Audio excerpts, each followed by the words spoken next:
Supervisor Kuzmicki, will you lead us in the Pledge of Allegiance? Yes. Ready? I pledge allegiance to the flag of the United States of America and to the republic for which it stands, one nation, under God, indivisible, with liberty and justice for all. Can I get an acknowledgement of the certificate of posting, please? So moved, Madam Chair. Okay, thank you. Can I get a second? I'll second. All in favor? Aye. Aye. Okay, got a 5-0 for that. Okay, let's go ahead and go to presentation and recognition. Do we have any today?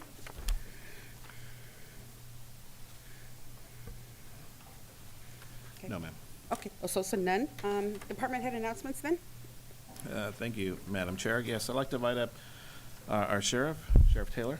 He has an announcement.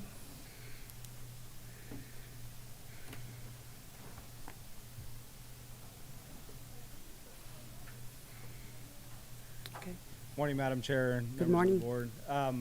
I just wanted to thank all of you for your support and our donation to Ukraine of our ballistic helmets and our ballistic vests. They were picked up on Friday by Cal OES, and they're being coordinated right now to make their way over to Europe. So in total, we had 27 ballistic helmets that we were not able to use, but they will be able to use. And I believe we had 17 ballistic vests that were end of life that we couldn't use, but they'll be useful over there. So if you have any questions, I'm happy to answer them as to how this process went, but I just wanted to thank you all for your support in voting to allow us to do that. Thank you. Thank you. Thank you. Thank you. And my apologies for putting you on the spot that way. We were just looking at ways that we can do something affirmatively to help the residents there in the Ukraine. And I recall seeing the post that you had posted the night before, and it was just right on, on point. And so it wasn't agendized, so then we had to do something officially to make it so. But I'm so glad that we were able to help you get that the equipment to where it's desperately needed. So thank you. And I also want to thank Gabe Orozco and Joe Paul Gonzalez, because when this first came out, we were actually the first agency in the state to respond to the request from the consulate. And so it was new for everybody. It was new for us.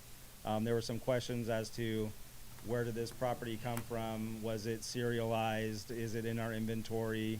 Was it donated by somebody else, so it would prohibit us donating it out? So we cleared all those hurdles with our with Joe Paul and with Gabe, and then the affirmative vote from the board just made it even better for us. So we're happy to be able to help out. It's a small amount of stuff, but once they brought a huge truck and they were making their way around the state to pick up stuff, so we're pretty happy we're able to help out. Okay. Thank you. Thank you, Sheriff. Thank you. Can I say one thing? Oh, yes, I just want to say if it can save one life, prevent one injury, get one more person out there, definitely worth it. So thank you. I appreciate that. And so just for a little bit more clarity, so these ballistic helmets and ballistic vests, Kevlar, most of them are made out of Kevlar material, and that has typically like a 5-year shelf life or 5-year life that we can guarantee that they're going to work. So when we get outside of that 5-year life, it doesn't mean it's not going to work. It's just that we have an obligation to our staff to give them items in the sheriff's office that are not expired. But we always keep a surplus just in case something goes sideways or another agency needs some. I know we had offered some of those ballistic helmets to the fire department, but we've all been able to modernize our equipment. So these were sitting in storage. And but we have taken these items out in training to the range before. And we have actually fired rifles at some of the old helmets, and they've all held up. It's just not a guarantee, but it's a lot better than nothing. So I appreciate it. Thank you. 100%. Yes. Go ahead. Thank you, Sheriff Taylor. Yeah, as Supervisor Kuzmicki said, just even one life saved or, is well worth it. So we really appreciate us doing a small part, but being involved. Thank you again. Thank you all. Appreciate it. Thank you. Thanks, Sheriff. I'd like to invite up our Chief Probation Officer, Chief Ferntella.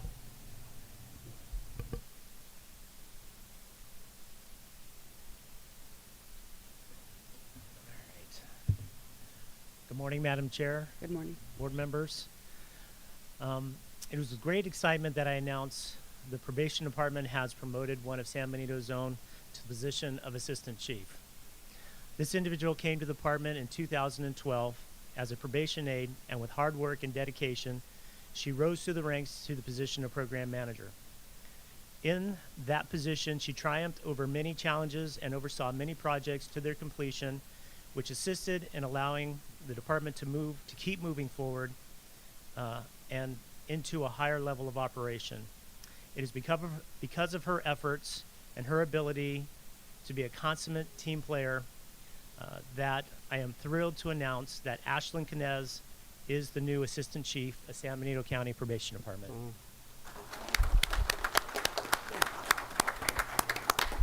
Morning, Board of Supervisors. I just want to take this time to say thank you, and I am a lifelong resident of San Benito County, and I've been serving this community for 9 years, and it's been a pleasure. I look forward to working alongside the chief for a couple more decades at least, and trying to move us in the right direction. I don't think there's been a more prevalent time for the work that we do, and so it's an honor. Thank you. Thank you. Thank you. I want to clarify, those couple of decades, probably not with me. Congratulations. Congratulations. We have a few more announcements out of administration. I just wanted to provide an update to your board. We did submit the library application and grant timely, so that's been submitted. So we'll wait on the results. I'd like to just reconfirm with your board, April 19th, there's a special board meeting. It's actually a budget special board meeting, but we also have assessment appeals, so please reserve that date. Make sure you have that reserved. The assessment appeal starts at 12:30. We have, I just wanted to also give kudos to RCRC. On Thursday, we received really good news. The EDA basically approved a conditional approval for the broadband strategic plan. So that's really good news. And we're waiting on final approval and moving forward to the next step. So we're excited about that. It's great news. I also like to ask your board to reserve June 7th and June 21st. Those are Tuesdays. Tuesdays on the 7th and the 21st for BABS. We discussed this at our special retreat about having some training. So those 2 days are earmarked. If there's any issues with that, please let us know. But I'd like you to reserve that. What's the time frame? 9? It'll starting be at 9 o'clock. Okay. Yeah, and just reserve the day. The 7th, 21st. Tuesday the 7th, and Tuesday the 21st. So it'll be every week we'll be meeting in June, and then some. Can we get calendar invites for that? Yeah, we have a calendar. We'll get you a calendar. Yeah. And just as a reminder, June the 27th is our budget hearings. So that's a Monday. So we will be, I just want to make sure you have that on your schedule. One last item is, I know there's been some discussion about SNP bus. We had a meeting with the city of Hollister. We've probably had about 3 meetings concerning that, working jointly on a joint budget. We did actually meet with SNP bus yesterday, and we're going to be reviewing our contracts and coming back to your board April the 19th. That is a special board meeting to discuss our budget and discuss that and moving forward with something with SNP bus. So just an FYI on that. And that is all the announcements that I have. Okay, and then Thank you, Madam Chair. We'll go ahead then. Board announcements. So Supervisor Kosmicki, we'll start with you and work our way down the line. Thank you, Madam Chair. Welcome, everyone. Appreciate you all being here. First off, just want to make everyone aware the San Juan Bautista Arts and Crafts Festival is returning this coming weekend, so that's very exciting for San Juan and the community. And speaking of that, the Credo Studios and other participants in San Juan this last Sunday did a really fantastic, what's called a mandala painting. It's a street painting, and it's a group sort of thing where a lot of people come out and work together on this painting as sort of an entrance to the Arts and Crafts Festival. So thank you to all those residents. I stopped by, talked to residents, and took a look at the artwork. It looks great. So thank you to them. And then also, I'm going to kick here with San Juan. Rotary San Juan Bautista basically met with them on progress with the county and gave them an update on all the great things I think are going on here with us, and then talked about, of course, broadband, because Rotary is very interested in broadband and being involved in that, and so thank you to them. And that's all I have. Thank you. Thank you. Supervisor Hernandez? Nothing to report, Madam Chair. Thank you. Supervisor Tiffany? Thank you, Madam Chair. Just a couple things quickly. In my district, first of all, I want to thank the staff, county staff, planning, Steve and Ariel, Reed, and Michael Kelly for helping me set up I think a very successful Oak Creek Quail Hollow Zoom meeting a week and a half ago or so to go over the new legal project that's going to be that is just starting to go in adjacent to those neighborhoods on Enterprise Road. So thank you to them and to the developer, Ty and Trevia, that also participated. And I think we got a lot of good information out there to the residents. I was just going to mention one of the things that came to light. This isn't the first time this has come up.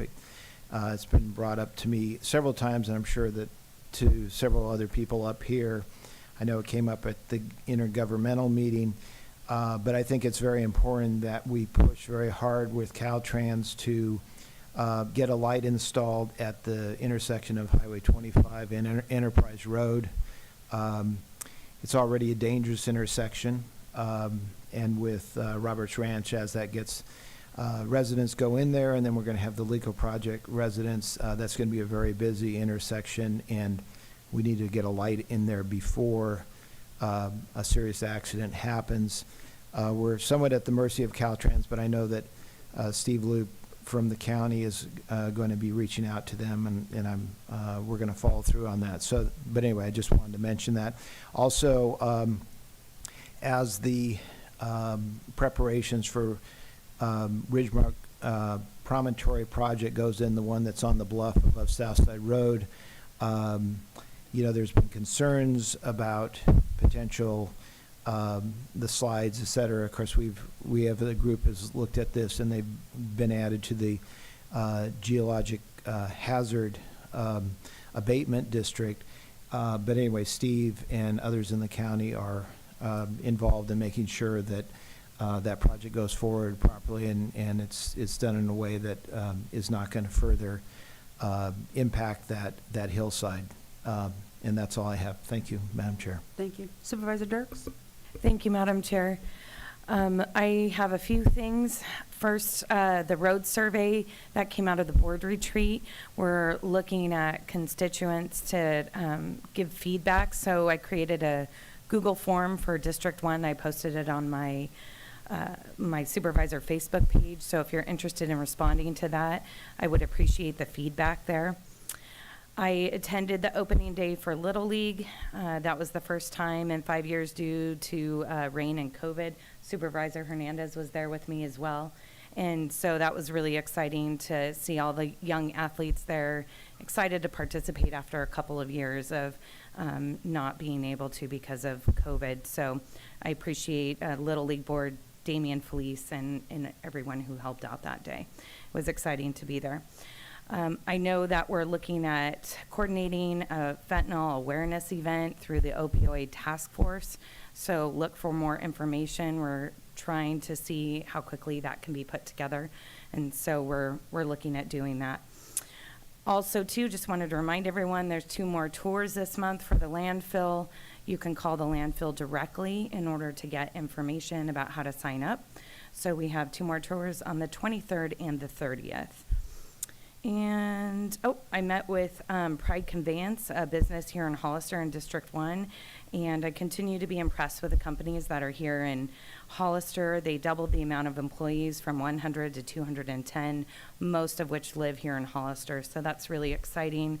I really appreciate their commitment to providing local jobs and furthering that by partnering with the high school and the vocational education program there. So I'm encouraged to see that they have an expansion coming, and hopefully we'll get PG&E on board soon so they can get that opened up and continue to add more jobs to the community. Thank you. Thank you. Okay. All right, so I have nothing to announce at the moment. Can we then go to public comment, please? If you'd like to make a comment in chambers, please provide a speaker card. On Zoom, you can press *9 on your phone or the raise your hand icon on your screen. In chambers, Rick Perez.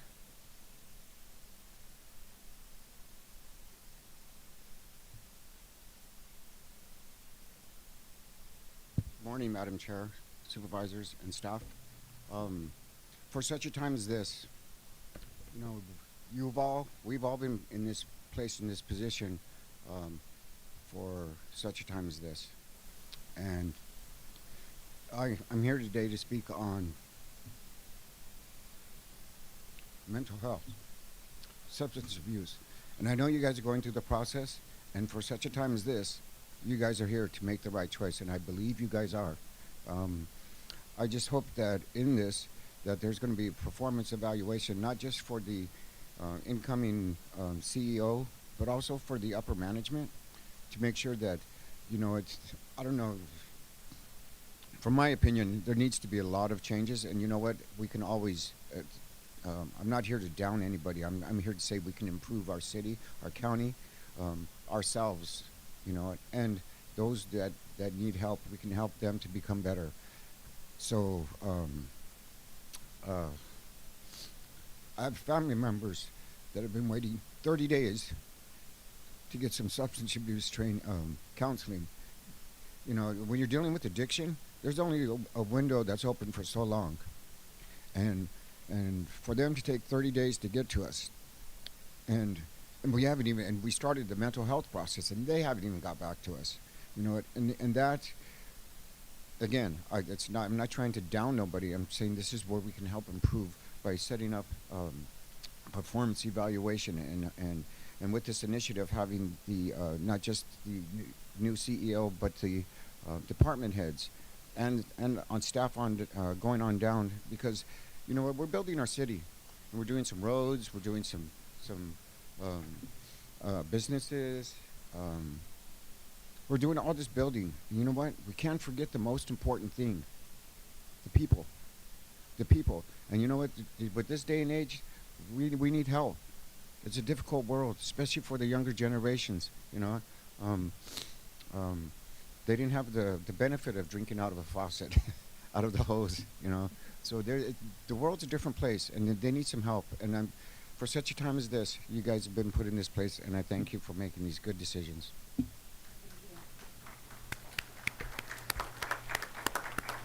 Susan Hilden.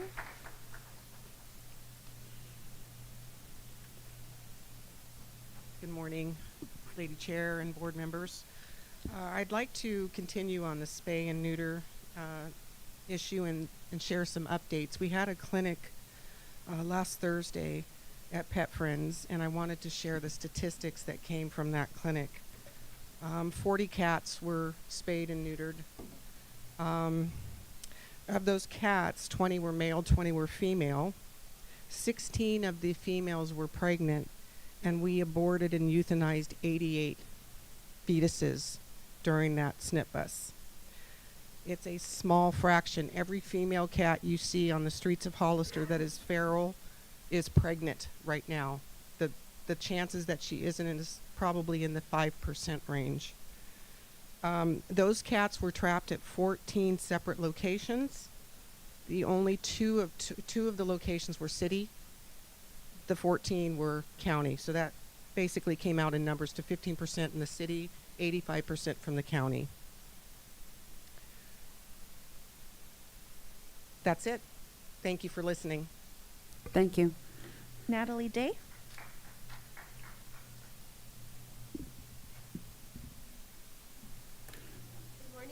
Good morning, Madam Chair, board members, good morning. So I'm here again for in support of SNP and in support of substance abuse services in this town. Seriously, I can't believe that's even an issue. However, the cat issue I can believe, and this past weekend when we did the SNP bus, I took a ride out after dropping off 7 cats from this last location. We've done, I don't know, like 30 there so far, and we're not finished yet. And I was dropping off some cats, and I went left down Thomas Road instead of right. And when I got to the end, I saw a bunch of cats in this barn, and they were like, it looked like a cartoon. There were so many. And the guy says, oh, yeah, we feed like 60 cats down here. And then some other guy stands up on a tractor and goes, yeah, I feed 30 cats over here. And every one of those female cats is probably pregnant. And within a month, all those kittens will be born. So I really think that waiting is an appropriate thing, so you guys can discuss this. But this isn't a new issue for us. This isn't something that you guys haven't heard of before. We need this support, and we need this. I mean, we're going to get all these calls. There's going to be 200 kittens in the bushes out there. Then that's just the first cycle. In 2 months, there'll be 200 more. And in 2 months, there'll be 200 more. And then those first kittens will start to go into heat and have their own babies. It's ridiculous, and it's tragic, and we need help out there. And that's all I got. Thanks. Thank you. Belen Martinez.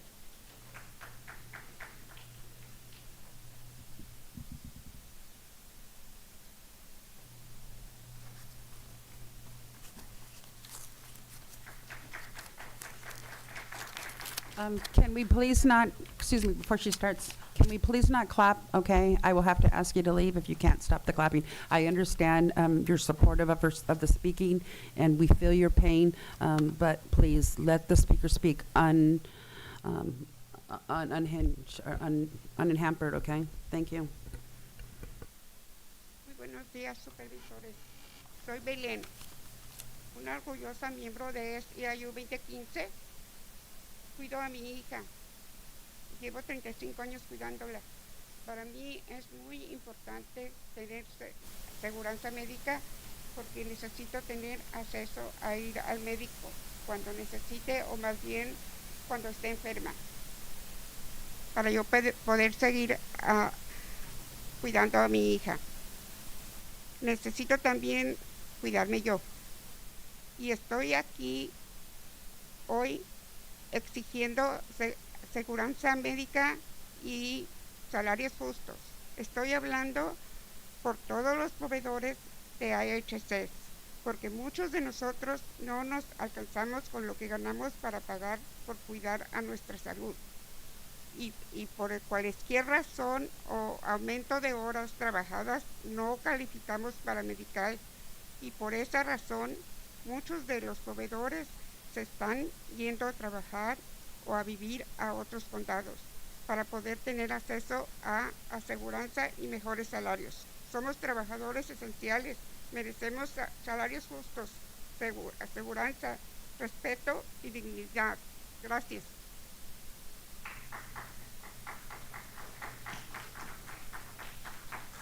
Hello, good morning. I am Belen, and I am a proud member of SEIU 2015. I take care of my daughter. She is 35 years old, and for me it is very important to have health insurance because I need to have access to go to the doctor when I'm sick and also when my daughter is sick, so I can continue taking care of her. I am also here talking in behalf of all the providers to have health insurance and a better salary for IHSS, because a lot of us, we cannot even manage to pay our health insurance with what we make. Because whatever the reason is, if we get more hours, we don't qualify for medical. And for that reason, a lot of our providers are going to work in other counties to be able to have access to insurance and better salaries. We are essential workers. We deserve just salaries, insurance, respect, and dignity. Thank you. Ana Thank you. Heredia.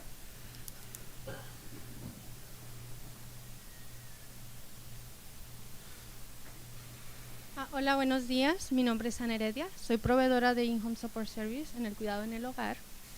Una vez más estoy aquí representando a todos los proveedores que por motivos de trabajo no están aquí. Hoy traigo un mensaje. Ya no encontramos cómo explicarles la necesidad que tenemos de tener acceso a un seguro médico y a mejores salarios. Necesitamos su apoyo. Necesitamos su apoyo. Somos personas trabajadoras, merecemos ser tomados en cuenta. Ya en otras ocasiones hemos hablado de muchas de nuestras historias. No se las voy a contar otra vez porque no acabaríamos hoy. ¿Okay? Hemos realizado varias acciones. La verdad, ya no sé qué más podemos decirles para que nos brinden su apoyo. Pero lo que sí sé es que no nos vamos a dar por vencidos. Queremos contrato ahora. Ahora sí, como dicen, sin justicia no hay paz. Gracias. Thank you. Good morning. My name is Ana Heredia, and I'm a provider of IHSS, and I am a home care worker. Once again, I am here representing all the providers that, because of work, can't be here today. Today, I bring a message. I can't find a way to explain you the need that we have to have access to insurance and better salaries. We need your help. We are workers, and we deserve to be taken into consideration. I have been here before telling my stories. I don't think it's necessary to repeat them, but we have taken a lot of actions. And the truth is that I don't know what else to say to explain to you the need that we have for your support. But what I can tell you is that we won't give up. We need a contract, and we need it now. Without justice, there's no peace. Adriana Peña.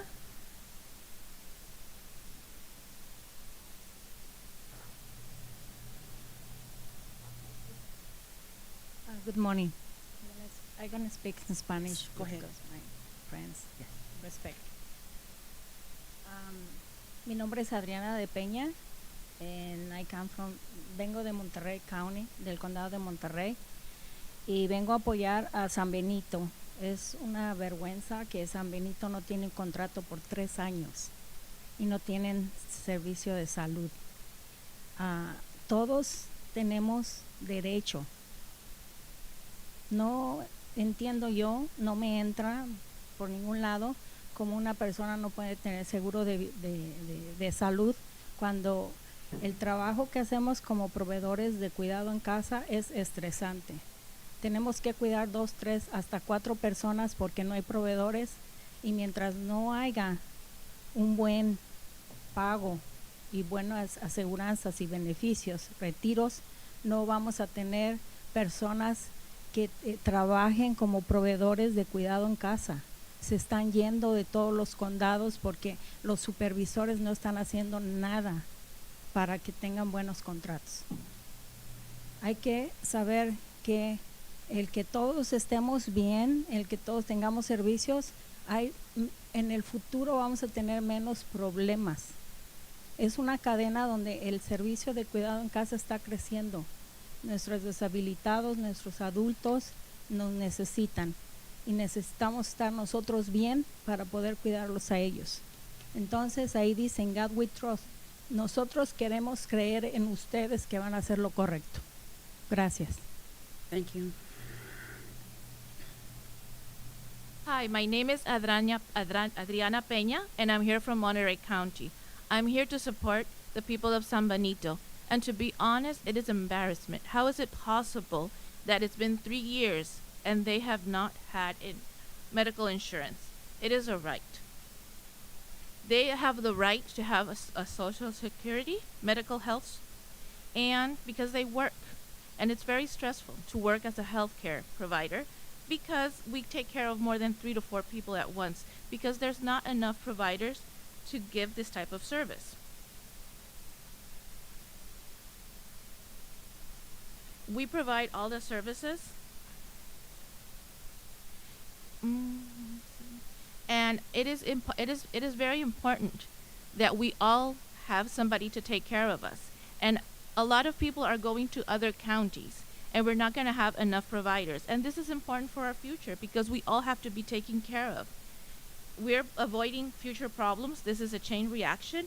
If we don't have enough people to take care of our elderly or people that have disabilities, then it's going to be an issue for all of us. So I please ask you to give us the contract and give us the health care insurance that we need San Benito County. for San Benito County. Sarah Spalding.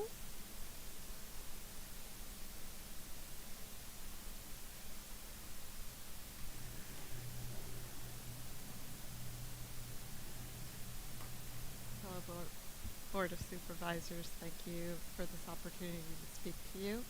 I'm Sarah Spalding from Santa Cruz County. I'm a IHSS care provider, and I just was on the bargaining team with Santa Cruz County and the Board of Supervisors to ratify our contract and our health care trust that we have had now for 3 years.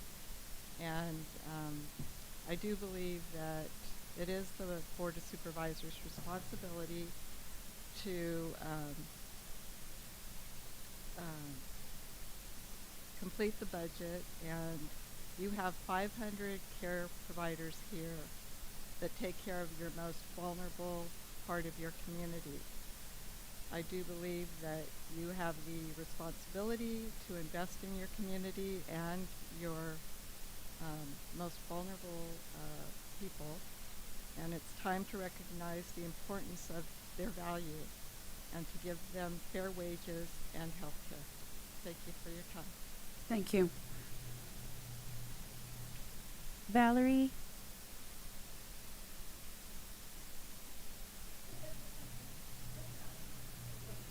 Sorry, I couldn't read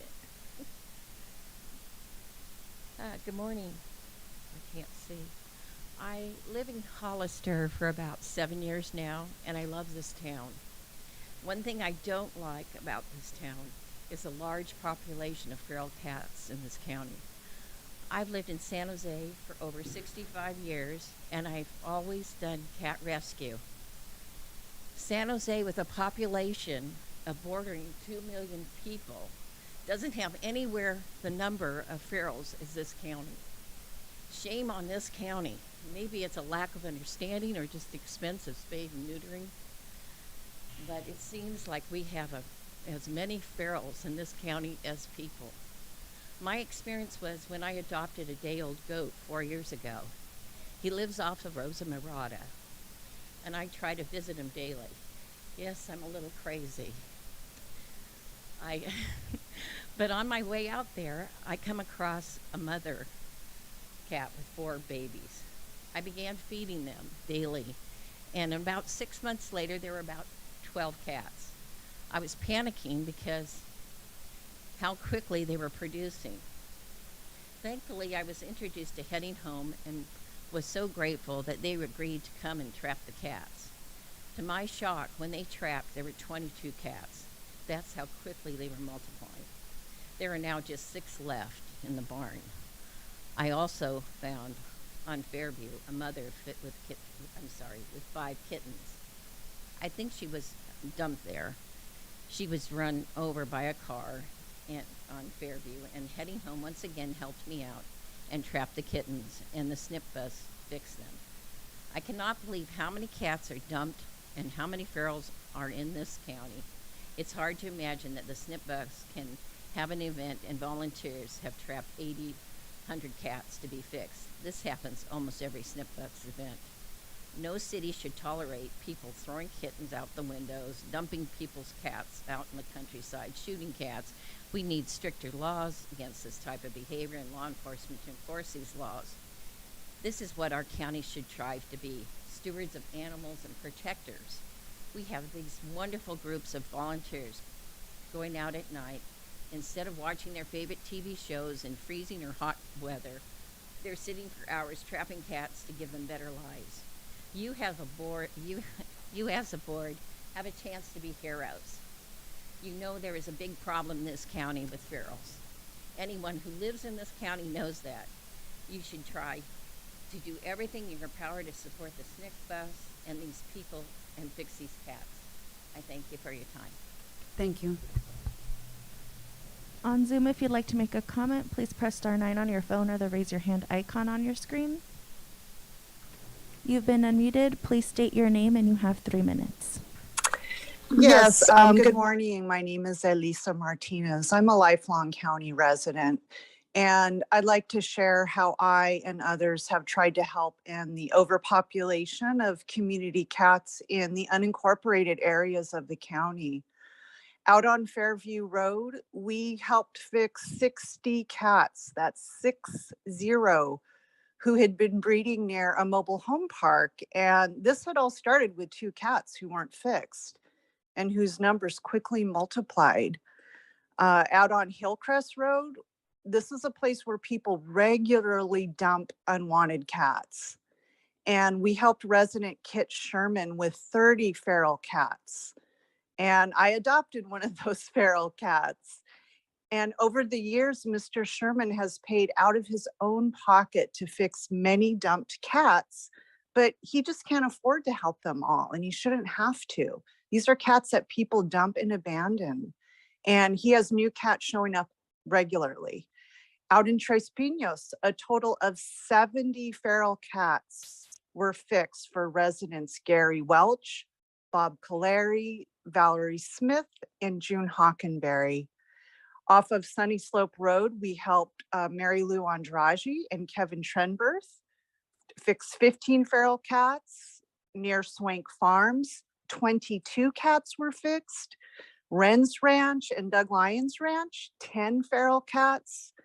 I personally went out over a period of several days to the post office in Canez and help trap and facilitate the spay and neuter of 30 feral cats. And I live out in Romas, and the list goes on and on. And, you know, these numbers are just a fraction of the literally hundreds upon hundreds of community cats, whether they be ferals or strays or cats people dump and abandon, that local rescuers and good-hearted residents like Valerie Lyon have tried to help, and telling people, well, you know, just don't feed them. They'll go away. That's not the answer. You know, try telling someone to stop feeding a feral cat who is nursing a litter of newborn kittens. It's not going to happen. Catching and killing cats is not the answer. Our residents are more humane and compassionate than that.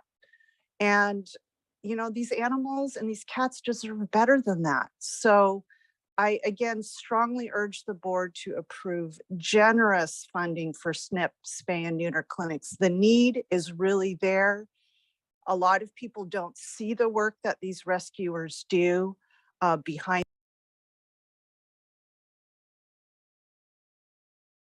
Please state your name and you have 3 minutes. This is Valerie Eglin with Reach San Benito Parks Foundation, and it's a beautiful sunny day again. I'd like to bring attention to the ways in which Reach has been working recently for our county parks, which is our tasked 501c3 purpose. We've been discovering that there are corporations who have grant writers to support the work that they do in public sector. And so we are very excited to be working with one company that I won't mention yet because we don't have that totally finalized, but their corporate is in Ohio, and they're excited to be looking at supporting California. Especially with county parks in our situation.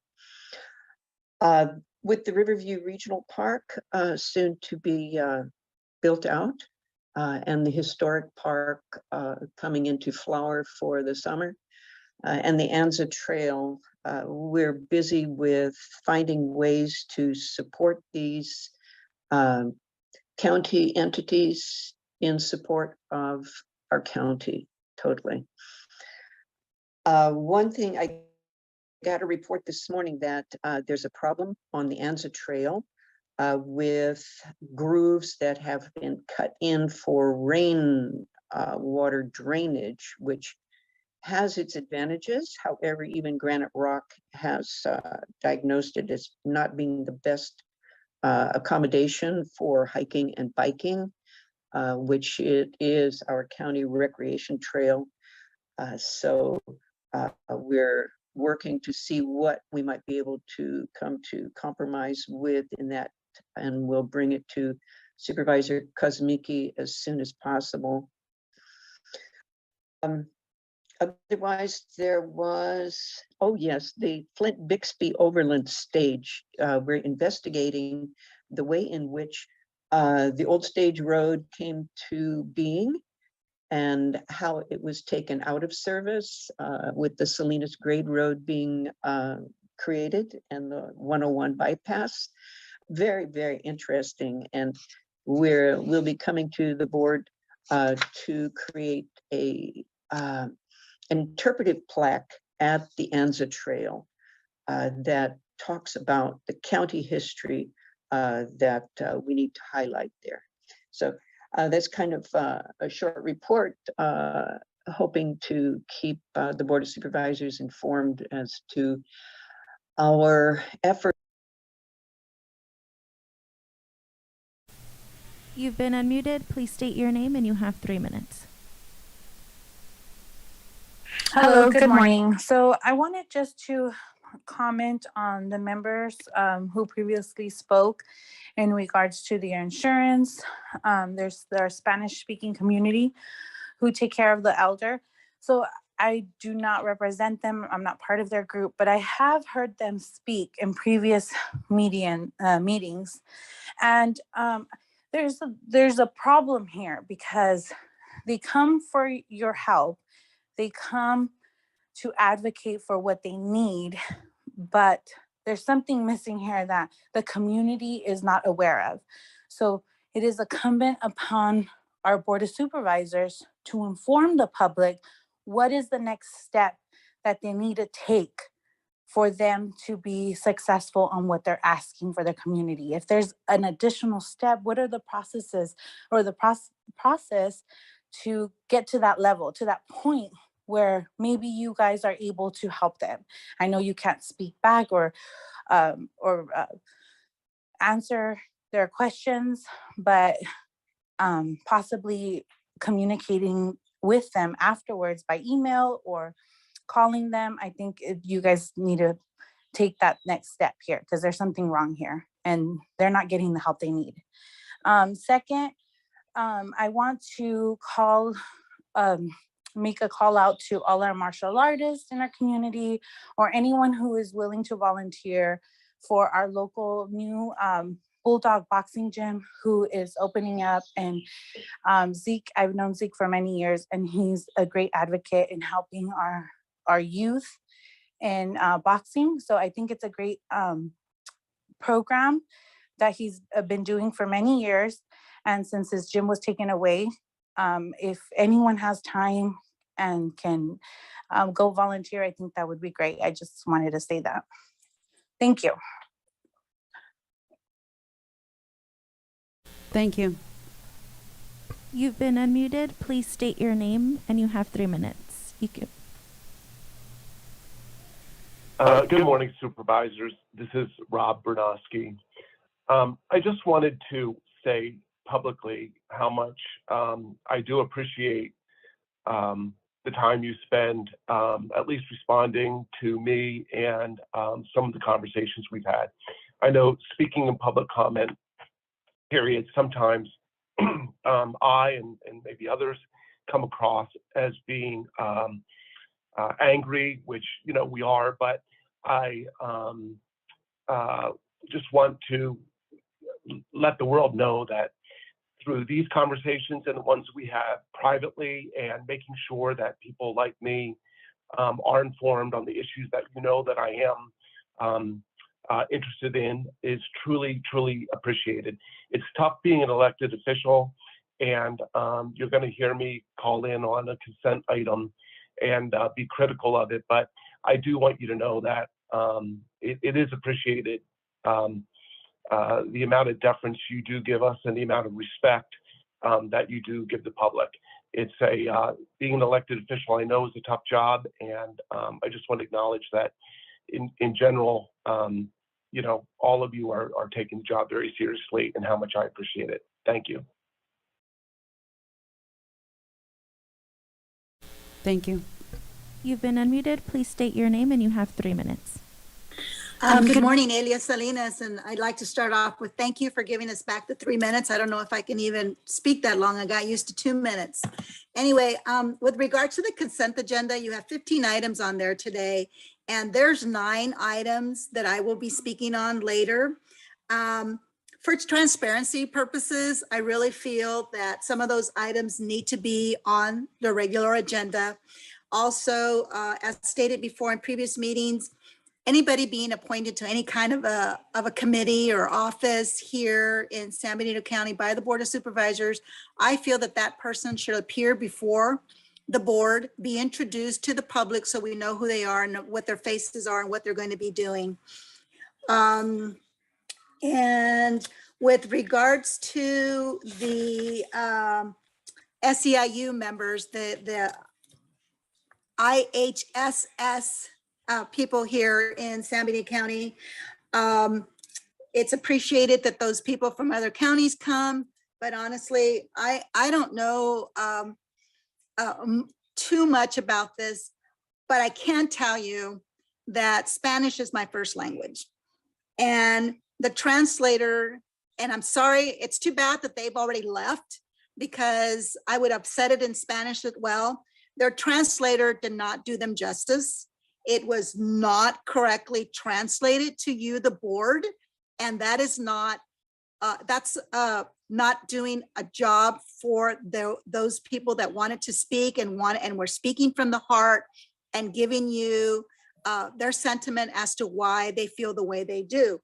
I don't know what the board can do, whether you have to have some kind of requirement that when they come in and speak that a person should be certified to translate. Otherwise, there's a loss there. And if someone is doing translation, depending upon what the subject is, there's also the liability, the legal liability of something not being said correctly and can cause an action by the board that's either positive or negative with regards to translation. And I don't know if that's something that the board wants to take on as a liability to making sure that the translators are certified, but that's just a concern that I have. And I appreciate, again, thank you for the 3 minutes and have a good day. You've been unmuted. Please state your name and you have 3 minutes.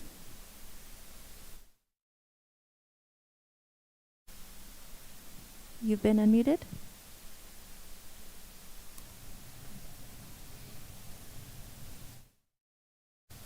No further comments. Thank you. Madam Chair, can I just ask please. one comment? I just want to make this, put this on the record. Most folks probably do not know this, but we do not have animal control. We do not oversee animal control. We have a contract with the city of Hollister that provides animal control services for the unincorporated area. We will elaborate more on the 19th with your board. We'll review the contract. Most of you are new and maybe do not know that, and I don't think the public does as well. But we do know that there is a need, and so we're addressing that, and we'll look at the budget. We've been in communication with the city of Hollister within the contract that we have to address some of these services. So I just wanted to be very clear and concise with that. I think it's important. Unfortunately, the folks that had some concerns left, but I just wanted to put it on the record.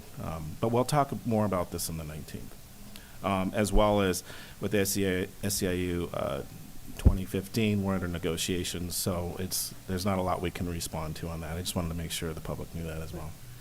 I was going to ask for that item to be put on agenda item, that maybe we can go ahead and do an explanation, not about the negotiations, but just simply how that 2015 is related to the county, but yet really not the county, because there's a misconception out there that their voices, their cries, their pleas are falling on deaf ears, and it really isn't. But as you said, negotiation, we can't say much. say but, much. But that, if we can explain that, that would be awesome. Yes, Yeah, okay. gotcha. So on that note, then we'll go ahead and go to item number 1 on the agenda.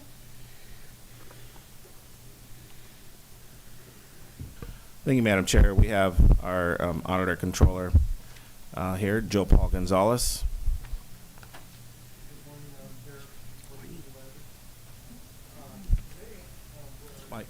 Mike, your microphone? Your microphone. I thought I didn't hear myself. Today, my staff and I are here to give you a brief presentation on the SB 450 Voters' Choice Act and how it will be rolled out in San Benito County. And to do that, I have Assistant County Clerk Recorder Francisco Diaz, who is running unopposed in the June 7th primary. And I also have Anna de Castro Maquis. She is our chief in the elections. And so, without further ado, Francisco.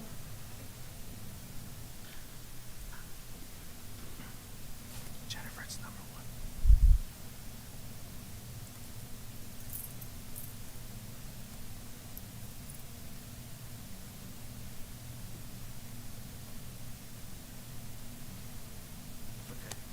1. Good morning, Board of Supervisors, Madam Chair. I want to thank you for giving me this opportunity to talk to you today. And I'm also extremely excited to give you an informational presentation on the Voters' Choice Act for California. So the Voters' Choice Act was approved by the California State Legislature in 2016. Can I interrupt a moment? Can we get your PowerPoint as your, oh, okay, yeah, just so that we can kind of follow along. Okay. You want me to stop for a second? Wait. No, they have it now, okay. Okay. Well, okay, I know where else at. I apologize No, for it's interrupting. okay. So the Voters' Choice Act was approved by the California State Legislature in 2016, and it was established by Senate Bill 450.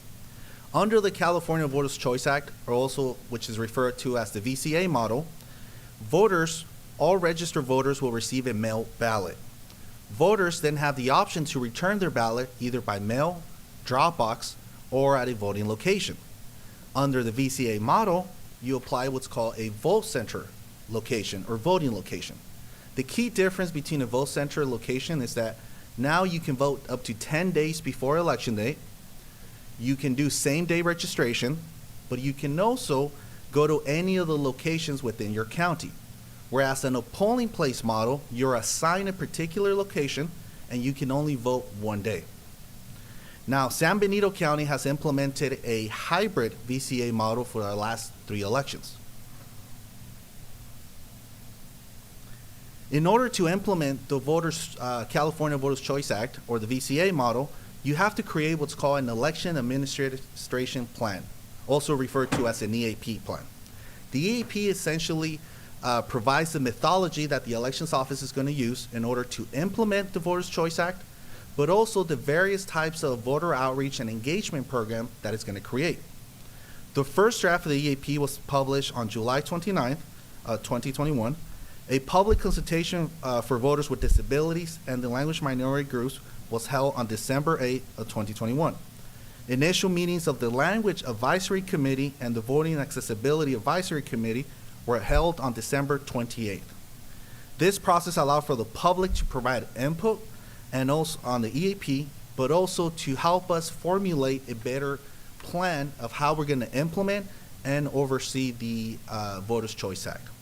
The final draft was published on January 24th of this year. It is available on this agenda item, but it's also available on our website. Now, San Benito County is one of 27 counties that was approved to apply the VCA model. San Benito County is scheduled to conduct its June 7, 2022 election under the Voters' Choice Act model.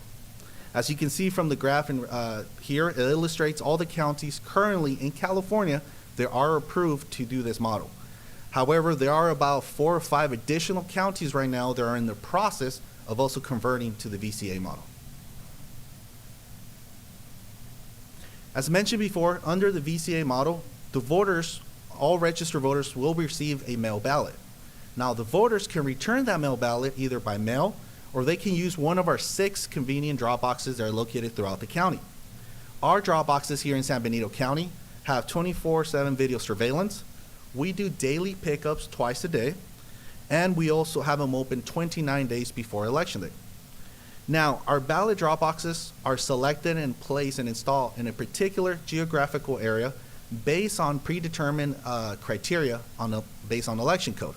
However, we also partner with various groups in the community to ensure that we're selecting the best locations that meet the needs of our voters. Now, our vote centers. Here in San Benito County, we're going to have 4 vote centers. 2 of them, the one in San Juan Bautista Community Center, our elections office, is going to be open 10 days before Election Day.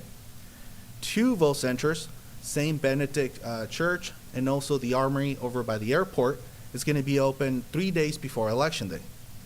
All vote centers, however, will be open Saturday, Sunday, and Monday preceding the election. So as mentioned before, our vote centers are not assigned to any particular person. So if you happen to be a voter from San Juan Bautista, but happen to find yourself in Hollister, you'll be able to vote in Hollister in any of our locations. Key services that we can provide by applying the vote center model is in-person voting, mail ballot drop-offs up to 10 days before Election Day. We have bilingual assistance, accessibility voting, and same-day registration. Now, a key feature of the Voters' Choice Act is that you must have a comprehensive voter outreach and engagement program. So to increase awareness, the Elections Office will be establishing partnerships with groups like Disability Rights California, Youth Alliance, Hope Services, CHISPA, San Benito County Chamber of Commerce and Foundation, and also our local high schools. Each partner will be leading an element of our voter outreach and engagement program throughout the county of San Benito.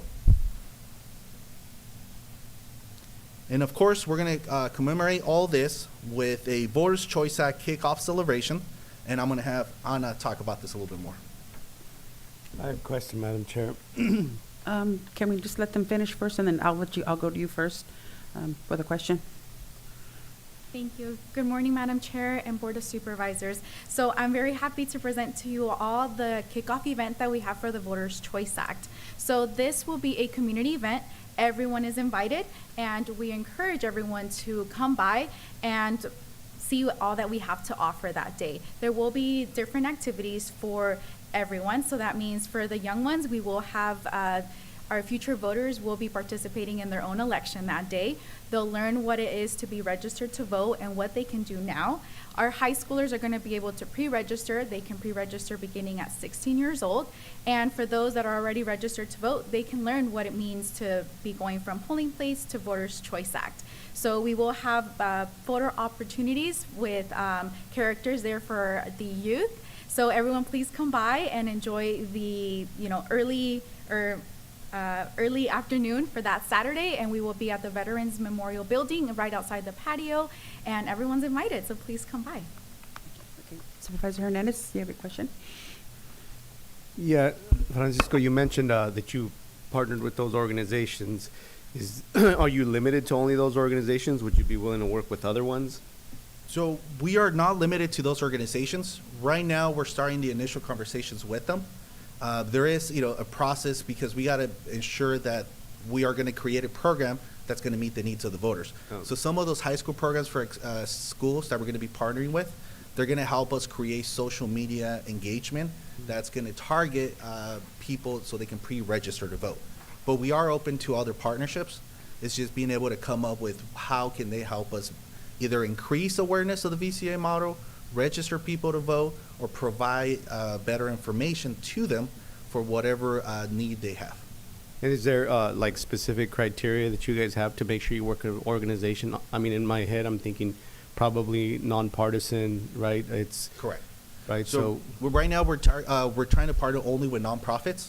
There is a contract that we're going to be signing. There are also going to be specific goals that they have to achieve in order to be able to partner with us. So last question, you mentioned St. Benedict's. Would you be willing to work with other churches to do the same thing?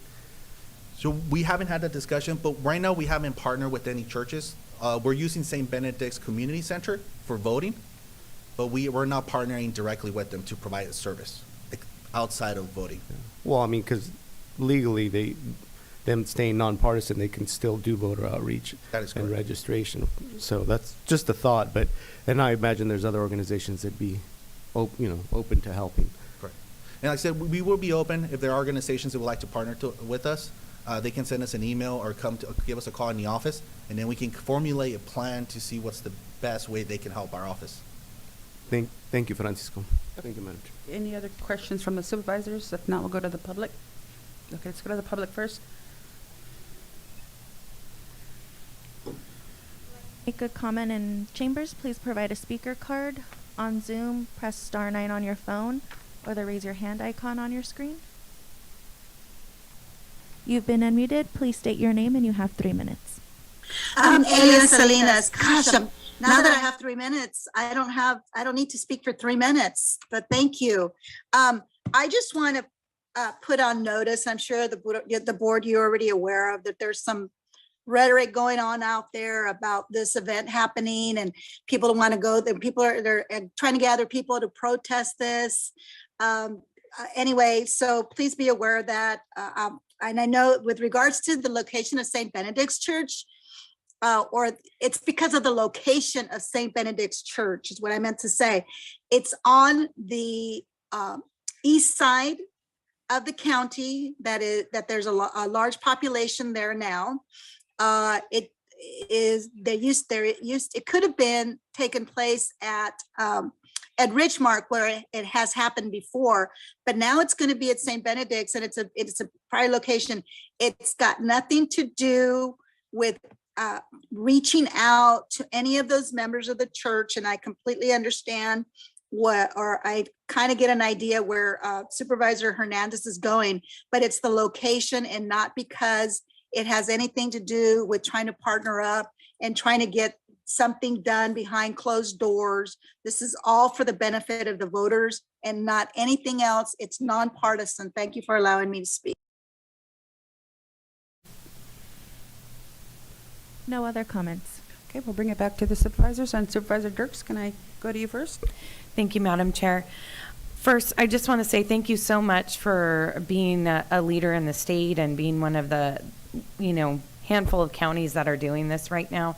It is so important to me to ensure our democracy through the ability to vote, and it's only as good as it is for the people who can actually vote. So I appreciate, as somebody who's been a working mother in the past and who currently, is working full time, to be able to have flexibility and not just one single day to go and vote. I think it really lends itself to really opening the doors to a lot more of our community members, especially with the amount of people that we have commuting in and out of the county. So you're really to be commended for making sure that people have the accessibility to vote, and I really, really appreciate that. So thank you so much for your hard work on this. The one key question I think I do have is I just want to make sure, and I'm sure you guys are already doing this, but that we're really reaching out to our elderly population and making sure they understand the new process. It's going to allow flexibility for them as well, but they're so used to just the one day of voting. And a polling place in a particular location that's probably always been there, at least for the last number of years. So just making sure, that you're reaching out to our elderly community to make sure that they know where those 4 centers are and the drop boxes as well. And, the people who service our elderly community, making sure they have that information so they can disseminate that as well. Like I said, I'm sure you're on top of it, but I just want to reiterate that. So thank you again so much. Yeah, that is one of the components of our outreach plan. Absolutely. Great, thank you. Supervisor Tiffany? Yeah, I won't reiterate everything Supervisor Dirk said, but I wholeheartedly agree with everything she said, and congratulations on being one of the leaders in the state. Great job. Thank you. Supervisor Kosmicki? Thank you, Madam Chair. I'll be brief as well. great presentation. I encourage the public to come out to the event, and I'm just glad to see you're moving in this direction. The more accessibility, the better, in my opinion, and as long as we have the, all the right security measures in place, and I'm glad to see we do. Thank you.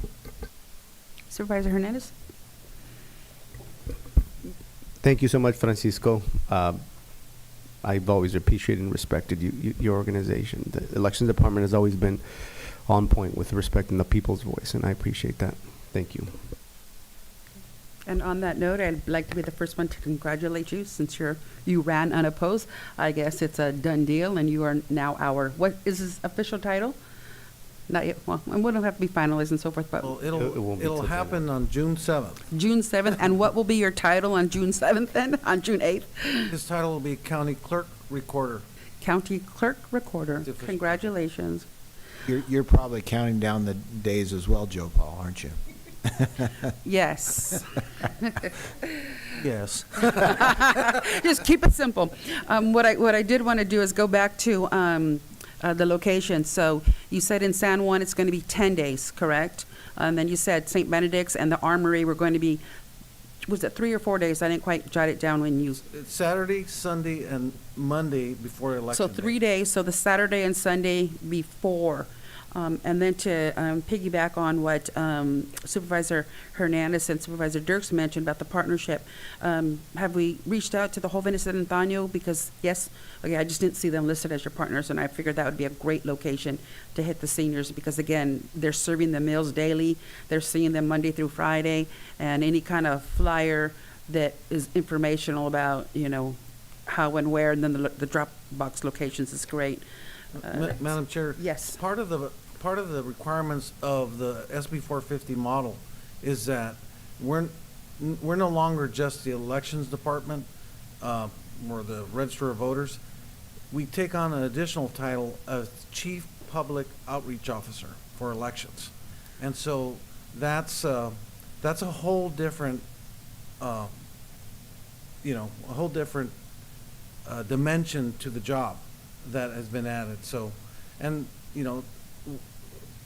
we have to be seeking out voters, especially with special needs, the elderly, underrepresented communities. That's really their whole job is to ensure that everyone who's eligible to vote has an opportunity to vote. Okay. And then the one thing I wanted to counter was I appreciate the way this has come into fruition, the California Voters' Choice Act, because California is taking the forefront and moving forward where we have other states that are enacting legislation that are centered around voter suppression. And this is the total opposite. It's like you're opening it up and making sure that everybody has the opportunity to partake should they desire to partake in it, whereas other states are doing just the opposite. And so thank you. And I'm glad to see that we're one of the, 27 counties that are doing that. So thank you very much. I appreciate it. Okay. Thank you all for your kind comments. All right, let's go ahead and go on to then item number 2. Thank you for your presentation. Very informative. Thank you, Joe Paul. I'd like to invite up our Fire Chief, Bob Del Campo, and he has a short presentation to your board. Very short. Morning, Madam Chair, Board of Supervisors, Bob Martin Del Campo, Fire Chief, City of Hollister, San Benito County, and San Juan Bautista. This presentation is on grants that we've applied for on behalf of the county in accordance with the fire protection agreement that we signed several years ago. And a little personal history on this, I feel as a taxpayer myself and the property taxes that I pay for, we feel that it's necessary that we ask for these funding sources to help bolster our infrastructure as opposed to that money staying in Sacramento or going to Los Angeles. So I'm going to stand out here with my hand out and asking for this participation. So the grants that we applied for are the Community Risk Reduction Analysis Grant. And in short, in a nutshell, what it does, it provides the county with a funding source to purchase or to establish a program that's going to do a vegetation management. So what we're concerned about is the San Juan Canyon area, and that's a total of about 20 miles. and 24 acres on the side of the road, and then focus on Cienega. Cienega Valley and the Cienega Trail, you have numerous agricultural businesses out there that could really use the support. If you have a fire in these areas, it can take a toll on the agri-commerce that we have out there. And what this does is provides a total of $656,000, $245,000 in equipment. The first year will be a $160,000 contract. The second year will be a $165,000 or $68,000 contract, and it'll have an educational benefit of $20,000. And the educational benefit provides information to the community on clearance distances around the houses to kind of bring it in layman's term. We call it a defensive space, and that defensive space is what helps the communities and the homeowners preserve and retain their structures in the wild urban and urban interface. So with what it provides is mowing, trimming the ladder fuels, and then spraying some of the area in and around the affected wildland urban interface. We feel that this is necessary because what it provides is a risk measure and a mitigating factor to prevent any kind of catastrophic wildland catastrophes. With these mitigating factors in place, and us showing FEMA that we've taken this stance, if we have to do any cost recovery from any kind of devastating events, we had these measures in place, and we did take action, but at times it got out of control. So if you're familiar with the term fire season usually occurs during May and October. Well, CAL FIRE has deemed our era a mega fire era. So there is no fire season of 6 months throughout the year. It's all year round. And we're deploying firefighters up and down the state on a regular basis. This right here provides us an opportunity to address those issues. We don't want to end up in the newspaper with having this under our belt. The second grant that we applied for is a grant that came out of Senator Ana Caballero's office, and what it is it's about a $15 million grant that she provides communities like ours who are in need of a bolstering of infrastructure, and it's all dependent upon how FEMA views it, because we were identified as a vulnerable risk community. We've got 4 or 5 fault lines, and we're right here in the urban interface, and there's several floodplains. Because of that, we were viewed to be able to apply for this, and with the help of Councilmember Dolores Morales, we wrote a grant for a total of $11 million, $5 million for fire station upgrade and remodel, and then $6 million for an emergency operations center with a 911 dispatch center in it. The way we see it, we're getting good support and service from Santa Cruz, but that service is being farmed out into another county. If we have it indigenous to our community, there's nothing better than familiarization for 911. Area familiarization is everything. These measures are us asking the state for support to bolster our public safety infrastructure, and it's about time we start using the state's money to provide for our community. With that, we also are requesting 2 letters of support from the Board of Supervisors. We'll present them to CAL FIRE and to Senator Caballero's office to try to get compliance with them. That concludes my report. I'm ready for questions if you have any. Any questions from the supervisors? Yes, okay, go ahead, Supervisor Tiffany. Couple questions. Thank you, Chief. First of all, I gather you mentioned San Juan Canyon. Is this all coordinated as far as the clearing of brush, et cetera, with the Fire Safe Council? I know they spend a lot of time in the canyon trying to deal with clearing out some of the brush on a volunteer basis, and they've worked with the county recently to try to get a dumpster there, et cetera. So I'm just curious how that interface might be happening in regards to this. Yeah. So I'm going to bring up the fire marshal for the county, and he'll explain on how this grant was comprised and the information they got. Thank you. Hi, I'm Charlie Bedolla. I am your fire marshal for the San Benito County. And yes, we're working in conjunction with the Fire Safe Council. This is a CAL FIRE grant. CAL FIRE can't apply for it, but they offer it to us. So they say, apply for this, and we work with them to find some certain areas. So they've already worked in that area up San Juan Canyon for the shaded fuel break, and it's just something continuous that needs to go on there. So what we did is we're going to get someone to go up there to continue on with the work, because CAL FIRE is just doing it right now out of the kindness of their budget to be able to support us is what they're doing. So they're like, yeah, that would be great if you could do it. So we're working with them on it, and they're going to provide us with the equipment. We're going to have a contractor go out there for 2 years, and in that, like you said, it's going to we work with the Fire Safe Council on that. So they didn't put in for it, but we went ahead and let it on there to get it in for them. So it's a two-year program, and we're going to weed, trim, and spray where it's allowed to continue on that shaded fuel break. So hopefully, if we hit it good and hard, to be able to maintain it. But in addition to that, we're hoping to get a piece of equipment that was we talked with the RMA director at the time that said this is what's going to work, so we can continue to maintain it on the way up there.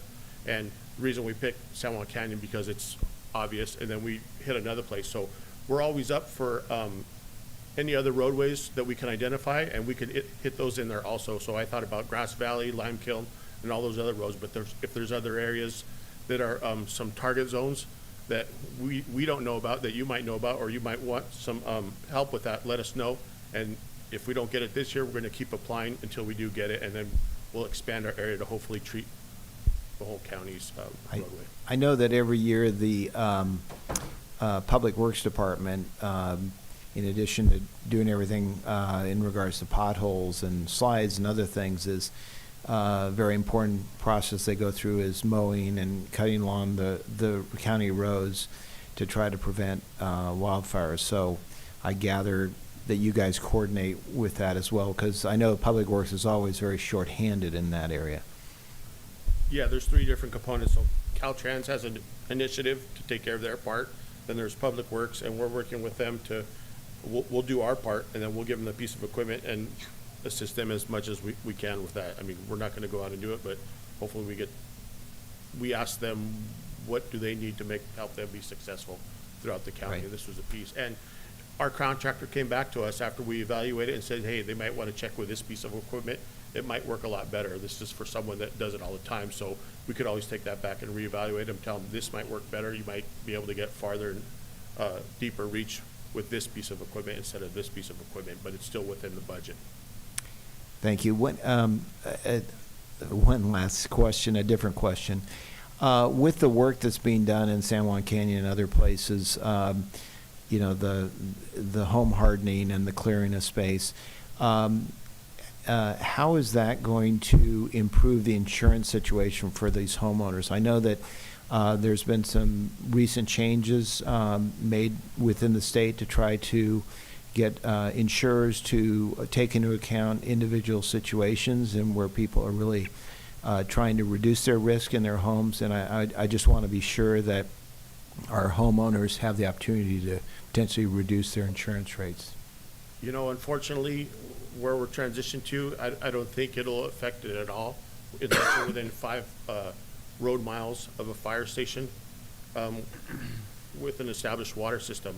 It's not up to us, it's up to the insurance agencies to determine whether they'll accept you or not. So with the insurance agent, the insurance company's taken such a hit, they've their limitations and their rules. So it's hard, but we're concerned about life safety, so we're trying to make sure that they'll be able to be safe, to be able to at least save their homes and to save their lives and to get them out safely is what we're trying to do. The insurance part, we're doing our best to be able to educate everyone to get more than the 100, so we can require a little bit more, and CAL FIRE does do that annually, and we're working with CAL FIRE too. So in not just 100 feet of defensible space, especially if you're in that canyon, we're going to need to educate them to do 200, 300 feet. Mm-hmm. Well, yeah, and I know it's tough, but hopefully, again, insurers are are going to have to start taking into account individual homeowners and the job they're doing. And so hopefully the homeowners themselves will be able to demonstrate to their insurers, and they'll get credit for that. But anyway, thank you for your presentation. You got it. Supervisor Madeline from OAS has some additional information on the Fire Safe Council that she just informed me about. Good morning, Board. My name is Madison Mitchell. I'm from the San Benito County Office of Emergency Services. I handle the number, I believe we have 14 active grants at this moment within our office, most of which are multi-jurisdictional, including the cities and different nonprofit organizations, such as the Fire Safe Council and other community organizations. So specifically in regards to this Hollister Fire grant, we have been really active with their grant manager, which is Delia. And so our office has coordinated with her office as well as her. We have a letter of commitment already from RMA for this grant. Our office has submitted a letter of commitment to help support the grant as well. In regards to the Fire Safe Council, that's one of our primary community engagements here through our Office of Emergency Services. We have a lot of support from their agency as well for this grant specifically. So everyone is on board and happy. Thank you. Now we just need to get the money from the state. Then we're okay. Okay. If there aren't any further questions from the, Supervisor Kuzmicki. It's all right, thank you. I echo what Supervisor Tiffany said. I had the same question about the Fire Safe Council, so I really do appreciate their involvement. And then the question I have is so the grant that has to do with facilities is directly dealing with State Senator Caballero's office? That one is, and I'm going to be, and I know it's not agendized, but I'm forewarning you, I'm coming up with another grant that's called the HMPG, Hazardous Mitigation Grant Program. And what they do is shore up already existing facilities for infrastructure, much like Senator Caballero's office. Yeah. So, and that one, I think I'm going to be talking to you about a particular fire station in your district. Great. Oh, that's awesome. But I guess the question I have, or the urging I have, maybe more so, is with the redistricting that's going on, I'm just a little concerned that, you know, we might not have the leverage. Caballero's not going to be representing us. She doesn't have that, you know, necessarily that accountability at the ballot box in our county anymore. Do we potentially reach out to State Senator Laird? And we have. Okay. We did. So we gotta, so like I said, Councilmember Dolores Morales is on top of this for both things, and she got a letter from both Senator Caballero's office and Laird's office. So we are, and I was just informed on that yesterday because I was having the same question. Just hoping we don't kind of fall in between and potentially lose those dollars and because of that dynamic. No, and to shore up this response, I got an email from Senator Caballero's office right now, and our applications are being under review. So it's down the road. I'm waiting for a response. Good. Okay, great. Okay, so let's go ahead and go to the public then, and then we'll come back for any kind of deliberation from the supervisors. On Zoom, if you'd like to make a comment, please press *9 on your phone or the raise your hand icon on your screen. You've been unmuted. Please state your name, and you have 3 minutes. Elias Salinas, thank you.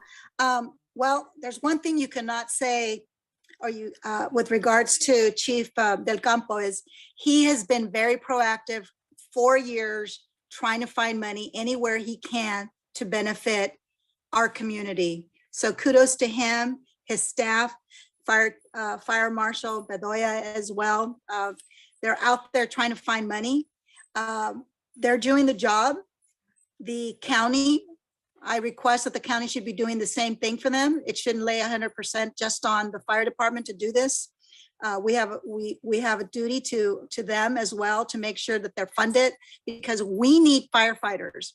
We're short of firefighters. We're short of law enforcement. So this is really important for the staff within the county to try to find funds. There's federal funds and there's state funds, and we have a lobbyist in Sacramento. You guys sent her a wish list, and it was a wish list. I don't recall seeing law enforcement and or the fire department trying to get money from them, have her lobby for money for San Benito County when it comes to the fire and law enforcement. So thank you very much. I did have a conversation with Insurance Commissioner Ricardo Lara about 3 weeks ago, I believe now, and they are working, or the office is working with regards to a lot of our citizens or county residents have actually lost their insurance because they're being told that they are now in fire zones, and they're not even in fire zones. I don't know how that's happening. They're looking into that, and they're looking also into probably between August and September, I was told, with regards to the insurance companies, making sure that their insureds get money back because they are being placed on this list, and they're doing everything they can with making sure that they have their properties protected with fire. If those that, especially for those that do live in the fire zones and do live out in the canyon and do live out in Aromas and South County. So that's really important. And I think that somehow I think our county staff should also be reaching out to the commissioner's office on behalf of our citizens here to making sure that those areas are taken off the fire zone, and that those insured people are going to be getting some type of a refund back, because they are being charged because of claiming that they're not having their areas fire safety. So thank you very much again to Fire Chief Del Campo and to Marshal Bedoya. No other comments. Okay, so we'll bring it back to the supervisors then. Per staff recommendation, we accepted the presentation. Thank you. We have to approve the 2 letters or not, depending on what the will of the board is. So questions, comments? Supervisor Dirks, go ahead. Thank you, Madam Chair. Thank you so much for your presentation today. I really appreciate it. And my questions were answered during the course of the presentation. I had questions about OES and making sure it was integrating. So thank you so much for providing that information. And so I'm really excited. I really hope we get the grant.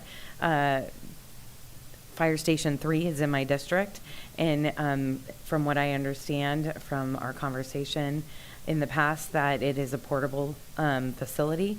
So it'd be nice to have a permanent facility, and be really great to be able to do that. So I appreciate you taking the initiative and applying for this grant and doing that. So I wish you all the success with it.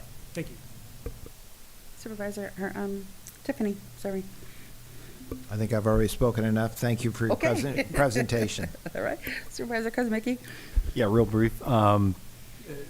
San Juan Canyon is in my district, and I just want to put it out there for the county and the fire department just to keep that on the radar from year to year.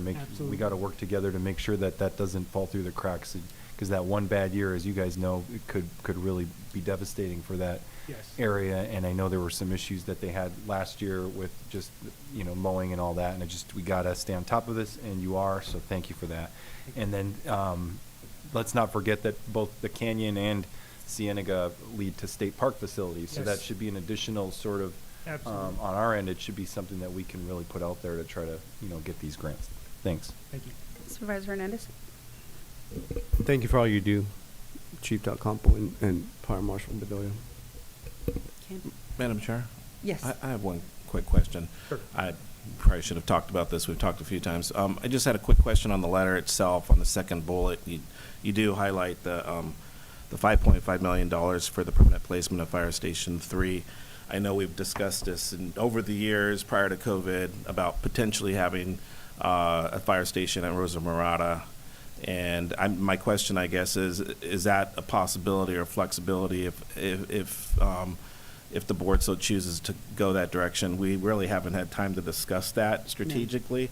No. And I think maybe having that put to rest and leaving it at the airport, or maybe doing it somewhere else.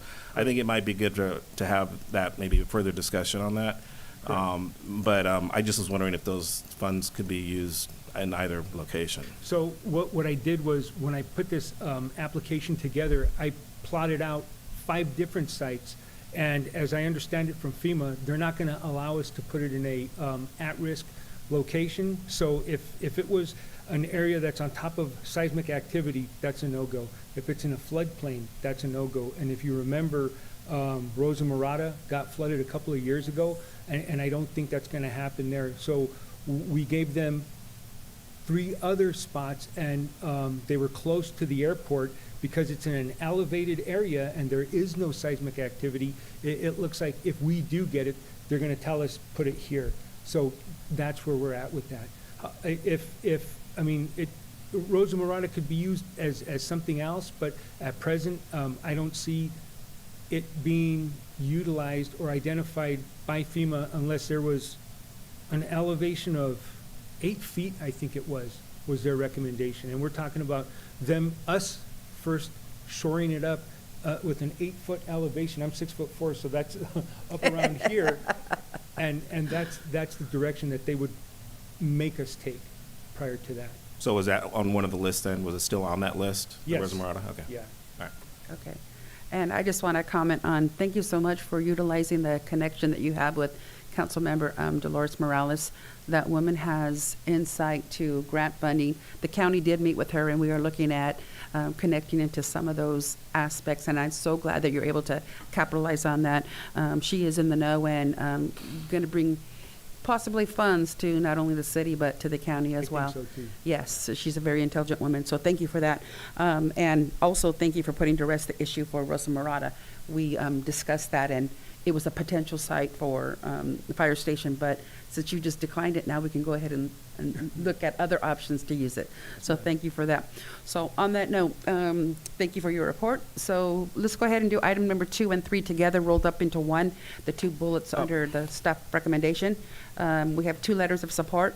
The first letter is the City of Hollister Fire Department for the Department of Forestry and Fire Protection, CAL FIRE. And the second one is to support the City of Hollister Fire Department for 2022 District 12 budget request for the office of Senator Ana Caballero's office. Can I get a motion, please? I'll make a motion, we approve both letters Okay, of can- support. A second? Second. We have a first and a second. All in favor? Aye. Aye. Aye. Okay, so you have a 5-0 on that one. Thank you very much. Thank you. Thanks. Thank you. Item, let's see. Can we do the comfort break right now? Maybe 10 minutes, 7 minutes? Sounds great. Okay, so let's go ahead and do a 7-minute comfort break. All So right. that would take us to what, 40, 43, 44? 43, 46, oh, 41. All right. I'm sorry. I can't think today. I can't add.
On item number 3, the Office of Emergency Services. I'd like to invite up Chris Mangano. She's our OES manager, EMS manager, and thank you so much for coming up here and presenting the hazardous mitigation plan. Good morning and thank you. Good morning, board. I would like to present to you, I think it's quite appropriate that we're following Chief Martin Del Campo and the fire department's report. We are presenting to you our multi-jurisdictional hazardous mitigation plan. And I'm going to introduce to you my entire staff. Madison Mitchell is with OES and she handles our grants. And I'm going to let her start off. Good morning, board. Again, I'm Madison Mitchell, and I do the grants for OES here in San Benito County. In my opinion, this is one of our most important grants at the moment and one of our most important plans. So the hazard mitigation plan and some of that planning process is done for the purpose of a hazard mitigation plan to reduce the loss, damage of life, property, and infrastructure by strategically planning for future community investment. In this, the hazard mitigation plan leverages information from the state, local, and federal government and chooses best practices to establish a plan that aligns with the California Office of Emergency Services agency, CalOES, and FEMA. The San Benito County Hazard Mitigation Plan is a multi-jurisdictional plan, meaning it includes San Benito County, the city of Hollister, the city of San Juan Bautista, San Benito County Water District, and Sunny Slope County Water District. So in my opinion, I just wanted to come up here and express how essential this plan is for our county. Although all of our plans are essential in regards to emergency maintenance and strength building and resiliency for our county, this plan is especially essential because majority of our grants and funding allocations rely on this plan. The state and the federal government mandates that every jurisdiction has a hazard mitigation plan that's up to date. This means the plan has to be updated at least once within a 5-year period. Without maintaining this grant and bringing it up to date within that period, our county and the jurisdictions within our county do not have access to eligible grant funding.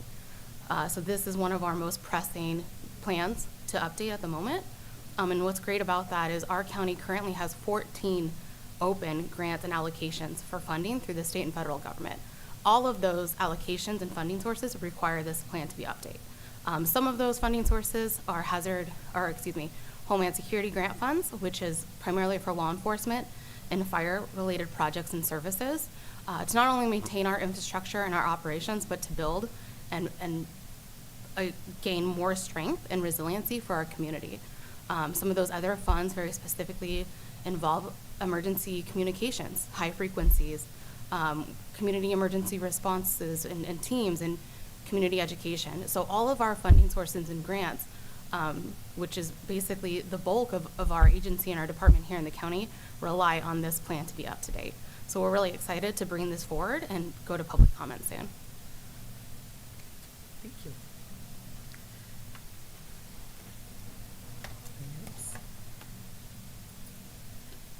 Mitigation drives community resilience by implementing projects and programs to reduce life and property activities and invest in the community's future.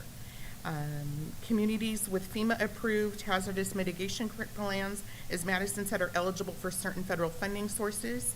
And this plan process allows residents and public officials to become more aware of the hazards within our county. So this has been a year-long project. We did receive the grant funds for this. We've been working with, we went out to bid and successfully selected Haggerty Consulting, and we've used them for many other projects within the county. We have been working closely in establishing best practices and requirements that have been established by the governor's office to complete this. There are 5 main sections to our hazardous mitigation plan: county profile, risk assessment, vulnerability assessment, capability assessment, and mitigation strategy. The 4 other sections of the plan were built and contribute to the development of the mitigation strategy. The mitigation strategy is the core of the plan and includes an overall statement to guide the county's approach to mitigation and specific actions. So we did an analysis and assessed 11 hazards or disasters and emergencies that pose a risk to San Benito County. Drought, flooding, extreme temperatures, communicable diseases, severe weather and wildfire, earthquake, landslide, dam failure, hazardous material incidents, and terrorism are the top. These were analyzed to understand how often they would occur, where they would occur in the county, and how they may impact the county resources. There are 16 mitigation projects that the county is planning to implement based on our process.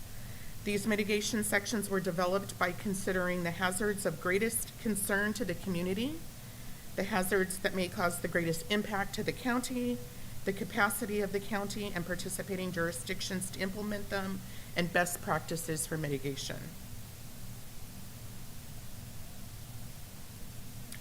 We sent out a hazardous mitigation survey that was distributed to residents in the spring of 2021 to understand the community's perspective on hazardous risks and vulnerabilities. The most concerning were earthquake, droughts, and wildfires. And the full results of the survey are included in our draft plan. Next steps, we are currently out for public review. We have posted it on the county website. We are hosting a public review meeting tomorrow night at 6 p.m. here in the board chambers. We have put it out on social media. We are hoping for feedback of the plan so we can update based on that. And we are requesting the feedback by March 28th. 3/28. Once the public review has ended, we will update the plan accordingly. We will submit it to Cal OES to review the plan and make any necessary changes that they are recommending, and then it will go to FEMA for review. FEMA will grant the plan an approval pending adoption, and at that time it comes to the Board of Supervisors for your approval and formal adoption. And then we will have an active hazardous mitigation plan that will enable us to do, continue with grant funding. So this has been a big project. Like we mentioned, we've been relying on many community stakeholders and partners for this. We've had weekly calls, we've had public engagements, and we are excited to get feedback. Again, the full plan can be seen on our webpage, right on the county cover.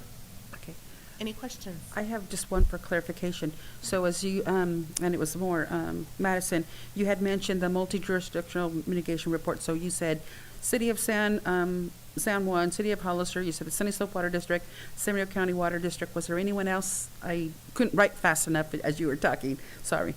Aside from our county, we've had multiple meetings where we invite a number of our stakeholders. In fact, the Fire Safe Council has been involved in the planning process. Some of our CERT members, which is the emergency response team here in the county, have been involved in our process. Fire law. Yes, of course. Fire agency here, law agencies here have been, I believe RMA has been a hard player for this as well.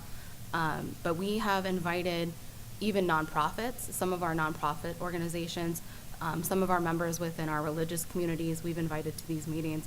So when I say this is a multi-jurisdictional plan, it really is a whole community approach to this plan. And that's what I was kind of getting at. Yes, That correct. you're not just streamlining it. I mean, you're encompassing and you're inclusive of many, many different facets of our community. Yes, And so we've that's great. invited many agencies, and we strongly recommend that people come to our public meeting tomorrow if they'd like to review it with us or have any input.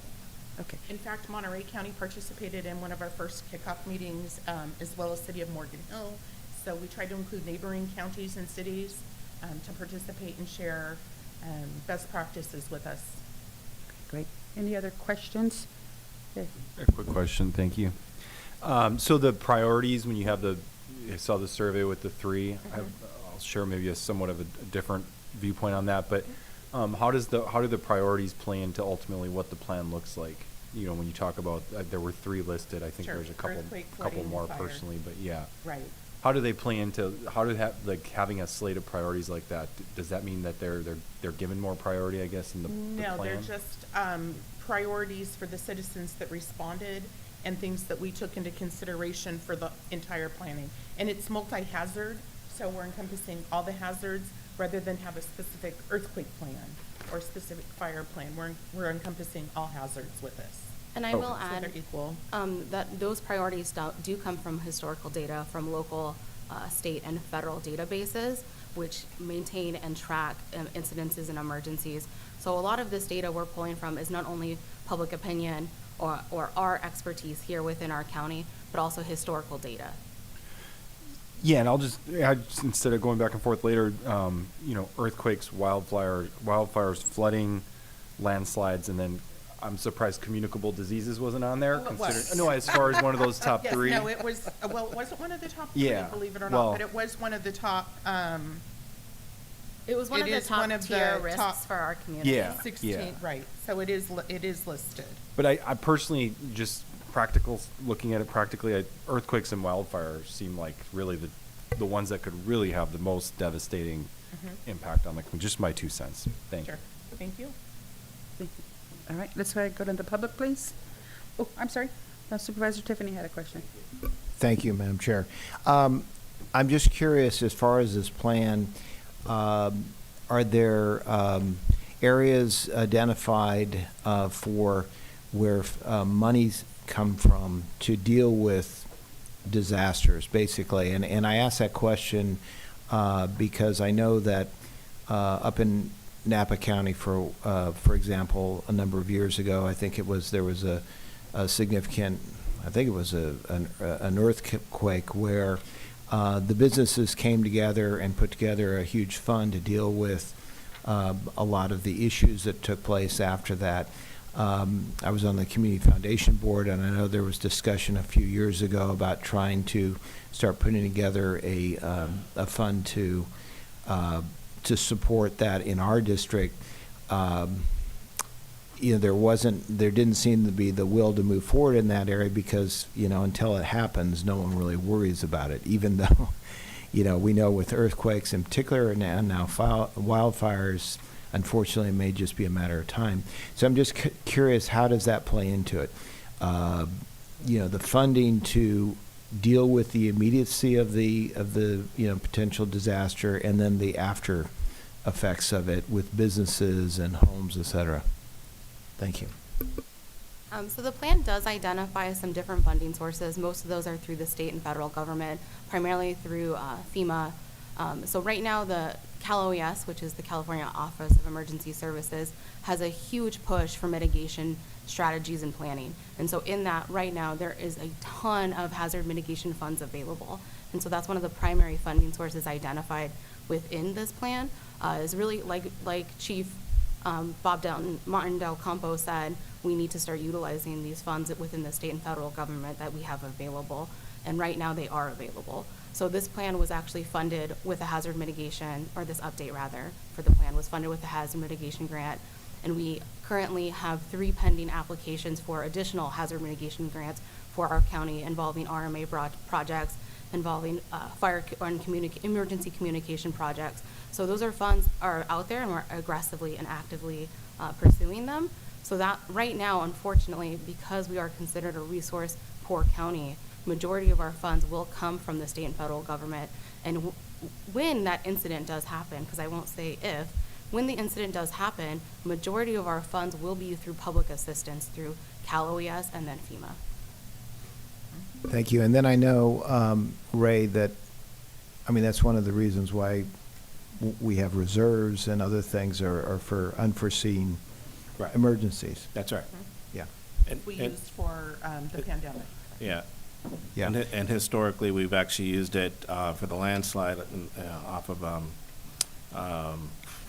Southside Road, Lover's Lane. So when those things actually happened, we immediately used our reserve money that we had specifically for emergencies, as well as other funding that we had to offset And that. reimbursement can take several Oh. years. So using our funding Yeah. initially, is what we would need to do. Right.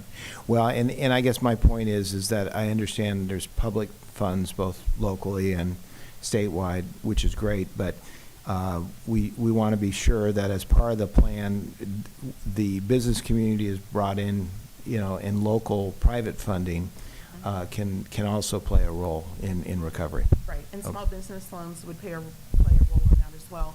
Also, people need to be insured. There is earthquake insurance. Sure. I understand it's costly, but there are private insurances to mitigate some of those issues as well. And that plays a large role in preparing for a disaster and emergency. And on top of that, in regards to funding and response to an emergency, the Office of Emergency Services within our county and a lot of our community partners have MOUs or agreements with a lot of privately owned businesses or nonprofits. So when an emergency does occur, we can hopefully save on some of those dollars that will be dishing out in the immediate and get more reimbursement at the end as well. And just if I may add one more thing, we had the floods many years ago in the 90s. I don't know if you recall. I lived out in the Piscinas area, and we were locked in because all the roads were cut off. And the roads coming in from right by Piscinas, that area, they spent a lot of time putting rocks, building the road back up again. But that took almost 2 decades to finalize. So, and then the funding element as well with that. So it does take a long time to go through the process. We have to hold on to the files. We have to make sure all the paperwork's correct. So there is a lot to it. Yeah. Mike. Oh, yeah. Right. Said it was hard to imagine there was a time when there was flooding. Yeah. That's going to be, something we talk about to our grandchildren, in the past. Thank you. Right.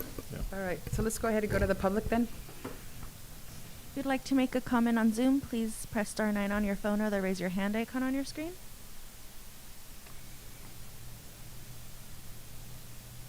No comments. Okay. All right. So then what is the will of the board on this item? I had to go back and But refresh this my was memory. just a presentation. Thank you. And to let everybody know about tomorrow evening's public review at 6 p.m. here in the board chambers. And it'll be very similar presentation. Will it be aired to the public? It will not. Okay. All right. Great. Thank you for your time. Thank you. Thank you for the presentation. Thank you.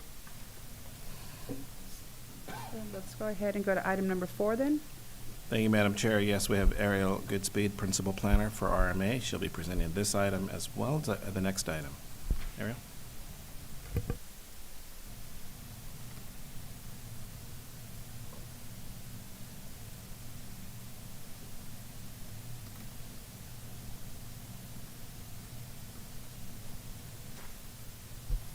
Hi, good morning, everyone. Ariel Goodspeed, Principal Planner here with the county. I'm excited to give you some updates on our general plan and our housing element for 2021 year. So the general plan, what is it essentially? It's our constitution for land use. So all government decisions affecting land use have to be consistent with the general plan. There's capital improvements, acquisition of sale and land, and of course, the bread and butter that I do and the fun stuff is zoning, use permits, subdivision maps, specific plans, and development agreements. They're also long-term, generally 20 to 30 years. In addition, you have statement of policies, diagrams, objectives, principles, standards and proposals, and implementation measures that are all put into this policy document. Each year, like I'm here today, there's an annual progress report that we have to submit. There's also specific elements that have to be within your general plan. Those include land use, circulation, housing, conservation, open space, noise, and safety. On a further slide, I'll also include, we have 3 additional sections that now the housing element, which I'll talk about later, that's actually updated more frequently. It's not 20 to 30 years, it's actually updated every 8 years. So the adoption or amendments of a general plan, there's a lot of different steps that you have to go through. There is tribal consultation that has to be done. You go to Planning Commission with workshops and notice of public hearings, resolution with recommendations that then go to this board. The board has, public hearing notice following with the receipt of planning commission report. There's public hearings that are held. Now, if there's any changes that the board does that the planning commission hadn't necessarily reviewed, it then has to go back to planning commission for recommendation. And then it's adopted by resolution. It can be combined with other land use approvals to provide consistency. So an example of that might be what you've seen if you have a tentative subdivision map that comes in, but there's also a zone change that goes with it. So that would be, something this board's seen before. It's also subject to initiative or referendum by petition of registered voters. And you've seen that happen in the past too. So what is the general plan annual progress report? Basically, every jurisdiction is just required to report on our progress that we've made on implementing for that year. It has to be submitted to the Office of Planning and Research, OPR, and also the California Department of Housing and Community Development, HCD. Now, on the slide to the right, I just wanted to also include that we also report on economic development, public facilities and services element, and an administration element. This is beyond what the state requires has to be in your general plan. We have to report Madam on. Chair, so I have just quick to clarify. You said that every jurisdiction with that report basically presents their being consistent with the general plan. Yes, and we report, we have 3 additional elements within our general plan. Got it. Thank you. So these are the sections. There's 11 different sections that have to be that you have to report on per the state. The housing element is done in this separate annual housing element annual progress report, which I'll be getting to in my next presentation. And this is all included in your packet today. So I did want to take a minute and just highlight some of the items that we were able to either continue working on or get done in 2021. The zoning code update. We've continued to make progress on doing a comprehensive update. It's actually continued to be open for public. The public draft is open and it will close at the end of this month. We are going to be bringing it to Planning Commission for their review and recommendation to the board April 27th. And so following probably in May, you'll be coming before you. So this is really exciting. In addition to that, there's going to be 6 pre-approved architectural ADU plans, which I'll talk a little bit more in my housing update. Also last year, we received grant funds for $976,000 with a matching 26%, so for about $1.3 million to be able to begin work on a habitat conservation plan and natural community conservation plan. We're calling this plan the San Benito County Conservation Plan. We also have a public advisory committee. We met in February, we met a few times last year. Our next meeting is going to be on May 11th at 4 p.m. And we're slowly building our representation. It's really important that as we put this together, that we have adequate representation of all of the different stakeholder groups.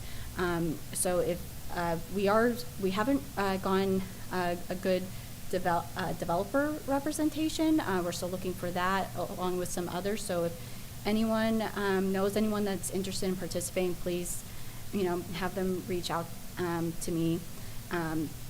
And then the other one, as the board's very familiar with, is the Riverview Regional Park.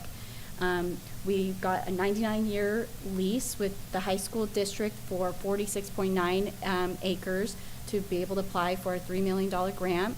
The board also last year approved $200,000 to be able to go towards some of the initial design work, biology, consultation, and also to be able to put in ADA parking lot at the beginning to make sure that this is more accessible to the whole community. So thank you, board, for appropriating those funds towards this project and approving us to apply for that grant. And the one thing I did really want to kind of note on is that all of the big things that we worked on last year, and as you have seen in our other presentations, come out of grant funds.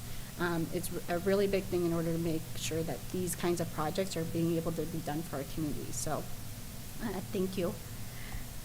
So basically, my recommendation is that you receive and adopt the annual progress report, and you so we can submit it to HCV and OPR by the 1st this year. And then, of course, if you have any questions. Are there any questions regarding the presentation? Yeah, no comments yet. Madam Chair, I do have one, well, two questions. First of all, in going through this, I noticed there's a section of Sheriff Department standards, and it stated that there's going to be a study done, but it hasn't yet been prepared. I'm just curious, where does that, and I maybe should be asking this of Sheriff Taylor, but frequently that's one of the comments that I think we all get is about coverage with sheriffs, deputies in the county, et cetera. I mean, where do things stand on that study? I would have to check in with Taylor, okay. But I'm happy to do that and respond back to the board. I should have given you a heads up. Sorry. Not a problem. And now this is a very specific question, and this may not be the appropriate time to ask it, but we, as you know, we had that situation, particularly was involved with Robin on this before she left, but the situation in South County with this lazy bum scramble issue, and got a lot of attention, and there was it was raised to me that certain issues in our general plan might need to be looked at so that in the future, as a county, we could better respond to that situation and others that might come up. At what point is that going to potentially be addressed, or how is that addressed? So to report on that specific project, what was requested of that applicant was where the race would be occurring because there is a potential biological sensitivity. Right. That they basically had biologists walk to make sure that that particular trail would not affect any endangered species or habitat. We had said that it didn't necessarily have to be done for this year's event, just before next year's event, and that they just let us know which company they were going to consult with for next year's event. The applicant made a decision not to continue with their race this year. I can't. Yeah, and I'm sorry, I'm fully aware of all that. I was very intimately involved in all the details. Okay. And I'll follow with you later. There was some, it was brought to my attention that within our general plan, it was not necessarily conducive to being welcoming to these kind. I realize that the specifics of this one, welcoming to these kind of activities in our county, as opposed to some other areas like maybe wine, wineries, et cetera. So this may not be the right time to be bringing this. Probably not, but we're talking about the general plan. So anyway, it's pertinent. Okay. Mm-hmm. So again, and I'll let Joel speak, any project has to be consistent with the general plans. Yes, the issue with events such as that motorcycle event is that it's really a question of the zoning ordinance and not the general plan. We require a temporary use permit for special events, and so that requires application with sufficient time in advance so that that use permit can be considered and approved by the Planning Commission. And if event sponsors neglect to do that, that's where the problem comes in. So it's really a zoning ordinance issue, Okay. and not a general plan issue. And could that be then potentially something looked at, and again, I'm not trying to have them skirt around the situation, not at all. But as, you know, these kind of, as we look for tourism opportunities and other opportunities in San Benito County, particularly in South San Benito County, you know, again, I want to be sure that we can maybe better address it.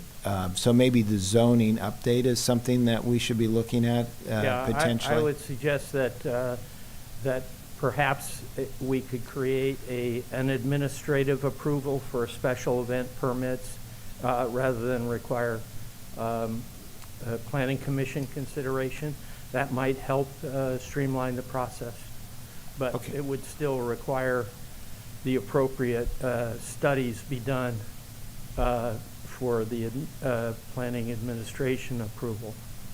Okay, thank you. And I'll follow up with you, Ariel. Yeah, and just so you know, we have some additional revised sections on temporary events and temporary use permits within the public draft that's available, and it's on our website. So I'm happy to send that to you as well, so you can take a look at what we are proposing to bring to the board. Thank you. Any other questions from Yes, Madam Chair, thank you. The progress report, reading through it, mentioned there would be a plan for signage in the county, and I see the wayfinding parts mentioned there, but I'm wondering about other stipulations with signage. It's just, you know, we're in election season now, so I get that you're going to have election signs up all over the place, but outside of that, I'm there, here and there, I do get somewhat concerned that we're kind of losing control of just signage and, you know, mandates with signs and all that. Yeah, I do know, actually, Barbara had been working on the updated sign ordinance, was it last year, if you want to? Right. There was, we prepared a draft of the sign ordinance. A prior person in the RMA department wanted to rework that kind of ordinance before it wanted to go to the board. They wanted to spend more time with the ordinance. That was just an initial change to the ordinance and we also noted that there needs to be a comprehensive update to the sign ordinance as well. So I believe that RMA staff, like maybe 2 years ago, indicated that they wanted to work on the sign ordinance and then bring it back to the board at some point. But it does need a comprehensive update at this point. I mean, at some point. Great. So I can add that to Just for me personally, I think it's something we should at some point. It's not the highest priority, but you know, we don't want the clutter to get too out of control, I guess. So I do think we need to get a handle on that somewhat. The other issue that mentioned developing this database of available commercial industrial properties, I think that's fantastic. Something that I've personally talked about that's needed in this community and could be a really good recruitment tool for business. And I noticed staff said we'd be potentially going out for a consultant on that. Just wondering where that is. And then secondly, this sort of secondary question, do we necessarily need a consultant to, you know, to decide which properties are zoned industrial? I guess it's vacancies within those. No, you know, I can make sure that that's a priority for 2022, and I can work with our GIS analysts to map and create a virtual map that we can post on the website. I know, you know, realtors, or, you know, and also our Economic Development Council, that would be important. So I'll make sure that that's a priority for this year. I personally appreciate that. I just think having that database would be really wonderful. Thank you.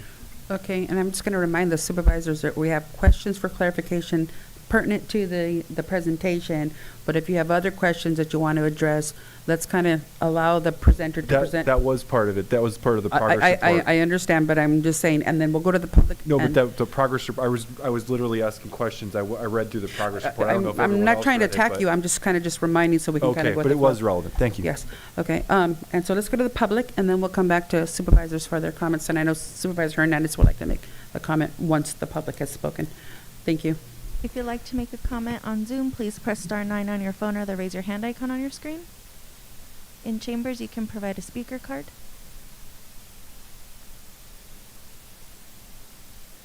No comments. So Supervisor Hernandez, did you want to go first? I didn't have any further comments, Madam Chair. Okay, all right.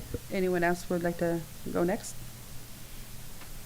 Just thank you very much for the presentation. I appreciate that you are putting this out there so that everyone can kind of take a look and see where we're at as far as the general plan is concerned to date. Thank you. Okay, so Tiffany? Madam Chair, yeah, just an overall comment. You know, in going through this in preparation for this meeting, in, you know, thoroughly going through your update, which was very well done. Thank you.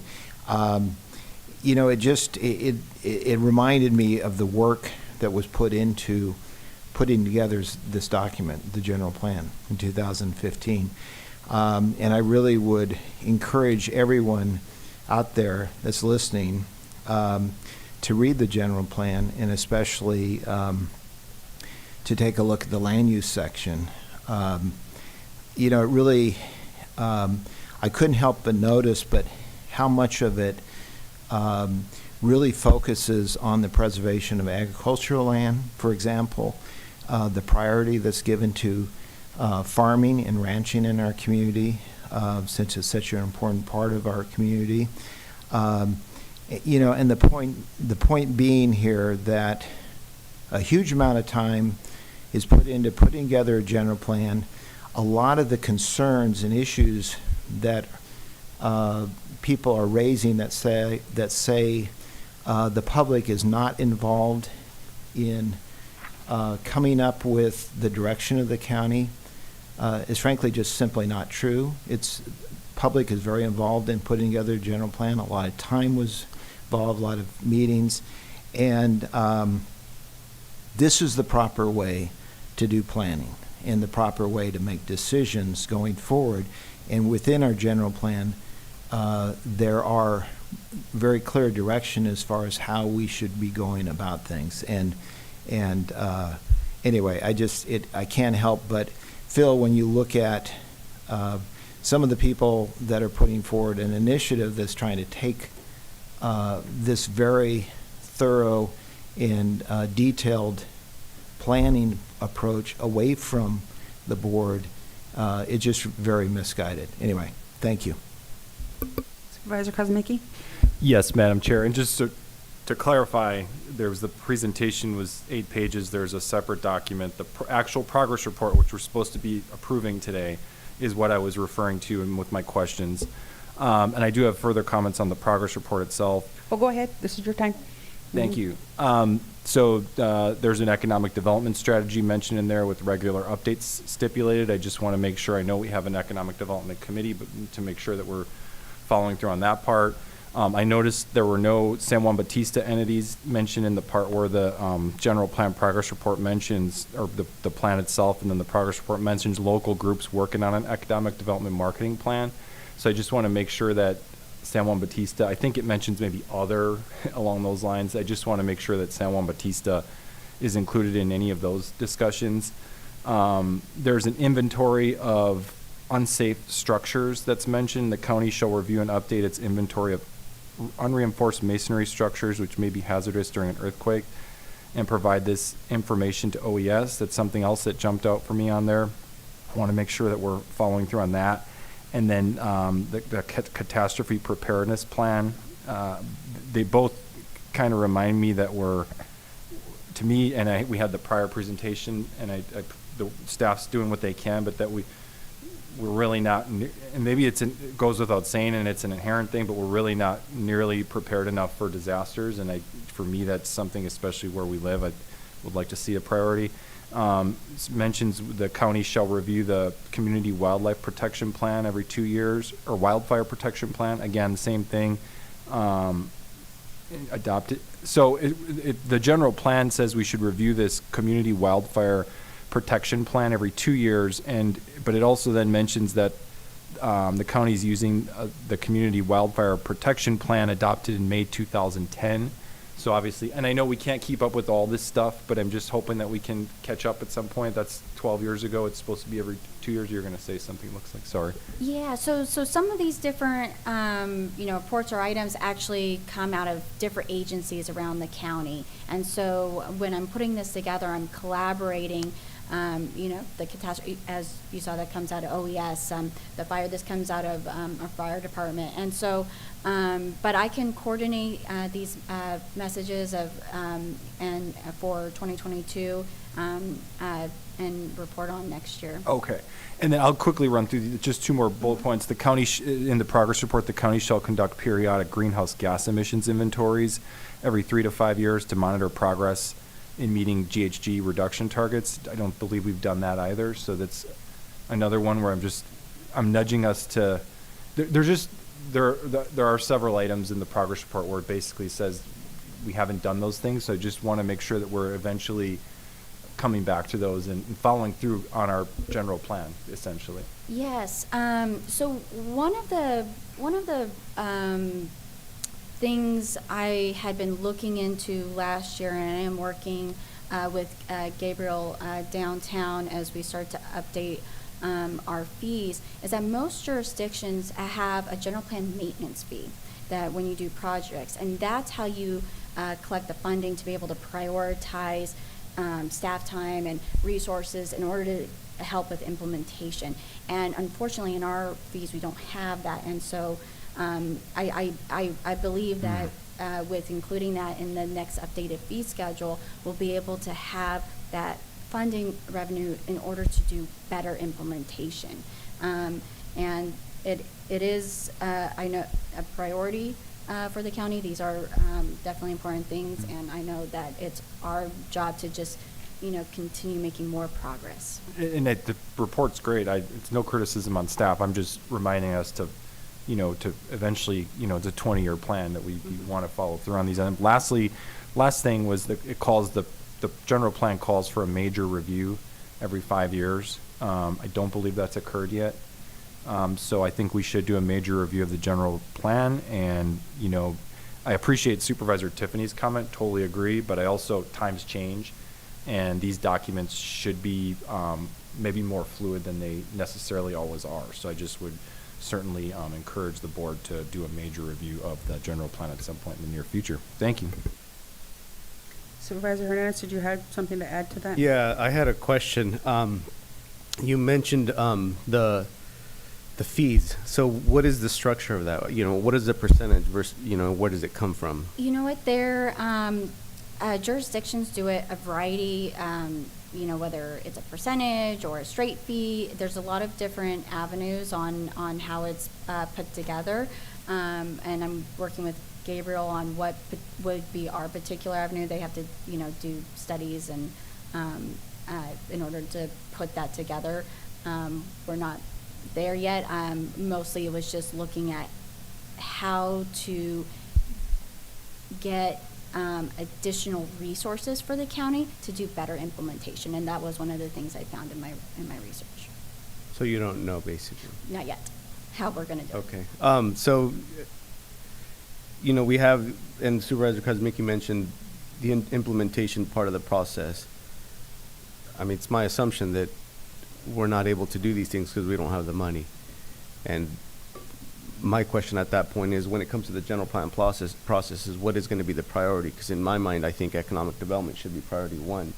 If we don't have economic development, we don't have anything. And I did have one question as it pertains to the inventorying of land, basically properties. If we're going to get a consultant, is he going to be able to identify which areas are prime for development and which aren't? And I'm talking about commercial developments. So, particularly on commercial, we actually have existing GIS layers on where in this plan where commercial zones are likely to occur for, a variety of different reasons that go into it. Now, the zoning hasn't necessarily been it hasn't had, not all of those areas identified have had a zoning code element to basically get it to be consistent with the general plan. So some of those, they need a zone code change. But we did, within the general plan, identify where commercial, the best areas for commercial would be for the county. So the interactive map, I think, you can pull up on our GIS now those general plan designations and see, where it's laid out. You can pull up the zoning on our GIS map where those are laid out. Mainly what I was discussing with about the GIS analyst is just, kind of taking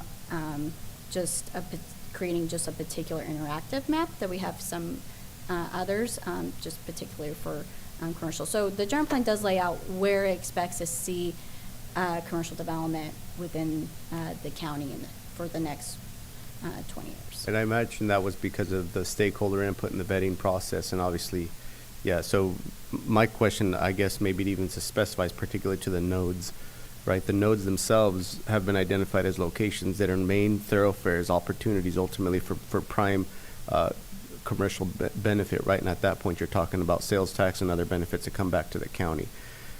So I would actually disagree with Supervisor Kosmicki on a general plan that's fluid. That to me sounds a little dangerous, because that means that there's no specificity. If you're looking at a business trying to invest in a community, if he thinks or she thinks it's going to be a hard sell, or maybe there's going to be a struggle through the process and knowing where they can develop, then we're by default telling them don't even bother coming to our county. And I think, and I know it's a lofty idea to think that we could bring every commercial development within the city's sphere of influence. Businesses have a little bit of a different perspective, right? They know, since they do the R&D on where they're going to develop, where the prime locations are, they're going to tell you where they want their property. And if you say no, obviously, they're not going to just agree. So my ultimate point is we got to be very clear that if we really do want this county to survive, obviously that referendum would be disastrous to our county. And just the same, because to me the nodes point to the reality. Point of order. I think we're talking about initiatives and referendums here. It's a little iffy to me. Okay, hold on. Right now, I'm allowing the supervisor to speak, and I'm taking notes. Believe me, but everybody who has made some comments otherwise. Yeah. Well, we're talking about adoption of a plan, right? That means the board gives direction. So excuse me, but I know I'm accurate on this, Supervisor Kosmicki. That is the prioritization of the goals and ultimately objectives when it comes to the stakeholder input. So the bottom line is we got to make sure that we're thorough about this. We're not going to be ambiguous to the public. We're going to share with them the reality of what this looks like and obviously the impacts, right? Which is why the board already approved asking for basically a fiscal study. So just to lay out the facts, that there's nodes I think are a benefit to our county, and if we don't make sure that we prioritize them, then by default that means our county is going to be set to ultimately share with the public the truth of the implications of that, meaning loss of services, loss of benefit to our county through sales tax and other avenues. That's all I had, Madam Chair. Okay. Did you want to add a comment, or did I not go to you? You haven't come to me yet. I'm so sorry. You go ahead. Sorry, Supervisor Thank you, Dirks. Madam Chair.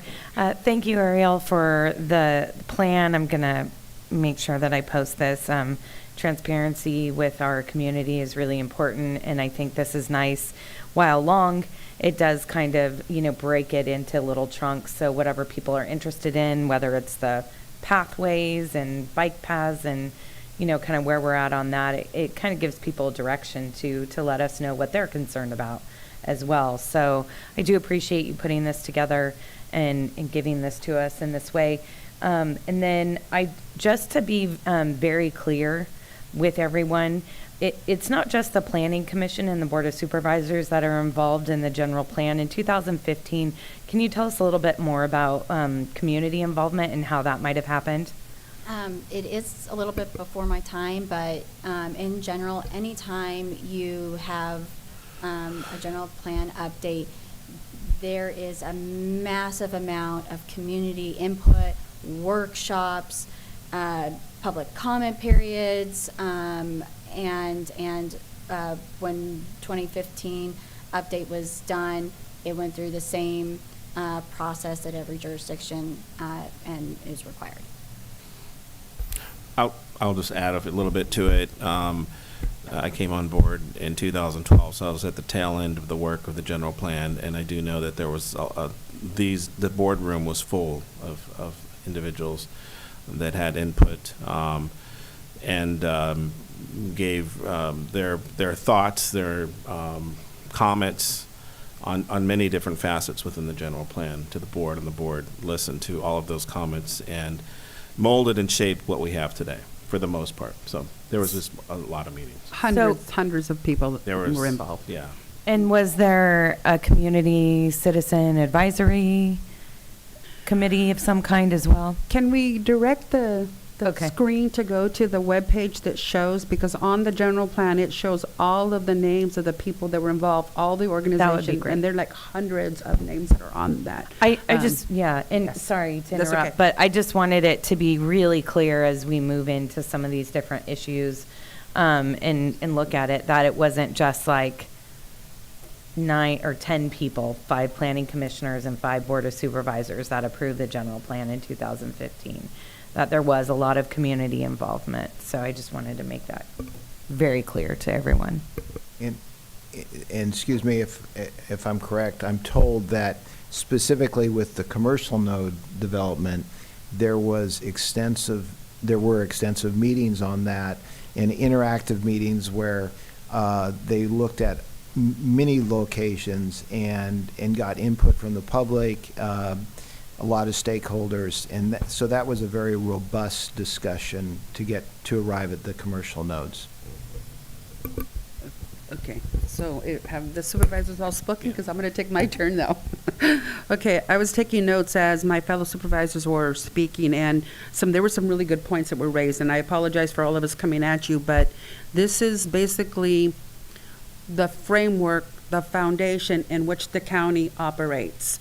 If it's not in the general plan, then where does it fall in terms of priority, attributing resources toward it, or anything of that nature? And so it's obviously a sensitive subject for some of us because we're very passionate about it. First of all, I apologize for you get thrown into the lazy bum scramble, but it had been an ongoing conversation, and so I wanted to address Joel.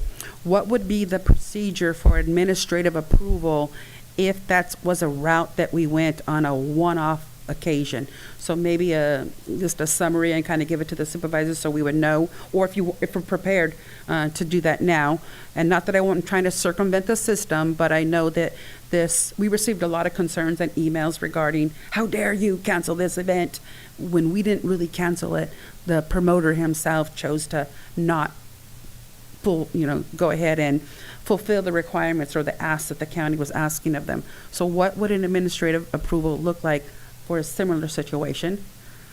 Well, frankly, we would have to draft an ordinance that would permit an administrative approval process, review that through the planning commission, and then bring it to the board.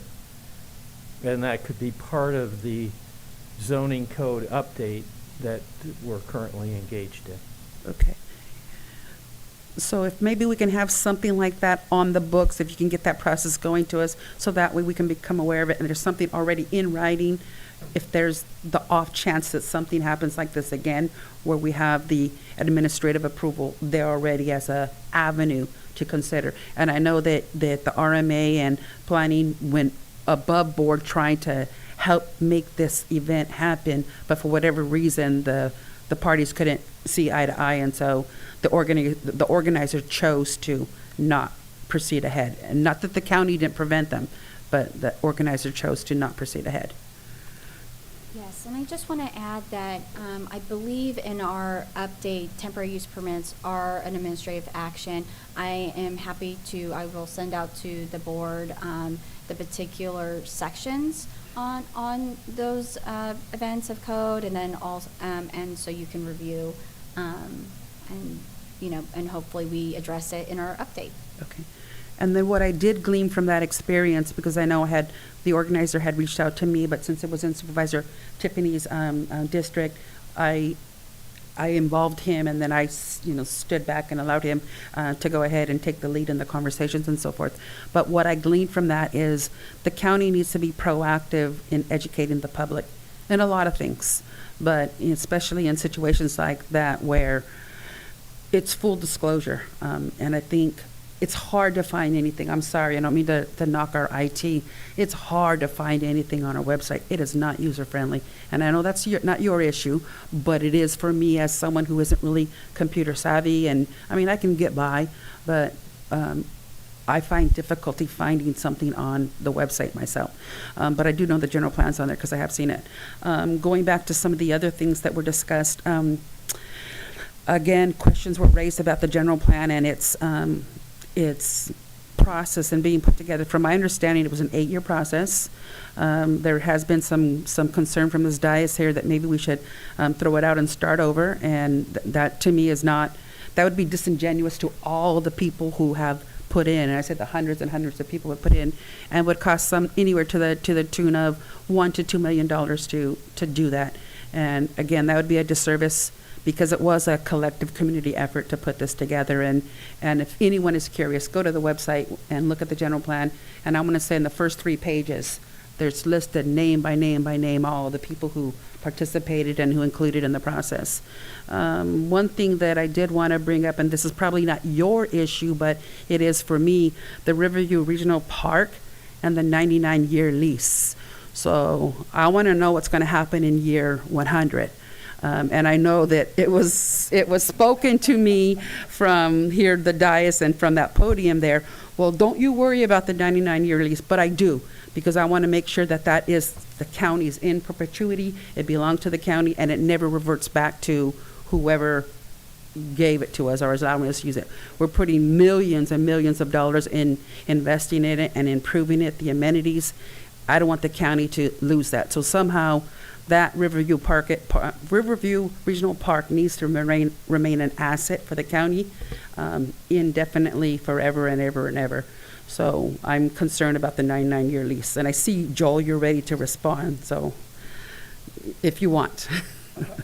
Certainly, I can answer that question. It's a little tangential to the general plan progress report, but there is a memorandum of agreement between the high school district, the city of Hollister, and San Benito County, and it lays out the process for turning over the title, not just a lease, for the area of the park in question. And that has to do with the closure of Nash Road, and we haven't reached an agreement between all 3 parties concerning that closure. And so that is currently a precondition for deeding the property over to the county. Once those conditions in the MOU are satisfied, that deed can be granted, whether it takes 1 year or 99 years. That's the process. All right, thank you. And then I do know that there was a comment about greenhouse gases, but I believe we have an agenda further down on the item looking at electric vehicles. So I think we are kind of addressing the greenhouse gases. Someone earlier in this meeting mentioned something about monitoring about intersections and dangerous intersections, and section 22.C-B specifically deals with intersections. So maybe we need to go back to that section and evaluate what's the intersection that you had mentioned? 25 and Enterprise Road. So let's, because that would be in your domain in RMA anyways, right? With It's Caltrans jurisdiction. well, maybe a letter or something to see if we can urge them, or a study, whatever has to be done in order to push that forward, because that's a concern. But it is section 22.C-B. Also, too, the fact that we want to promote walkable communities. So that would be in the circulation section, and that is 28.C-8. 29C-I, and regarding transit, 30.C-I, excuse me, 30.C-I, yes. So there's a lot of concerns that we have, but we as supervisors need to make sure that we look at that report that Supervisor Kosmicki had mentioned. I did see it, but again, I did take the notes as everybody was talking. It's something that we need to embrace and include in our vocabulary. I would encourage all of the candidates that are running for supervisors to get really familiar with the general plan, get very familiar with the process, because I guarantee they will be challenged on some of the facts that are in that. But it is our bylaws, it is our goal, it is our, for lack of a better word, the Bible in which we operate, and it's a very important document. And so I'm done with my rant. Madam Chair? Yes. Can I clarify quick? Yes. So I brought up the review. It's actually included in the general plan. So the people who wrote the general plan in the Pryor County Board in section 72.ADE, 5-year general plan review, the county shall conduct a major review of the general plan beginning every 5 years from the adoption date. The review shall focus on amendments that are necessary for the plan to stay relevant with current issues and consistent with state legal requirements. And then the staff notes say the program has not been implemented yet. And then secondly, the monitoring of GHG, section 63.HSJ, the county shall conduct periodic greenhouse gas emission inventories every 3 to 5 years to monitor progress in meeting GHG reduction targets. Staff notes say the program has not been implemented yet. Thank you. So I can actually address both those if you like. So AMBAC actually does do a GHG emissions report, and I can send that off. They did last year's. I think they do it yearly on our behalf.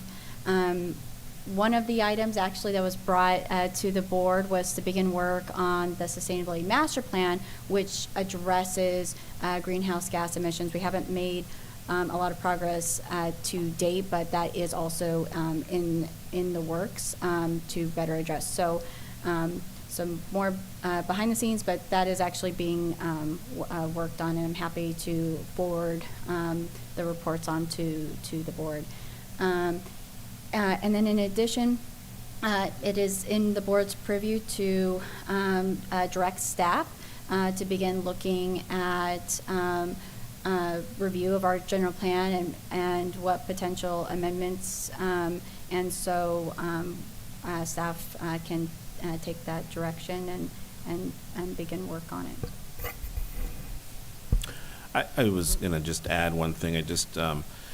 Just to put things in perspective and context, 2015, the adoption, 2020, we were hit with COVID, and I think pretty much all production of everything kind of stopped, and all hands were on deck for the last 2 years. So we're starting to get a little breathing room here over the last 2 months, and we've been bombarded with work, catch-up work over the last 2 years. So I'll work with RMA and make sure that we move forward with our obligations and the things we need to do within the general plan. But I just wanted to highlight that for the board.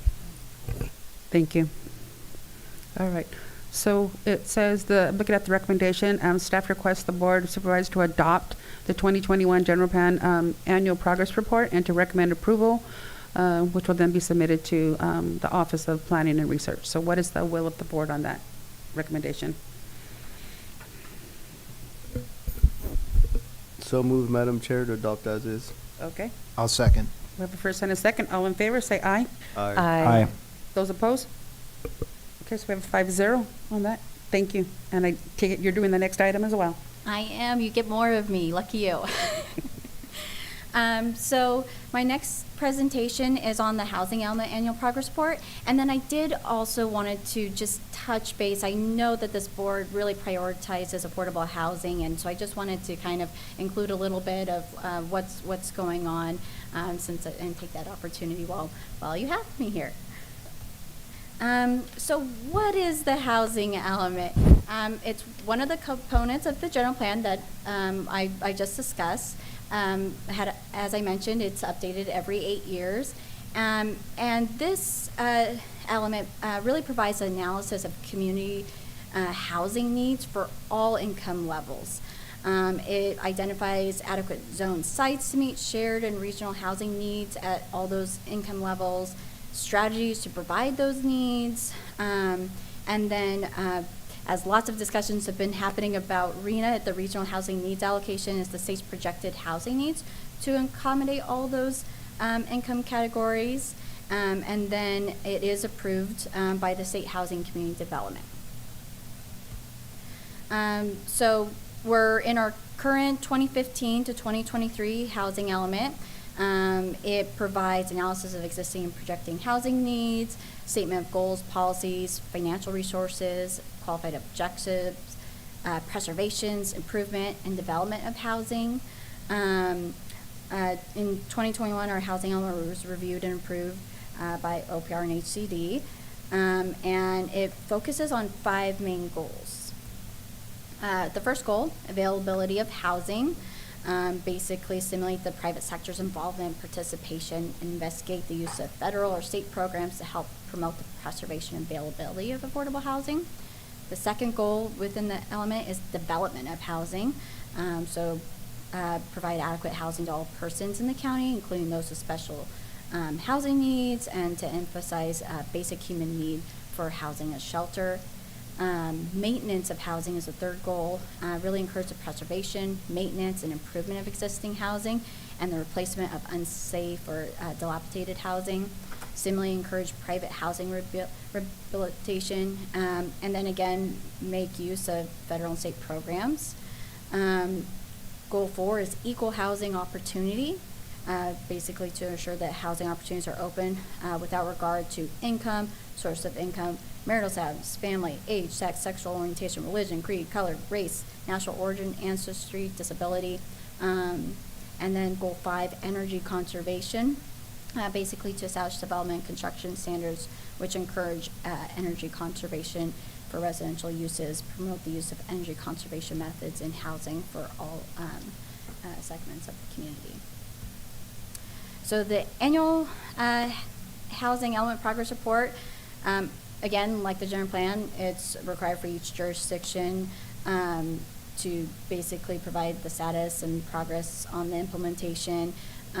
They do include, it's a little bit more specific. They have specific Excel reports that we have to do, which were included in your packet. And that, again, it has to be submitted to HCD and OPR by the 1st of each year, April 1st of each year. I did want to just take a minute to kind of go over, you know, our RHNA for the 2015 to 2023 allocated 837 units, and then the breakdown per income level: 198 for very low, 120 for low, 164 for moderate, and then 355 for above moderate.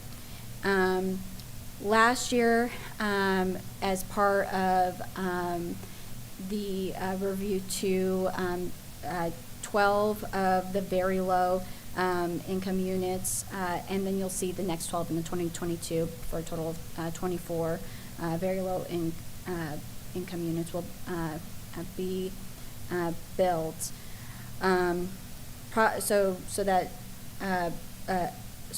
Very low and low. And then, but you can see for very low, low, and moderate, to date, we've, you know, only built a handful of the units that are really needed. And then on the above moderate, you know, we have 880, so we've way exceeded our above moderate, but, you know, to date, we haven't built, you know, what we were hoping to do for those income levels. And then I did, on some other slides, I'll kind of talk about it a little bit more. So in our housing element plans and timeline, so for the next housing element, we have already received LEAP and REAP grants that is basically going to help us fund the housing element update, and it's ready to go. We have a goal to have the 2023 and 2031 housing element reviewed and approved prior to the end of the current element. So that'll be by the end of next year. And then COG has received the RHNA numbers, 5,005 units. They're still working on developing the methodology to assist in the allocation between our county jurisdictions. So there's 3 that you're familiar with: the unincorporated and the 2 cities, and COG assists in the determination of very low, low, and moderate, and above moderate units breakdown as well. So inclusionary housing implementation program. So basically refers to municipal and county planning ordinances that require a given share of new construction to be affordable by people with lower to moderate incomes. It's a type of ordinance that assists in meeting those regional housing needs. So there was a recent ordinance in 2016 and amendments that were approved in 2020. The remaining work on it, the feasibility study, which was done in lieu analysis to determine in lieu fee, that's the remaining work as part of that ordinance. That work will be, and I'll talk about it more in the Housing Advisory Committee. We're looking to set up that meeting next month and be bringing that study to the Housing Advisory Committee for review and recommendation to the board. So you'll be seeing that work next few months. And then I did want to hit on that past approved development. So that inclusionary housing, that's how we get those very low, and moderate income units. And so our ordinance was not in effect at time of approval for a lot of the developments you see, and there was a minimal fee paid. And so any project that comes in now has to adhere to that ordinance. And so so I just wanted to hit on that, because I know it gets discussed, why don't we have more? So we'll, we now have that ordinance to make sure that we do.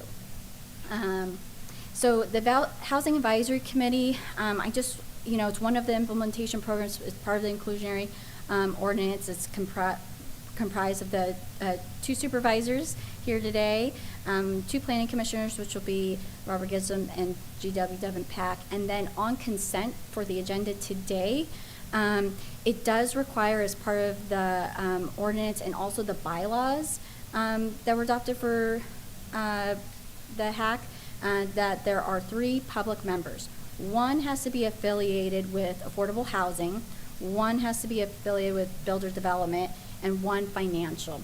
To date, we haven't been able to find a representative for financial, so we just have the appointment for the 2 other. So again, if we get the word out to constituents that maybe someone on that financial will be interested in joining the Housing Advisory Committee. And the purpose of this is basically to bring to the board matters relating to the housing element, general plan, inclusionary housing ordinance, evaluate proposals for dispersal of in lieu fees. It could also, be, any updates to our inclusionary housing ordinance. And then additional programs to achieve affordable housing, accessory dwelling units, as I mentioned in the general plan, and what staff has been working on, and the board will see in the next few months, is we're updating the code to the state standards. It's really streamlined accessory dwelling units. And then also we're developing a handbook, developing the pre-approved site plans. There will be 6. And the goals with this is to decrease the expense to homeowners and provide ease and access. There's state programs, density bonus, and grant programs. And then, of course, the housing element itself, and the updated one that we'll begin work on later this year, help achieve affordable housing. And so my recommendation is that you receive and adopt the annual housing element progress report, and that we submit to OPR and HCD by April 1st. So I'm happy to take questions or comments. Let's go to the public first. I'm looking at the clock and trying in terms of timeliness. Let's go to the public first, and then we'll come back to the supervisors.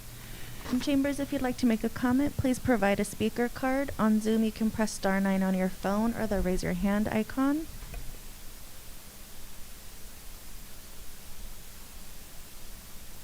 no comments. Okay, so this is obviously a very juicy, detailed topic. So who would like to begin? Because I don't want to deny anyone the opportunity. Let Colin start first. How about Supervisor Hernandez start first, since he likes to respond to everything I say. Anyone else want to start over here on this side of the room? Well, I mean, I would say on this item, this is one where I and Supervisor Kosmicki agree. This is an impact that's hard for our community to be able to absorb, and there's got to be, obviously the issue is addressing the state allocation, right? Whatever their metrics is, how do they come up with that number and apply it to our county? Because I'm hearing, and actually as a reference point, I know a councilman from Montserrat, she actually wrote an article about this where it's becoming too heavy to bear for many counties. So it becomes a mandate to a certain extent. It's funny how there's different ways a mandate could be applied, and one way could be just even through putting impacts and burdens on your county that you can't handle. So anyways, bottom line is we got to do something, because our county is not going to be able to absorb these housing impacts. And the majority of them, which you mentioned, and it's pretty funny, that are above moderate, right? We're supposed to address the low to moderate, the low income, and we're starting to see a little bit of that. And I personally opposed a project because of the fact that I saw that they waited till the end of the line to basically address this. So I think we need to come up with creative ideas, and maybe requiring the low-income housing element to be first, so just my thoughts. But obviously I appreciate the report. It was really well done, and then I know the next item's coming up where we have some kind of a sentiment against. Thank you. Sure, that's fine. Thank you. So I'm just curious, a quick question on process here, because I don't want to step over lines at all, because I think when we initially had this last week, when I took my notes, I think this was grouped with the Housing Advisory Committee issue, and I had some thoughts on process and affordable housing, obviously. So what would be appropriate for me to talk about process?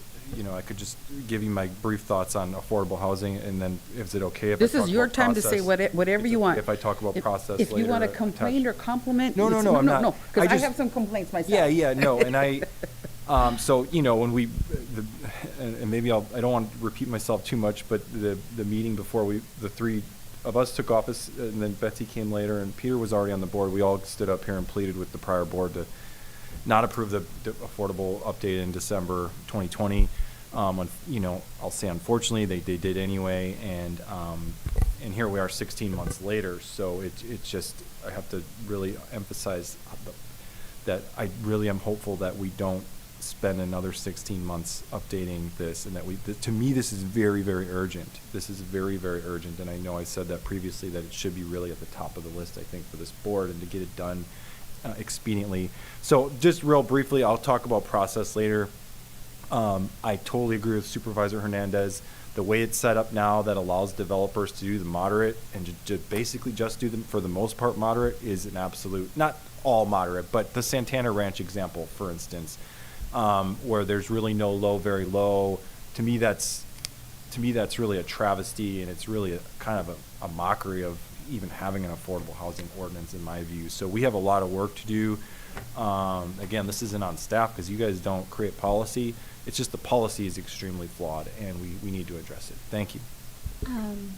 I would just like that if you read our current inclusionary housing ordinance, it requires very low, moderate, 15%. It's all laid out in there. And so a current development that comes through is going to be required. Santana Ranch was prior. But I believe you can do, the majority can be moderate. It doesn't require, the last I remember, that the very low, I mean, to me, very low and low should be at least half of the affordable allocation. It has to be. Well, yeah, it does lay out the specific number of units that have to be. So first it lays out, how many units is the development, and then it lays out the 15% requirement and how many units per section.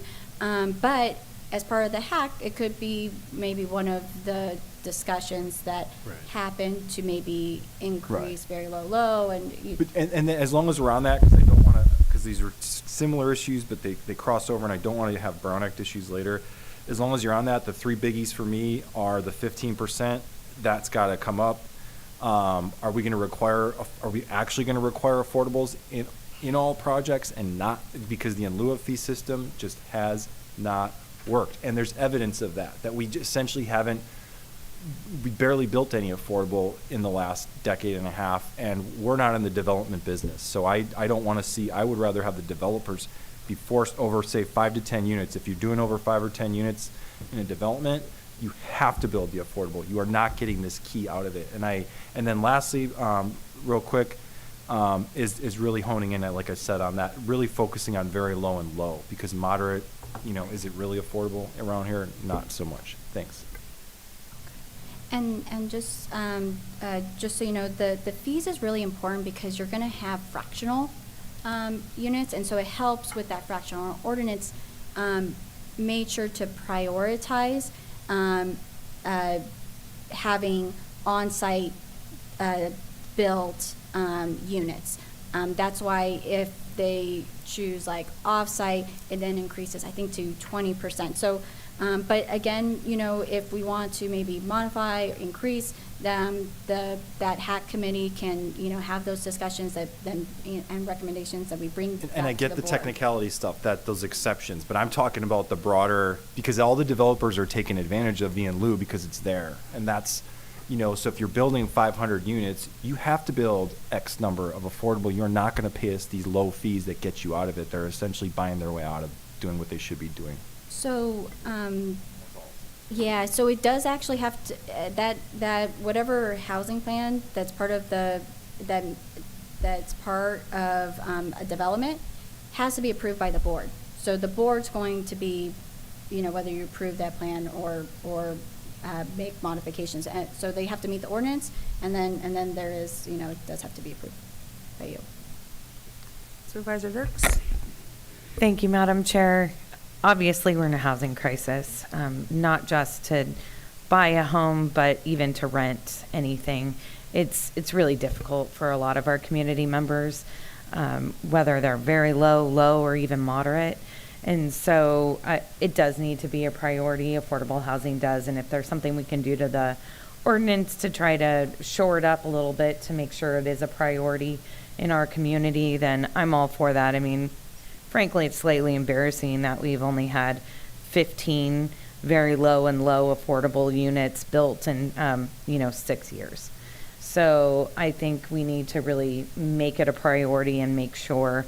In addition, there was only 3 moderate, if I'm looking at these numbers accurately, units to date. So in any case, it's obviously an issue. It's something we need to address as a board. We're here to set policy, and we need to make sure that we're doing right by our community members and the way we go about all of this. And we're going to be addressing it further down the agenda, maybe next item.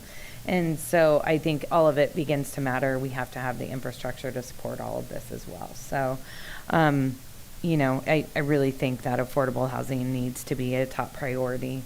The state Health and Human Services named housing the #1 health crisis in our state, and that was highlighted really tragically by the pandemic the last 2 years, the inequity that we face.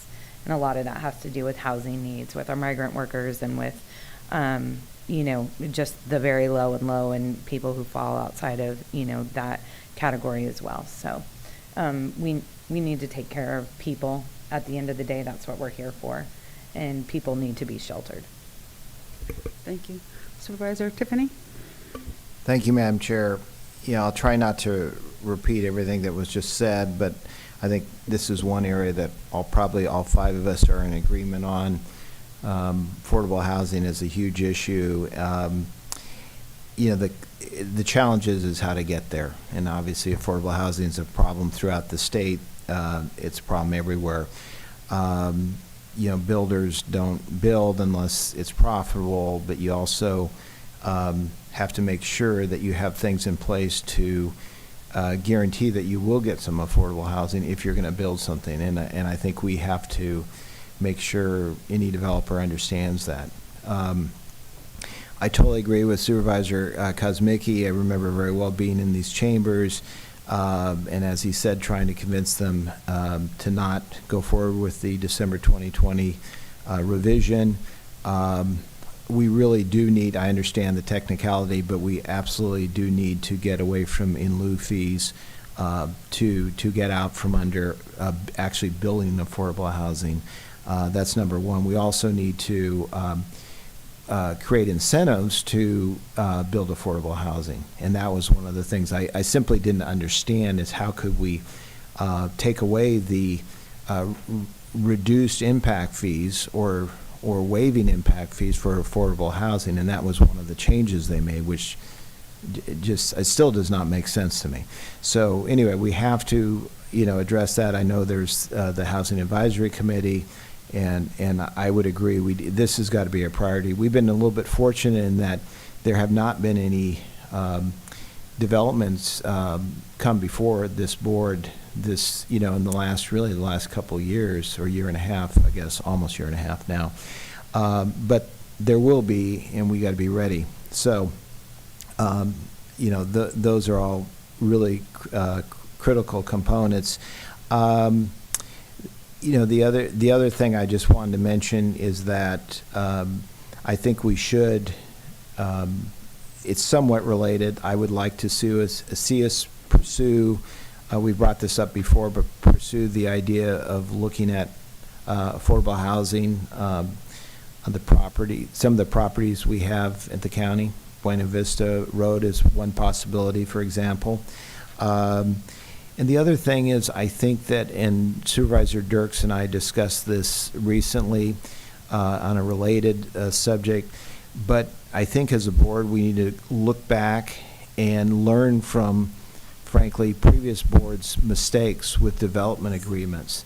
I can think of several, one in particular where the board or county staff, frankly, in the development agreement made some mistakes and left loopholes in affordable housing, like, for example, definitions of what affordable housing is, what is low, very low, moderate, and then developers take advantage of those loopholes. And we also, as part of that, need to tighten up what is the, who has the authority to change things on a development agreement or interpret things in a development agreement, because there's been times when things have been changed administratively and not by the board. So I think there's some really critical things that need to be looked at as we go forward to get more affordable housing in our county. Thank you. Thank you. Can you go to page 6 of your PowerPoint presentation that shows the RENA numbers in low, very low, moderate, and above moderate? Yep, it is up there. Yeah, that one there. Okay. So that right there is a snapshot of what is wrong with this community, right there. Okay, and we've all said it, and I know, again, the county is not in the business of building homes. I understand that.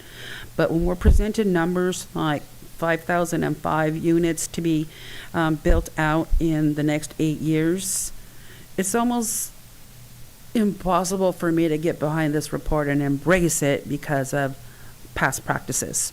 So I'm hearing there's a consensus up here at the board that we need to make low, very low, and moderate income a priority.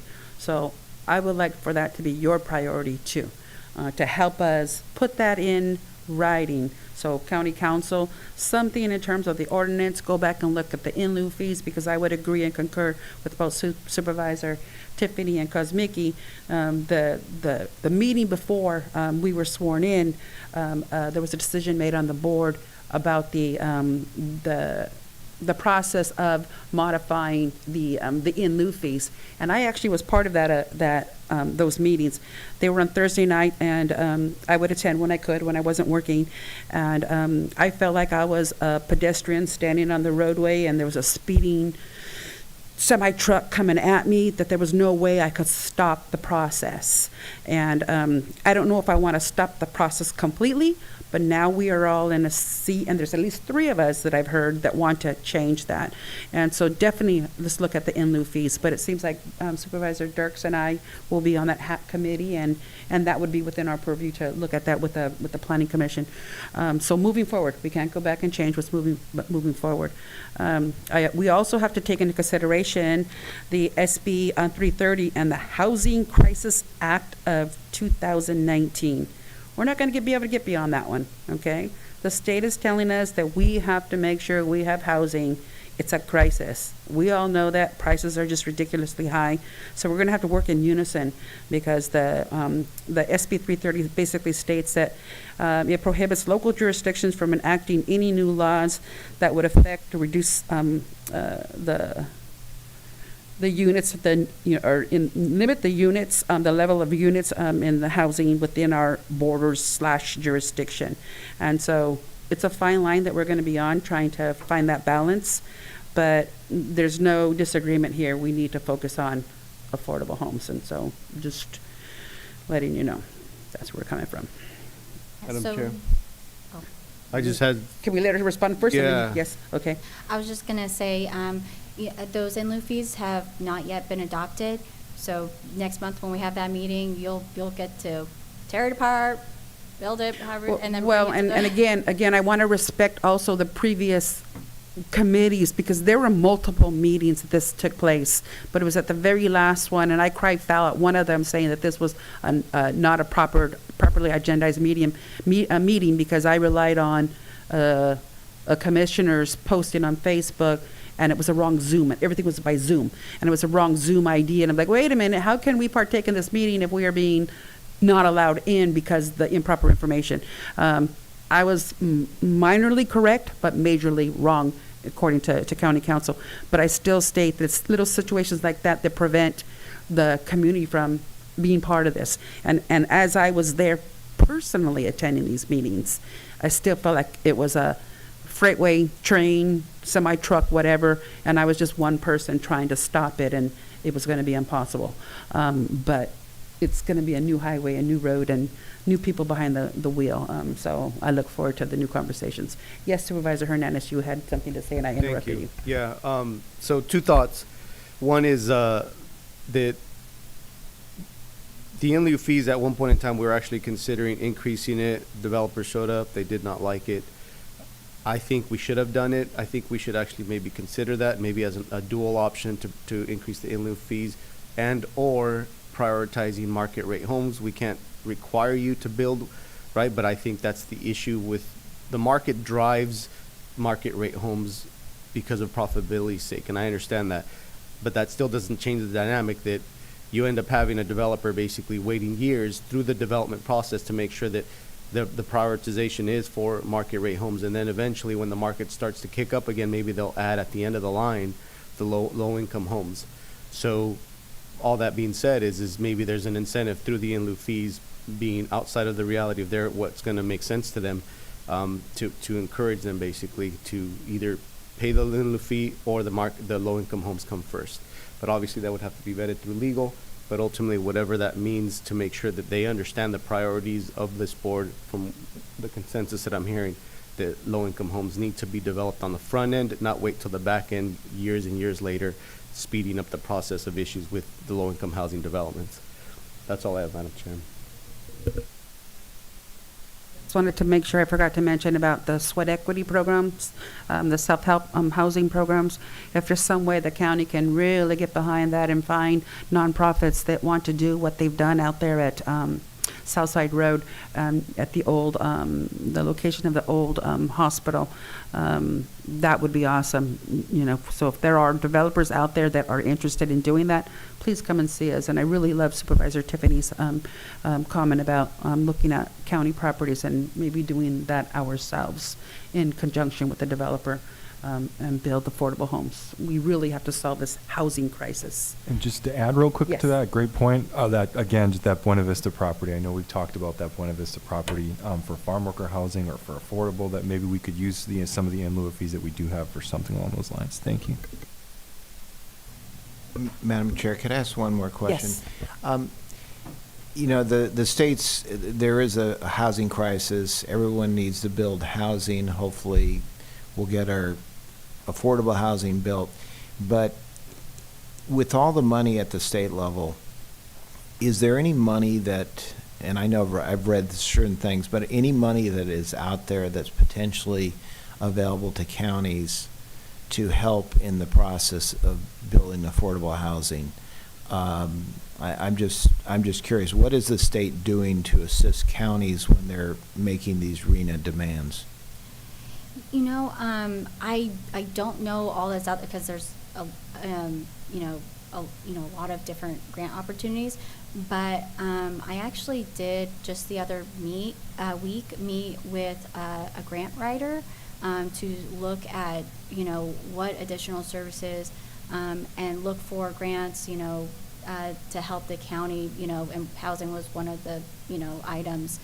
So internally, we are looking to additional resources on that can help us bring in grant money for the different priorities that we have, and so I can continue to update.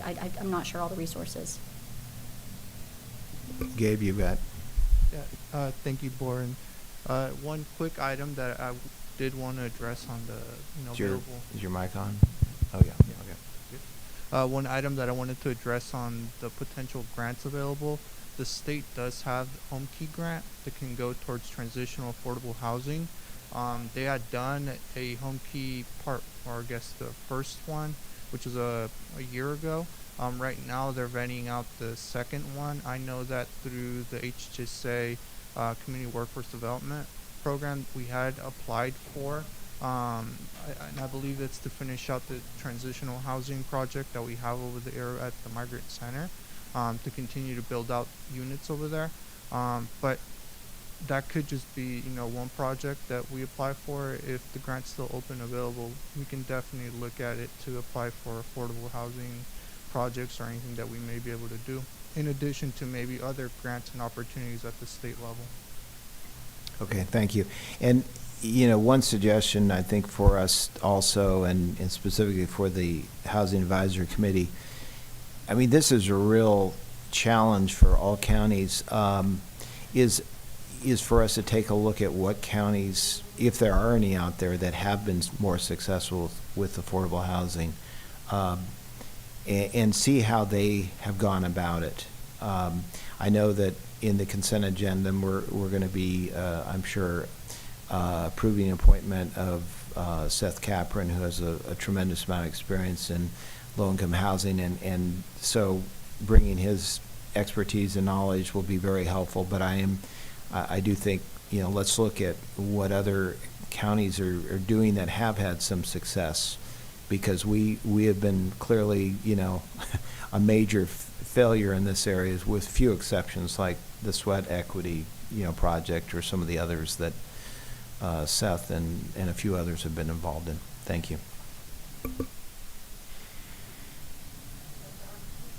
So if there aren't any questions, let's go ahead and what is the will of the board regarding the staff recommendations for this item? We need to approve the letter and authorize the, wait, am I on the wrong item? I'll move to approve as recommended. Thank you. Okay, can I get a second? Second. Okay, I have a first and a second. All in favor say aye. Aye. Aye. Aye. Okay, so we have a 5-0 vote on this item. So you want to go ahead and announce out the closed session item, and then we'll go to the public for any comment. And then we will be taking a 30-minute break. So it looks like for those of you leaving us now, 1 o'clock. We'll just kind of round it up to 1 o'clock. Okay? Closed session pursuant to section 54956.9 Workers' Compensation Liability. Claim number TIBU 600258 and 282. It's 600282 and 600149. And the agency claimed against the San Benito County member of Trindle Insurance Fund. Okay, so let's go to the public for any kind of comment on that. Any comment in chambers, please provide a speaker card. On Zoom, press *9 on your phone, or the raise your hand icon on your screen. No comments. Okay, so then let's go ahead and take our half an hour for break, and so about 5 to 1, more or less. Okay, all right, thank you.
Okay, let's call the meeting back to order. It's 1:05.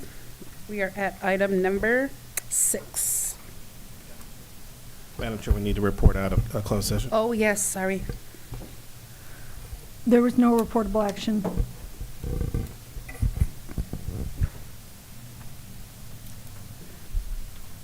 Are we on 6 or 7? My apologies. We're on item number 6, please. Okay, good. Yeah. Okay.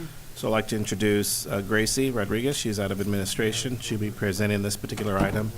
And this is an item that your board had requested staff to work on and bring back to your board. So we have Gracie here to present this item. Gracie? Thank you. Good afternoon, Madam Chair and respected board members. Like Ray mentioned, this is an item that was requested by your board, and it's a draft letter addressing and opposing the RENA allocation numbers.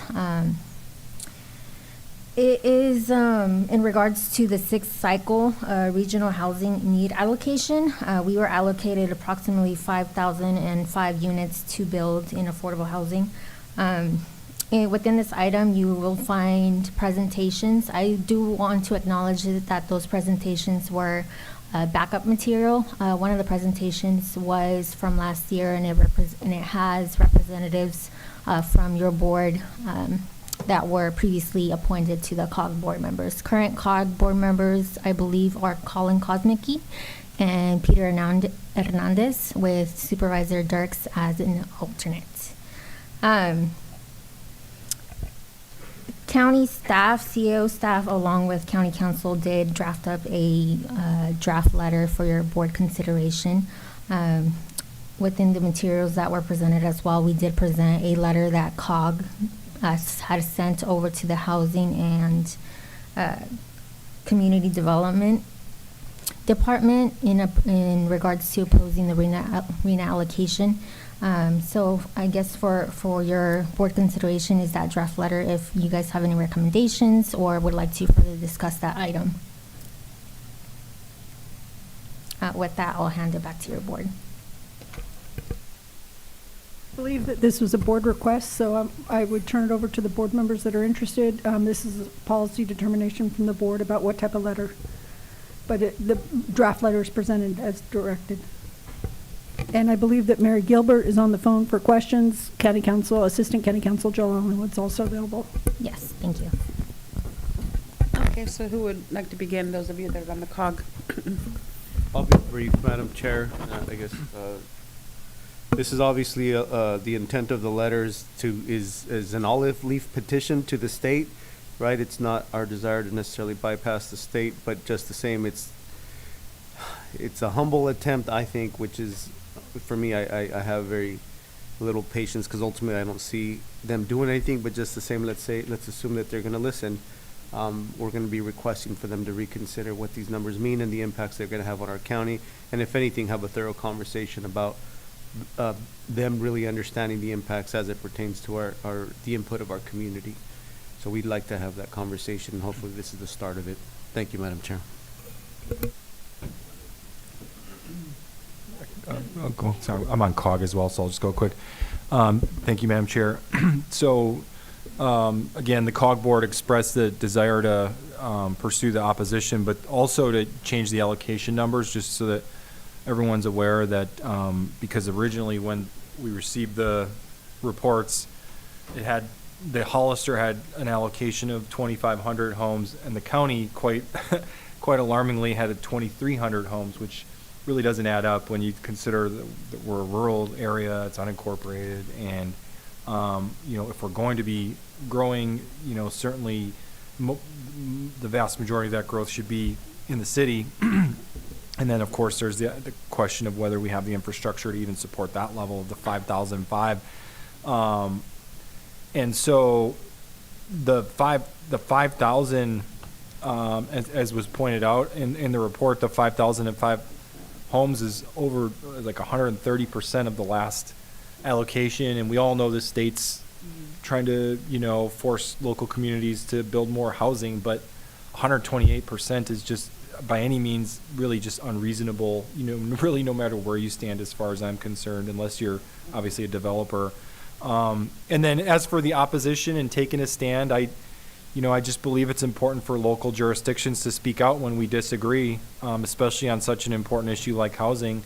And, if you agree we should zone for and potentially build over 5,000 homes in the next 8 years, then people shouldn't oppose that. But if you do disagree with the, having to zone for 5,005 homes, I certainly would encourage you to oppose the RENA allocation, at least to stand up and tell the state that we disagree with this and here's why. Because I know just from talking to residents and just spending all this time, going door to door and all that, and I know for a fact that the vast, vast majority of residents here wants slower housing growth, not 130% more than the last 8 years. So I'm a true believer that we're supposed to be here representing our residents, and I know that's how our residents feel. So not only have a vast majority of our residents made their preference loud and clear for slower single-family growth, but we just don't have the infrastructure to support it, which is outlined in the letter, which I think the letter does justice as far as expressing that. And we won't have the infrastructure at least until Highway 25 is finished, potentially a decade from now. So this is really problematic to have the state, doing this. And I've said it before, I'm not a politician, certainly not a state politician, but I just think this whole RENA system is just a sham. I think there's politics behind it. I think a lot of people are getting campaigns paid for by developers out there. And so I don't believe we're ever going to be able to just build our way out of this housing crisis in California. I'm a firm believer if you build more housing, more people are going to move here. California is a wonderful, beautiful state. There's a reason why people move here. Anyhow, again, to be clear, 5,000 homes unreasonable, double the RENA number from the last cycle, and we do have the right, and I think it's our duty to speak out against these allocations. Thank you.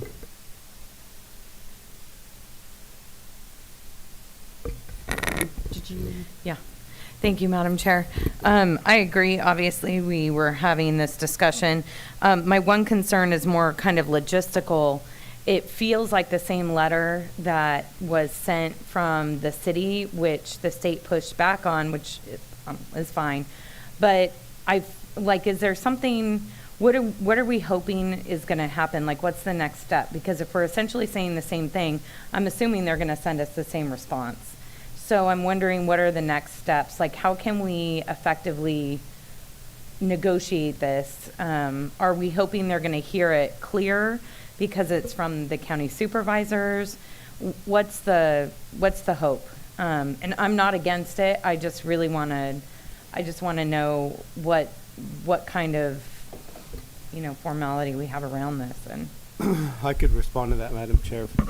So there's other counties that, like I've mentioned earlier, that are dealing with the same impacts.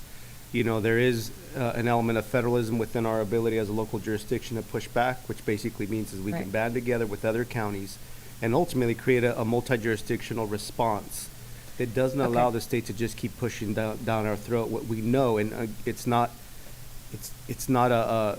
inconsistent with the reality that basically we got to clarify to them, if you keep doing this, you're going to damage our community. If you don't stop, it's going to get worse for our community, and then it's our community that's going to rise up and speak out. It's not just going to be us. No, and I totally understand that. I just want to be effective in our communication with the state so that we, however this gets resolved. But that answers my question. So it sounds like from what you're saying, there's going to be a lot of other counties sending a very similar letter.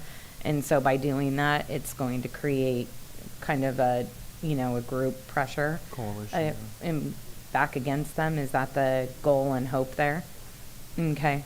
And then just to clarify, I know it's in here. I know we've kind of talked about it, but Joel, would you be able to explain a little bit more just to the community? Transparency, obviously. We just really want to be clear about this. There was like a headline in one of the local newspapers saying that the county is going to build 5,000 homes, and it was just really inaccurate.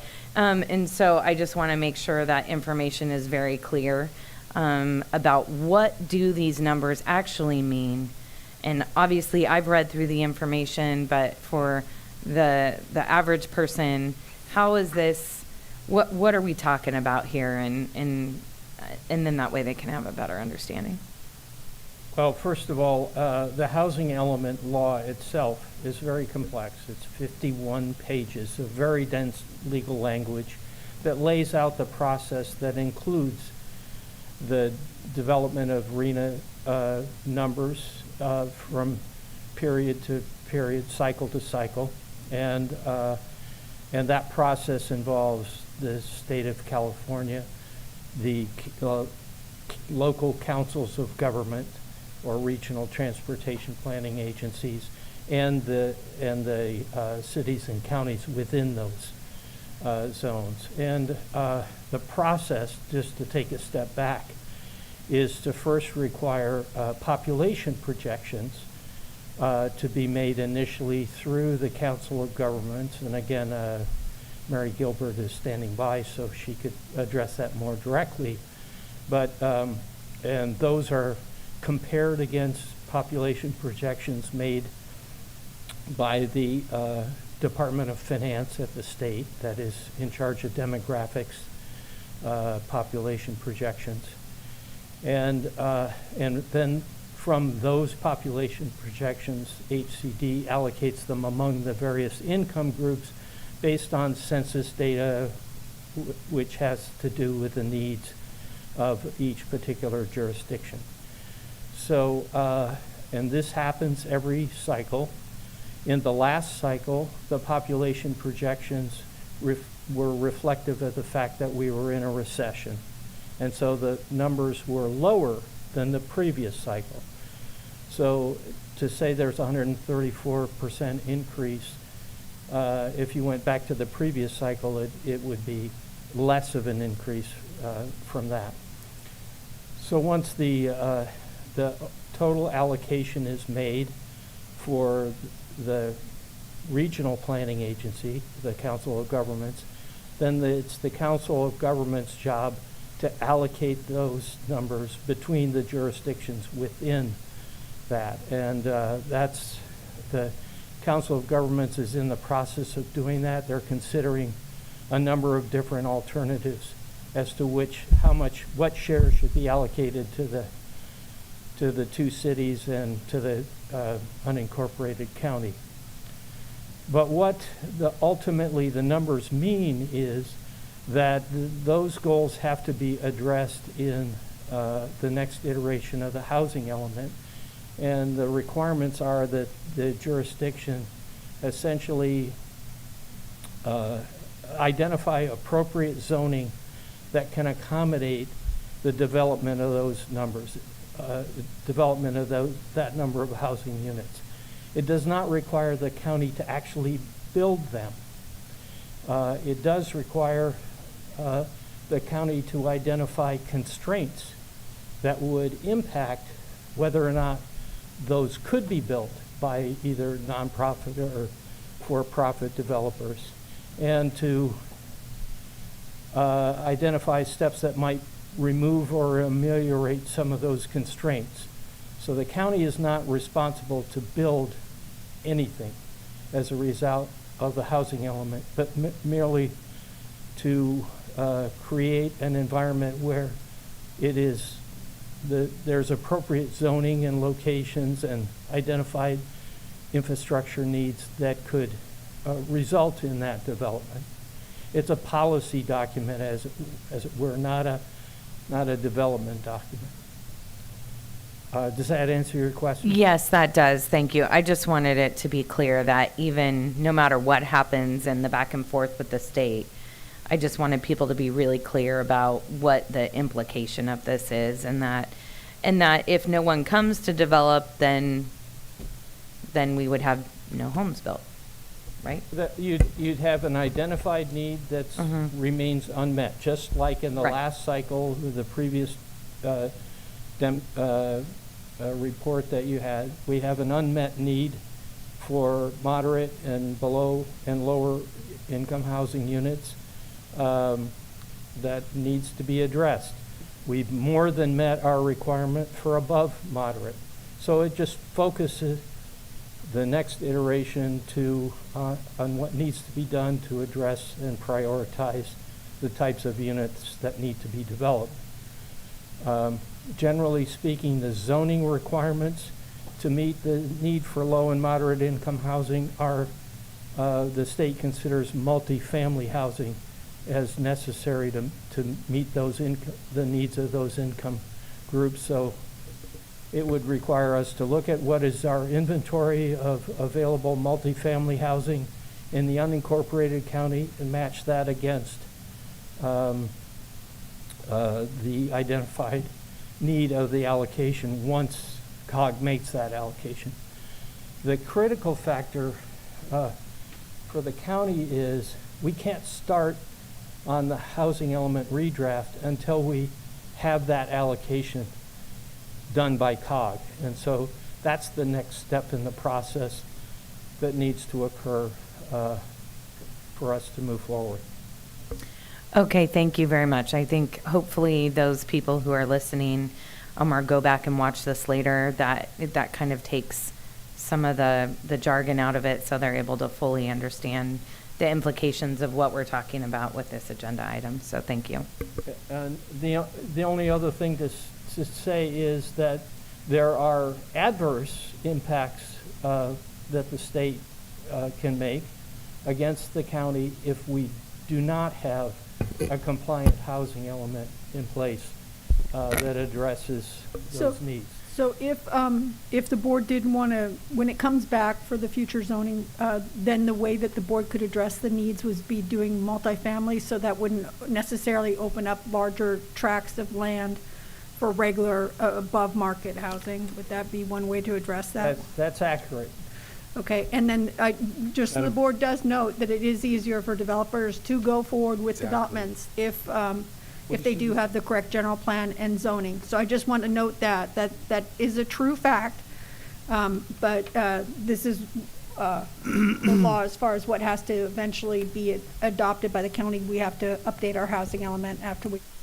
Madam Chair, yeah, the only thing is there's ambiguity in both those sentiments, because it doesn't get into the clarity about the entitlements. It doesn't get into clarity about the requirement of which developments happen and at what time, right? Whether it's the distinguishing factor between the priority of the county, which sounds like we're all on the same page of low income. There is nothing that can say is, okay, we're going to adopt this, but you can't develop. At that point, we're opening up a can of lawsuits, right? Because we officially just kicked off the start of it and said, oh, by the way, you can't use your property even though we zoned it for that purpose. So it's just, to me, that's where I get frustrated, Barbara, just because there's ambiguity in the statements, and I'm not saying it's intentional or not, but for the sake of clarity, right, which is what Supervisor Dirks is asking for, that should be included in the statements to make sure that you can't assume certain things are going to be the outcome, when in reality, the way that it's being staged, we adopt this, houses are going to be built. It's just the reality. Yeah, I wasn't sure what the ambiguity is. What I was saying is maybe it's a way to protect the board to do multifamily, so that if that's your focus, that's not opening it up to larger tracts of, but that's a later step. I'm just proposing that. And Madam Chair, I would just say I think the ambiguity was in Joel's statement about, that this doesn't mean they're going to build, but like Supervisor Hernandez said, if you zone it, and like you said, we're going to have a really hard time stopping them from building if they want to come, and that's really ultimately the point. And as far as the repercussions go, I mean, we have to decide as a community, are we going to allow the state to hold us hostage like this, or are we going to finally put our foot down and fight this and say, you know what, you want to threaten us with these, not funding this and that, well, why don't maybe we can come back and oppose that. And if it takes, I'm sorry to use the L word, if it takes litigation, then it takes litigation. But I'm not going to stand by and sit here and allow the state to hold us hostage with these requirements. It's just not fair. We don't have the infrastructure for it. Sorry. Thanks. We're kind of going back and forth, and we initially just wanted the presentation first because we haven't gone to the public yet. I do have some concerns also, but I will hold my concerns until after the public comment. Okay. Thank you, Supervisor Tiffany. If you'd like to make a comment on Zoom, please press star 9 on your phone or the raise your hand icon on your screen.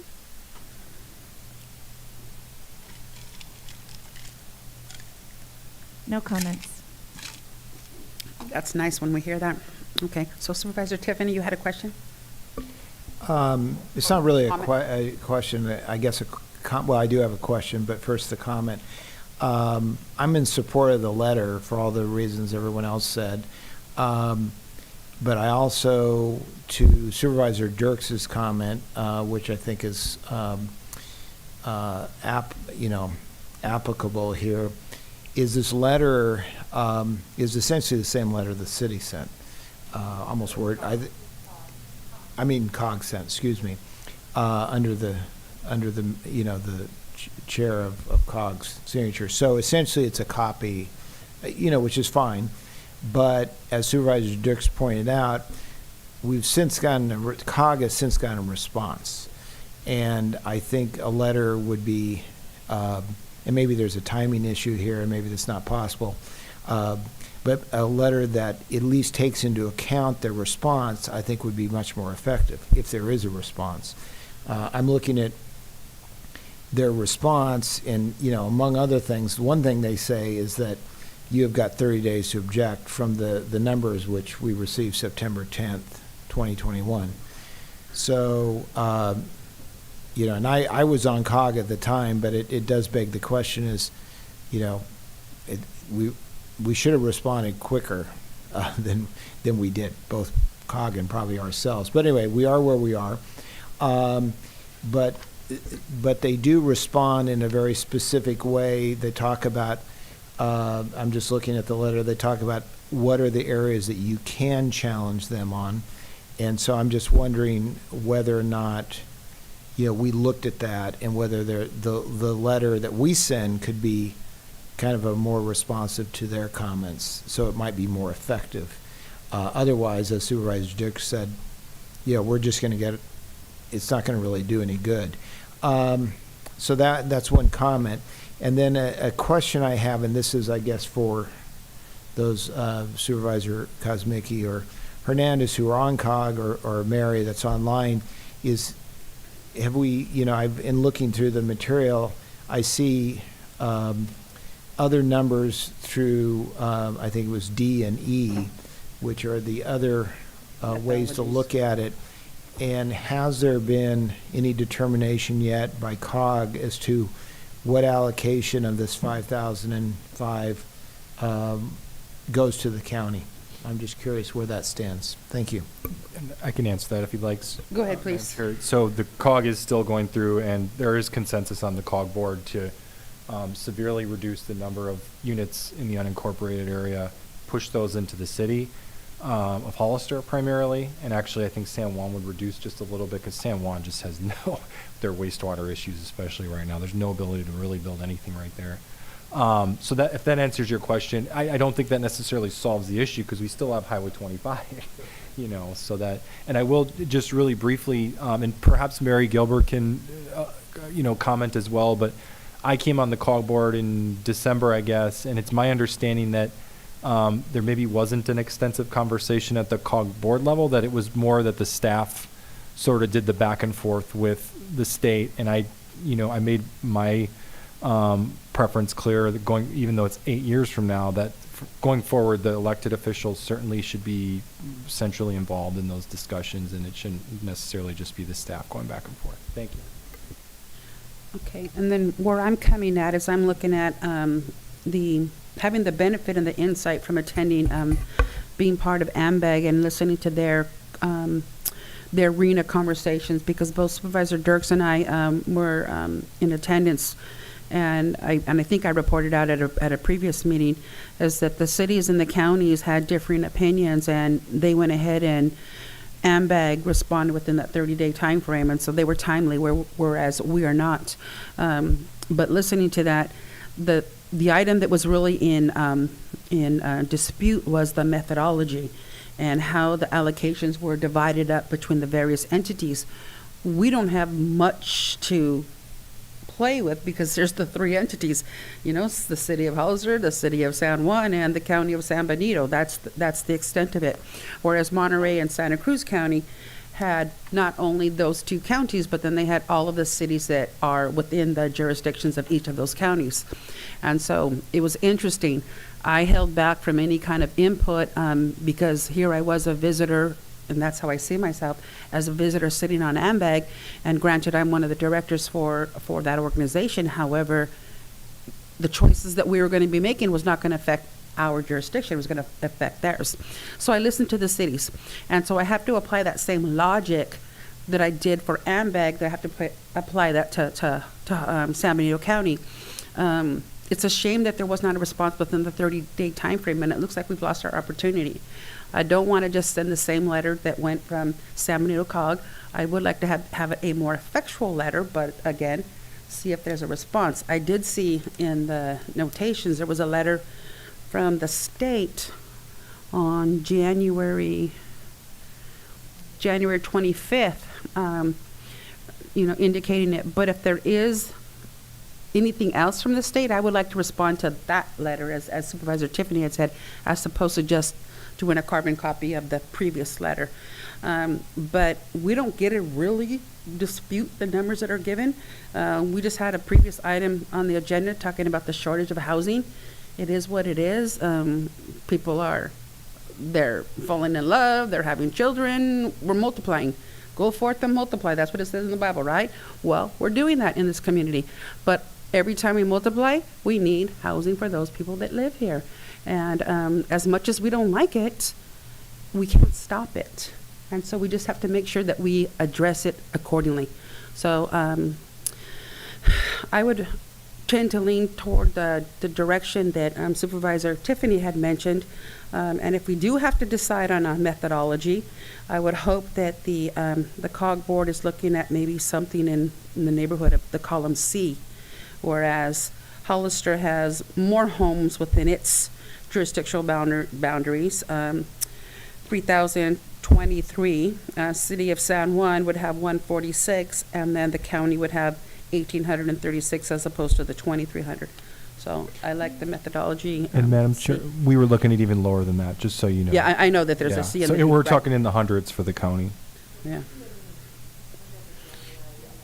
Okay, I didn't see the DNA, but I did hear the reference to that. But go ahead, Supervisor Dirks, I see you had your hand up. Yeah, no, just before we move to whether we're going to vote on the letter or not, I just want to be super clear. So Supervisor Hernandez and Supervisor Kosmicki, in sending this particular letter, it was to be kind of in support, kind of like a groundswell kind of support from a group of counties. It sounds like to put pressure on the state to revise their methodology. Is that I just want to be real clear about this. And then I guess we cross that bridge when they come back, and let's say they're just going to say the same thing they said on the January 25th letter, and then from there we'll have the opportunity. What I don't want to lose is the opportunity to kind of negotiate with them to lower that number. And if I feel like if we came back and said, hey, what about this? Like this amount of housing that we would be comfortable with, it's something tangible that they could come back with. So it feels like there's kind of like two different there's a strategy here though, that groundswell opportunity, which I don't oppose, because I think what are the chances? How many counties are we talking about that's going to send something similar? Do we know if there's a sediment out there? I think we would have to probably communicate with CSAC maybe, or okay. RCRC. And my thought is RCRC, because the rural cities, rural counties are the most heavily hit. I mean, if you just look at the dynamics of the representation and the way that it applies, even as it pertains to funding, it's usually the small counties that are dealing with the heaviest impacts by the state and the least funding. So there needs to be a change. I think RCRC is an avenue that we could definitely take, and I honestly believe there'll be plenty of consistent dialogue with what we just said on the board here. Ray, maybe you can talk to Pat. I haven't heard this come up at RCRC board meetings, but Ray, maybe we can follow up with Patrick or. Yeah, I can do that. I just wanted to add one comment.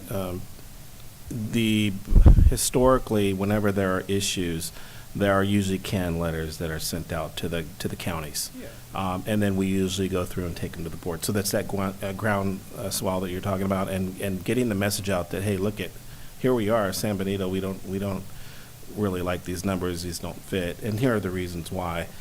Even if it's somewhat canned, it does just, today is a good example. What do we hear today? SNP bus, right? And you heard it again and again. So when you start hearing that message, okay, well, wait a minute, we need to look at that. Let's talk about it.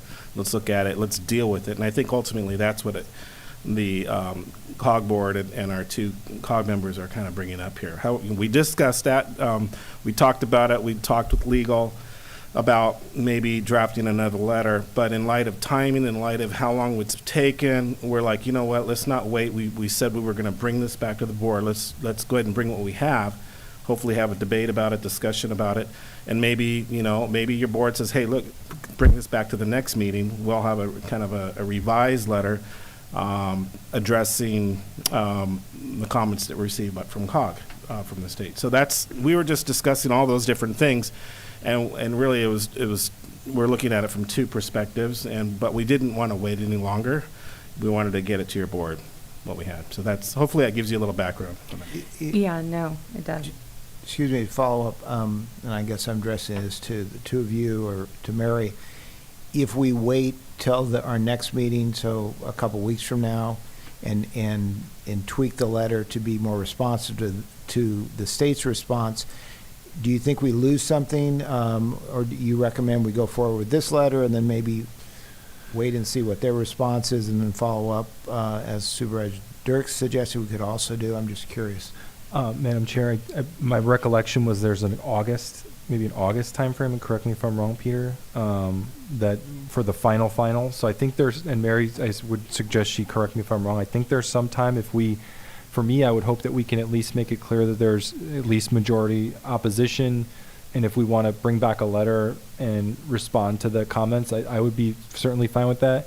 I would also just add that, it's not just the 5,000, it's the fact that the requirement for more than half of those are single family. So it's not, we're talking about single family numbers that are even eclipsing the entire arena from last. So I know we all agree on affordable housing. I certainly know that, but they're really shoving the single family down our throats as well under these numbers. But I think we do have time. If Mary can correct me if I'm wrong. Madam Chair, Mary has her hand up. Okay, good. Thank you. Hi, good afternoon. This is Mary. Can you guys hear me okay? Yes. Okay, great. So I just wanted to, I think that our COG representatives have stated it correctly. We do, you do have time. We are looking toward the August timeframe to have this adopted. COG is responsible for the methodology for the RENA, but eventually the county will be, you'll have to incorporate that into your housing element. And so I think that you guys have talked about that. And I think that, so yeah, you can wait to send a letter, or you can send one now. What we're doing at COG is we're going to have another item on our April board agenda, and we're also working with our consultant that's helping us develop the methodology to come up with a strategy at this time. So I hope that answers your question. Add to that, item number 2 in our staff recommendation provides an option for your board to delegate the authority to CO and county council to review and modified letter. So it was part of the discussion originally. We put it in there to give you flexibility. Yeah. Okay. So there weren't any public comments, correct? So then what is the will of the board? We've kind of talked this out. We have the choice of approving the letter, approving and authorizing, and then providing staff direction on a new or modified letter. So, and delegate the CAO, as you stated, and 3, delegate the board vice chair to sign. So what is the will of the board on items 1, 2, and 3? Madam Chair, I would make a motion that we direct staff to modify the letter to make it more responsive to the state's response to the COG letter, but that we do go forward with sending the letter. Is that good enough? Okay. delegate authority to the CAO to do that. Okay, and the chair or vice chair to sign. Okay, can I get a second on that? I'll second it. Okay, so all in favor, say aye. Aye. Aye. I'll say no. 4-1. Ms. Gonzalez, was a no. Thank you. Thank you.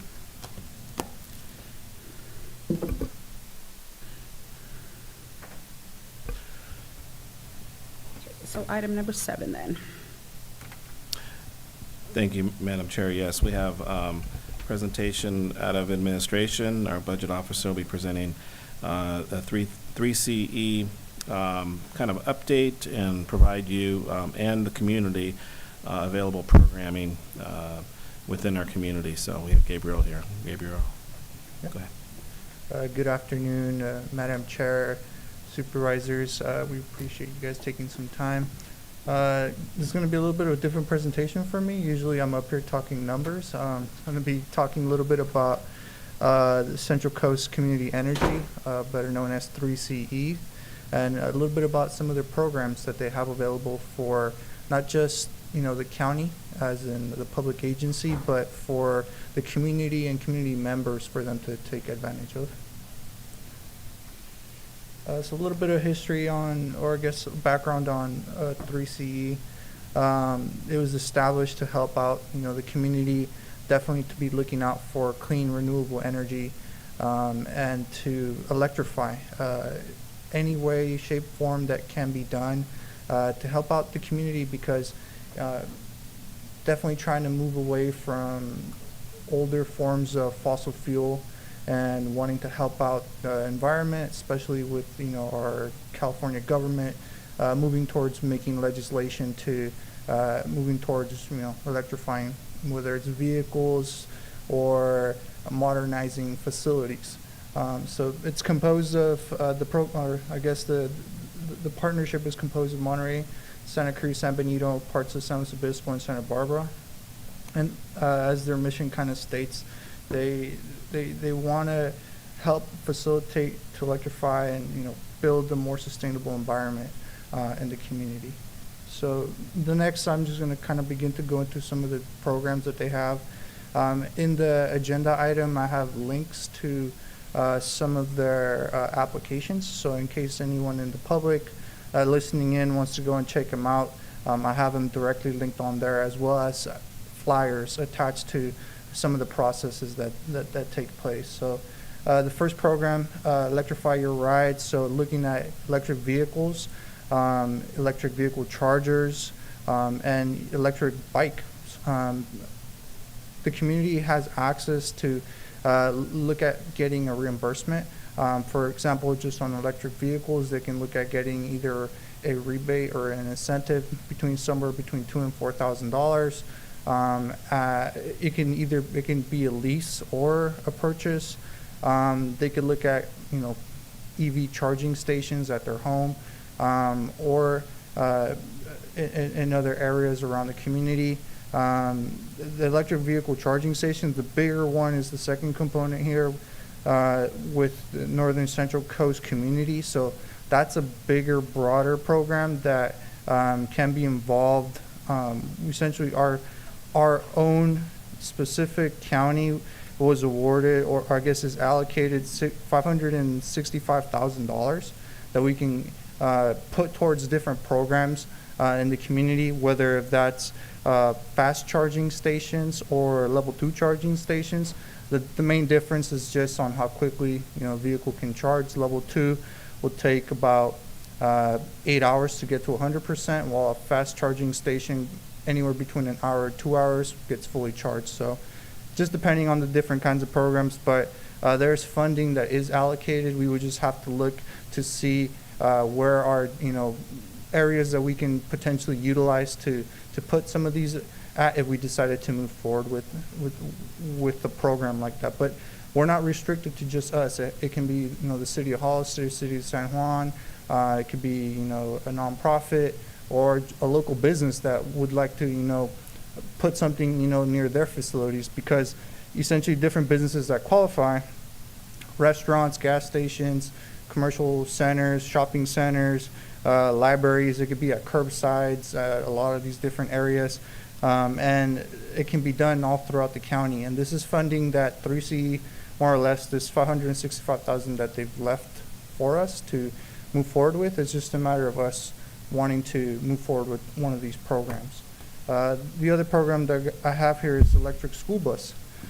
So they have money set aside, essentially $200,000 per school bus. And in addition for that, it's also $20,000 for infrastructure that the setup may require, whether if it's housed, at one of the local schools.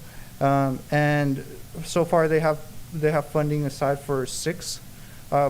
School buses are expensive, especially if we're getting them electrified. So looking at this is potentially an option, looking at the school districts or the transportation districts where they can, if they have access to or they have buses in their inventory, they can definitely take advantage of that program.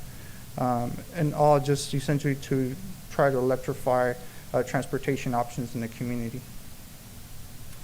Madam Chair, if I may as well, just add briefly, similar programs that's been rolled out in years past. We've actually executed that on our back here. You'll notice there's 2 charging stations.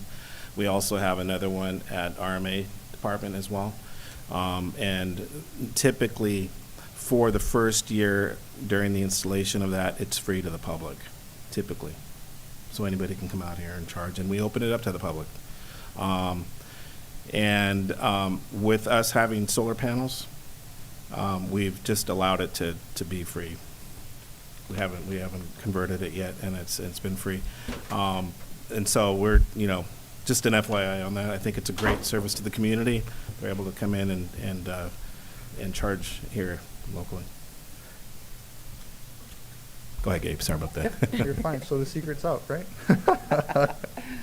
The next piece that we have here in relations to buildings itself, as the CEO mentioned, electrifying, new facilities. As new developments come in, there's incentives built out for developers for them to be able to, in a way, take even up to $2,500 per affordable housing unit that they can implement and go towards providing some electrical upgrades in the form of if we're applying more energy efficient solutions to those buildings as they're getting put up. The maximum, as I have it set here, is $150,000 per housing development. But I know they are looking, as a lot of the requirements are set up with the new housing developments here in San Benito County. They do have that electric component. So if there's new housing being put up and this program's available, it'd be a really good resource for developers to look at, because this may help alleviate some of the expenses that in any other way would be out of pocket. The other piece also being part, since a lot of our counties are agricultural counties, and the state and government wanting to move towards energy efficient, more electric vehicles, they starting to filter in on the agricultural sector. So 3C set aside $600,000. They actually had, this is actually the second project. They ran it one time. It was so successful that they're running it again. So essentially it's going to have an application for local farmers, as long as they meet their requirements and they're enrolled in the 3CE vehicle service, electric service. They're able to apply for this program and be able to, get some of these electric equipment for their facilities for them to operate their farmland. The expenses can get covered anywhere between 70 to 100%, and it's to the maximum of $30,000. So it could be a pretty significant chunk of funding that can get covered by the program. So it's one that's definitely available. The last component, energy resilience, and even for us here in San Benito County, this is something that we work with and we partner with the Cal OES program to make sure that we have, as is mentioned, uninterrupted power supply for some of our critical infrastructure For example, where we have our NOCs in the county, make sure that we can keep network up. In some of our more critical areas, jail, making sure that there's power available for some of these facilities. And this is what this program is more generally geared towards, making sure that there is some form of backup system in order to make sure that the critical infrastructure in our community is resilient. This one's a little bit more geared towards the public infrastructure sector, so more or less to government entities to take advantage of. So this would be a really good resource if we wanted to work on something.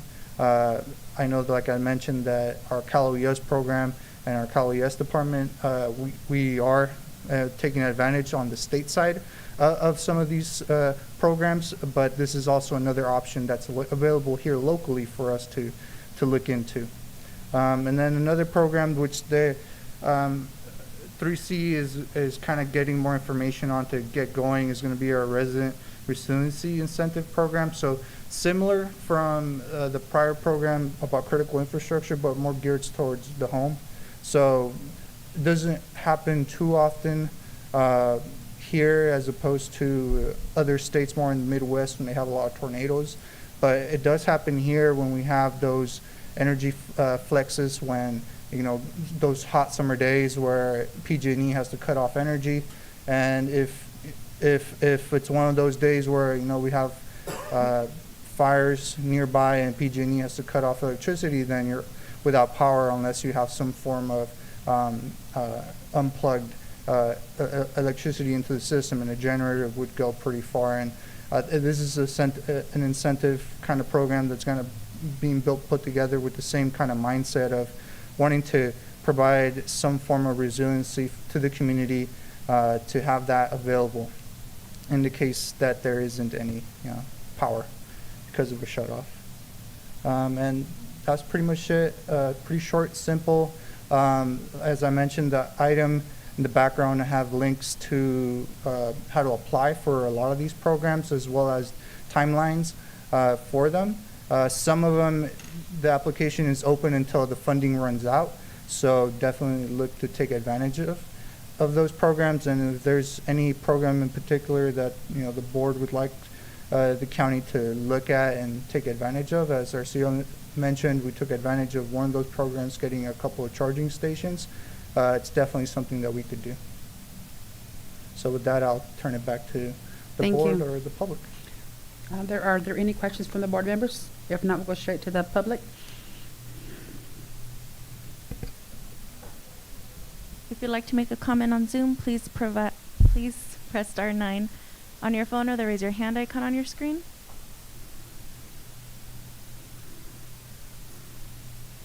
No comments. Okay. So then, if there aren't any comments from the supervisors, I thank you very much. I have comments. You have go questions ahead, for please me. do them. Sorry. So I'm on the 3CE board. So I've been involved with a lot of this in the past year. I haven't always agreed with this board, to be really frank.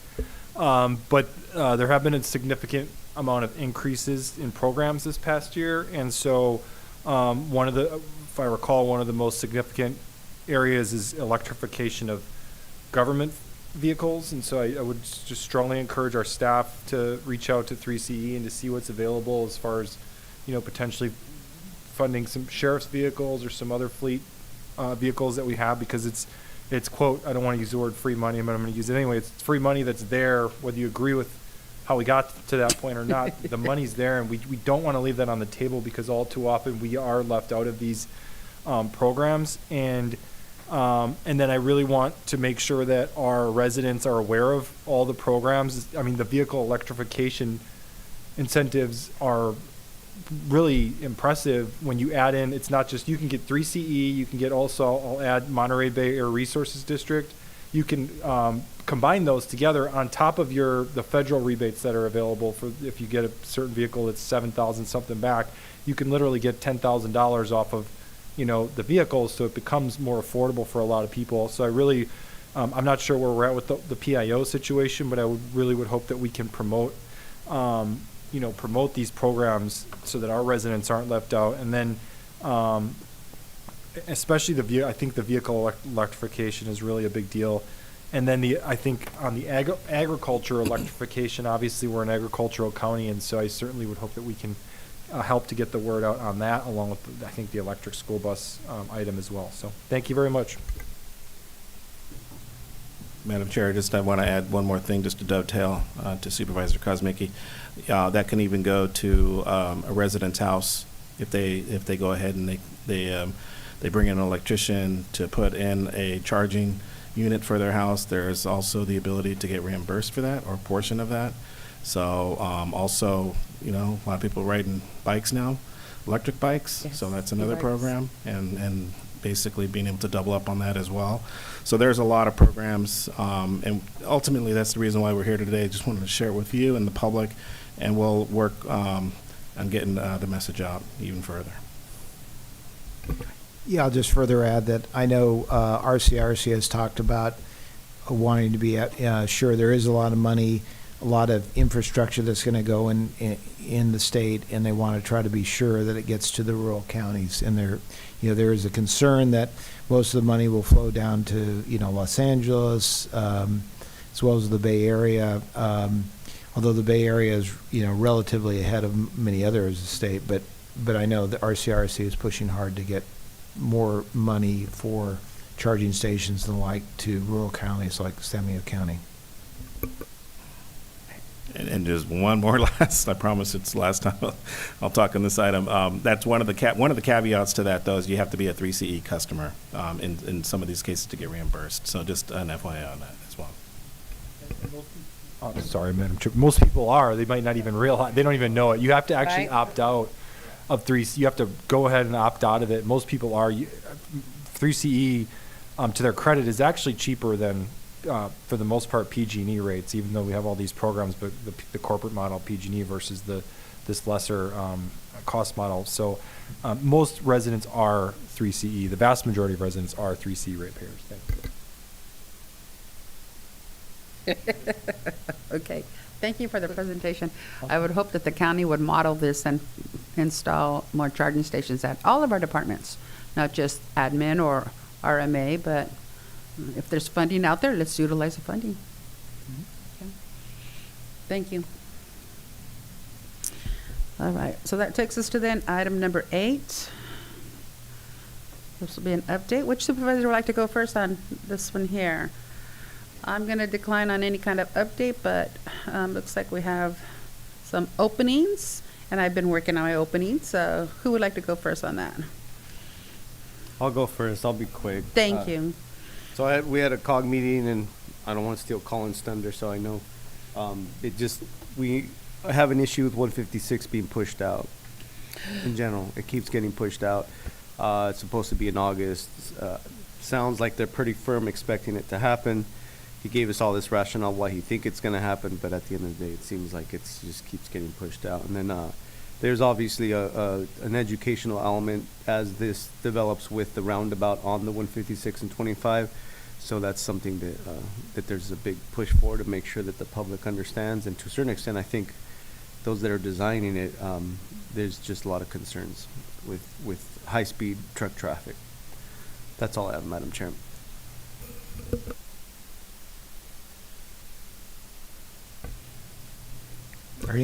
I can go. Thank you. Thank you. A few things. Along with Supervisor Dirks, we've been meeting as part of the Santana Ranch Ad Hoc to speak of the devil on affordable housing component of that project. So, that's something we are working on, and it's an important component to get fully resolved. Also, with Supervisor Hernandez, met as the Economic Development Committee, and we already discussed this last week a little bit during our retreat, but we're looking at not just what the formation of that committee will be, but also we had a presentation made by the EDC on CEDS, which is comprehensive economic development strategy, which is an important piece that has to be updated before the end of the year, and EDC is actively working on that. Also, I believe since the last regular meeting at least, was involved in interviews for the Behavioral Health Board, replacement for Alan Yamamoto, who after I think 20 years is retiring effective April 15th, which is just around the corner. And I think we're pretty close in finalizing a decision there, and I think we have potentially a very, very strong candidate. And then also we had an IT, along with Supervisor Dirks, had an IT committee meeting, which also gets involved in, of course, in broadband, and had I think a pretty constructive meeting. And we have some, things to work on there. And then lastly, I was involved in the last RCRC board meeting, and I was just going to mention a few of the things. There's a lot of information that is at these RCRC meetings. This one, CSAC, which is all counties, which we're also part of, and of course representatives here on CSAC, they made a presentation. Some of the things that they talked about, which they're involved in, I know along with RC, are certainly things that we all are talking about up here. So they talked about pushing hard with the state to provide more funding to counties for homelessness and behavioral health issues. Those are two huge issues for our county.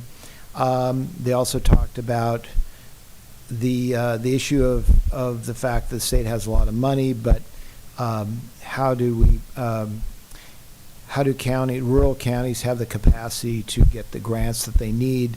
And that's something that they're working on, is to help counties in the area of getting grants, specifically for infrastructure bill, for example. I made the point during the meeting that, it would be ideal if there could be allocation more like there is for the ARPA money, which is, it was simply allocated based on population. So you don't miss out potentially if you don't, write a good enough grant. That seems like a good approach. CSAC and RCRC said that's what they always push for, but unfortunately it's a very high bar to get there.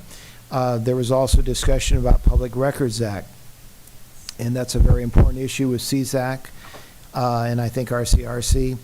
The problems that we're having in our county, and the costs that that we incur, is happening all over the state, and for that matter, the country.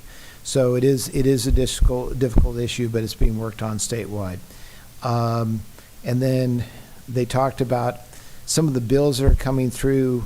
There's a whole variety of them. One, and I'm not saying that it will get any traction, but there is someone that's got a bill coming forward that would separate sheriff and coroner, for example, which that would be a big impact from a cost standpoint if that were to happen here, because that is a combined, as it is in most rural counties, combined position. And then lastly, I was just going to mention that, and I mentioned CAO Ray and I talked about this briefly, is there is a county down payment assistance program for employees to help them get into homes, and that's something that I know Ray is already looking at and talking to RCRC about. So that's a program through the Golden State Finance arm of RCRC, and something certainly we should look into further. Thank you. Yes. Supervisor Dirks, I'm sorry. That's fine. Thank you, Madam Chair. So I had a number, I'm not going to reiterate. I was, of course, on the IT committee with Supervisor Tiffany. Same with behavioral health. I'm an alternate on that as well. He already reported out on those two items. In addition, I went to an AMBAG meeting as well. The biggest thing that came out of that, and I have to look at my notes here, is a draft of the 2045 Metropolitan Transportation Plan / Sustainable Community Strategy. So it had been out for public comment. There were some proposed changes, and now it's going to go back. So it was an informational piece, but that was the biggest thing out of AMBAG. And then, let's see, I also went to the homeless service providers with Supervisor Kosmicki, and there was updates on grants there, and each of the different homeless provider and people, key stakeholders there shared out as well. And I want to say about all the above committees, they're all open to the public. So if people, if this is something that's interesting to you, I really encourage you to attend if you at all can.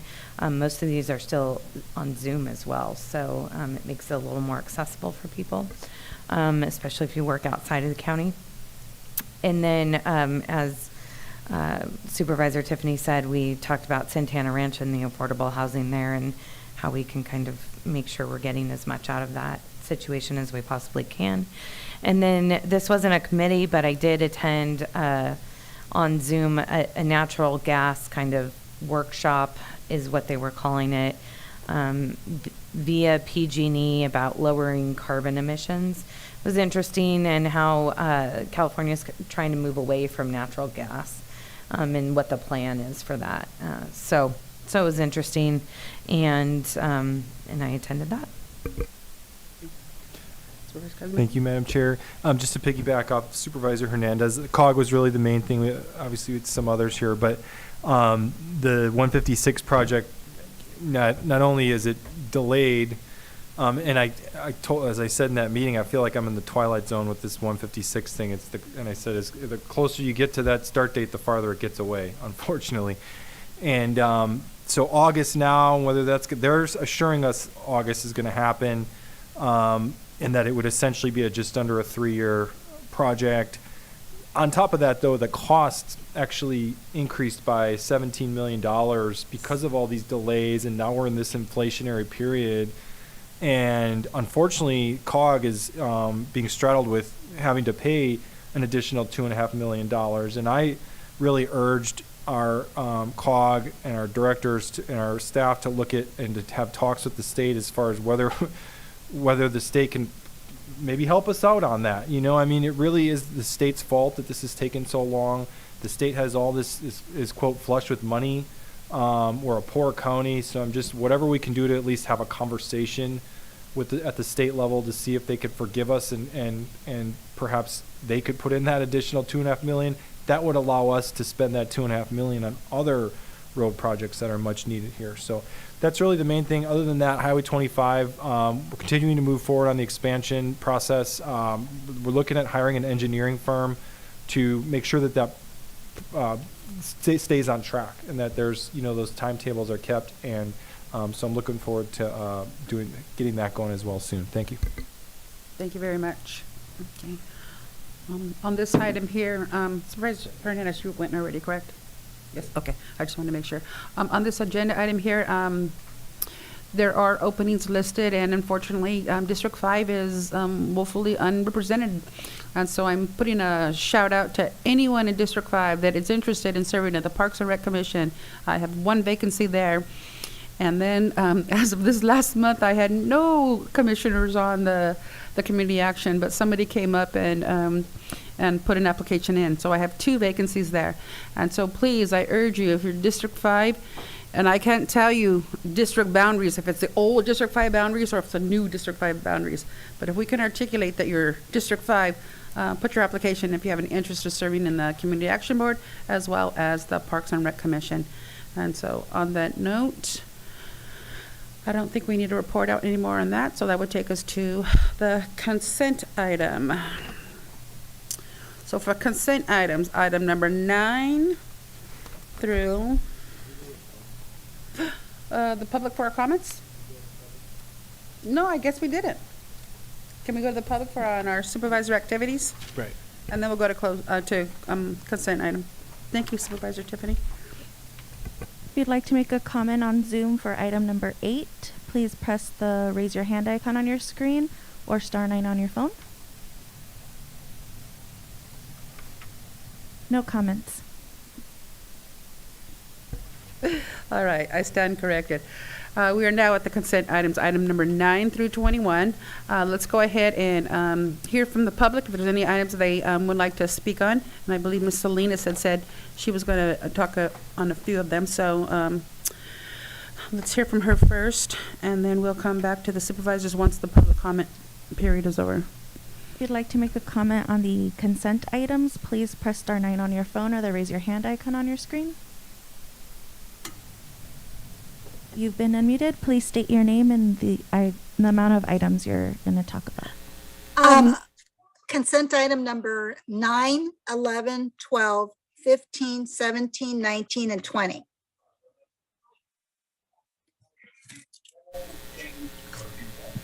Go ahead. Okay, so real quick, if you guys are pulling an agenda item, am I allowed to speak then, or I'm supposed to speak now? Now. Okay, fine. Item number 9, I want to say thank you for bringing back the 3 minutes. It's greatly appreciated. Item 11, age discrimination. It feels like it's from the Stone Age. It's about time. Thank you very much for that. Number 12, I hope that the trustees are also pulling number 12, because I must have missed something with regards to PACE. I thought you guys were going to bring it back for a decision or more information with regards to businesses. I don't recall, and I could be incorrect, I don't recall that you guys wanted to go forward with businesses on the PACE program. Number 15, 17, and 19, I think these should not be consent items. For public awareness and transparency, there's monies being affected here, and I think the public needs to know where the money is going, because one of the things that the public complains about is where's the money spent, how's the money spent, and if you put it under consent item, you're not being transparent, and I know that's not what you want to be. I think what's on the consent agenda item should be routine, like approving the minutes, giving the RMA permission on case of emergency, all that kind of stuff. That's routine. Item 19, $3 million is not routine. I think the public should be aware of that. On item number 20, Victor Gomez and Seth Capron being volunteers for this program or appointed for the program. Again, it would be kind of nice to have these people come forward and be presented to the Board of Supervisors so that the public can see who they are, what they look like, and what they do with regards to what they're going to be doing regarding these committees and what they already do in the community. I think would be of great value to the entire public. And I have item 21, and I don't know why I have item 21. Let me go through this real quick. I don't even know how much time I have. Oh gosh, Ford Leaf again. Didn't we already do some kind of wasn't the county already approved some type of a contract, or has that been a year already and this is coming up? I want a clarification on that. Thank you very much for allowing me to speak. Thank you. You've been unmuted. Please state your name and the items you wish to speak on.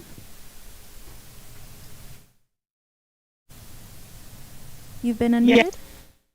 Yes, my name is Sandra Patterson Jamark. I live in District 1 Hollister. And item number 11 is what I would like to speak on. We should have no part of the UN. When did the board take possession of ratifying federal law, number 1? It was signed on December 18th, 1978. It was signed by Jimmy Carter in 1980, but it's never been ratified. There are several issues. I don't want anybody on that board telling me what my rights are, number 1. I have the right to vote. I have the right of equal pay with a man in the fields I have chosen. We already have, it also covers about sex trafficking, prostitution. We already have ICE on the southern border and all throughout the United States. Also, we have our own departments in the United States, and I have the right to vote. So this is probably why it hasn't been ratified, because we have our own US Constitution. We have our own government. We have our US Supreme Court. So I'm not going to have anybody vote. And how has the UN helped these other countries? You talk about the Middle East, and they still have sex trafficking and prostitution. You talk about our southern borders. You talk about Africa and the nations there. About this child labor, the slave labor that they do. So I'm sorry, the UN has no business trying to or bring it in. Look what's happening in Australia because of the United Nations. No, I'm sorry that you're opening up yourselves for lawsuits. And I can guarantee that if you try to ratify this, and you should take it to a vote of the people, not you. This is wrong. I have every right, and you're trying to go backwards. You're trying to go back into whoever thought about the UN, Eleanor Roosevelt. You're trying to take us back into the 1940s and 50s. I have all my rights. I don't need anybody up there trying to tell me what my rights are. Because there's only one person on that board that's older than I am, and that's Bob Tiffany. The rest of you are younger than I am. I've lived a lot longer. And I fought for my rights. And I have my rights as a woman. I have my rights as a female. And I've worked in a man's world, and still I had my rights. You're stepping into, you're going to shoot yourselves in the foot is what you're going to do, because people are going to find out about this, and we're going to make sure that they know if you try to vote this in, and you are not the federal government. It's just like trying to mandate shots and masks. Nothing can be mandated over the U.S. Constitution. You are not better. You've been unmuted. Please state your name and the items you wish to speak on.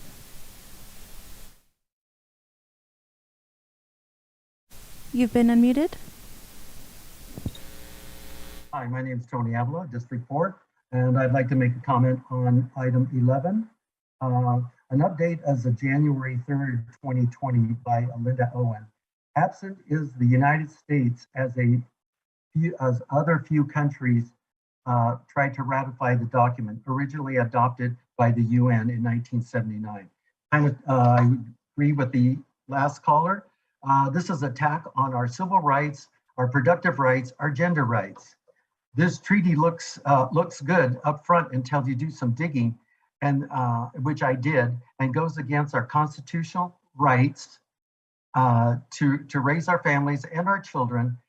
This treaty could remove the right to choose. This treaty is designed to stop certain countries that treated their citizens, especially women, in these countries, as subhuman beings. In my mind, that's horrifying. Should never happen. So then why isn't the UN doing their job on those countries? Why are you even thinking of a treaty that the United States federal government hasn't even adopted? Passed by the sitting, if passed by the sitting board to adopt a treaty such as has more concerns other than women's rights, could have legal implications.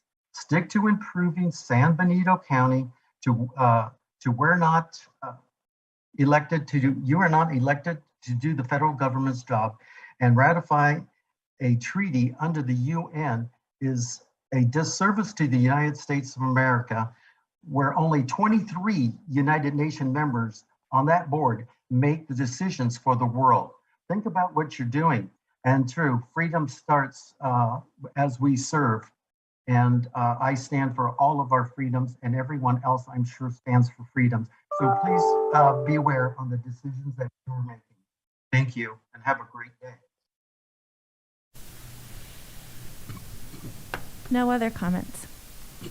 Okay, we'll bring it back to the supervisors, and what is what items would like to be pulled. So let's go ahead and start off with Supervisor Dirks and read them slowly so I can circle them and put your name up, your initials next to those that you want pulled. 11. Okay. 14. 14. And 20. And 20. Supervisor Tiffany. Okay. Excuse me. Number 9. Number 9. Number 19. Number 19. Supervisor Hernandez. Item 11, Madam Chair. Item 11. Supervisor Kozmicki, 17. number 17. Okay. And I would like item number 11 pulled too, and we'll discuss them as we go. So then for the approval of the consent item, that would be item number, first of all, the items being pulled, 9, 11, 14, 17, 19, and 20. So with all other items, did I miss one?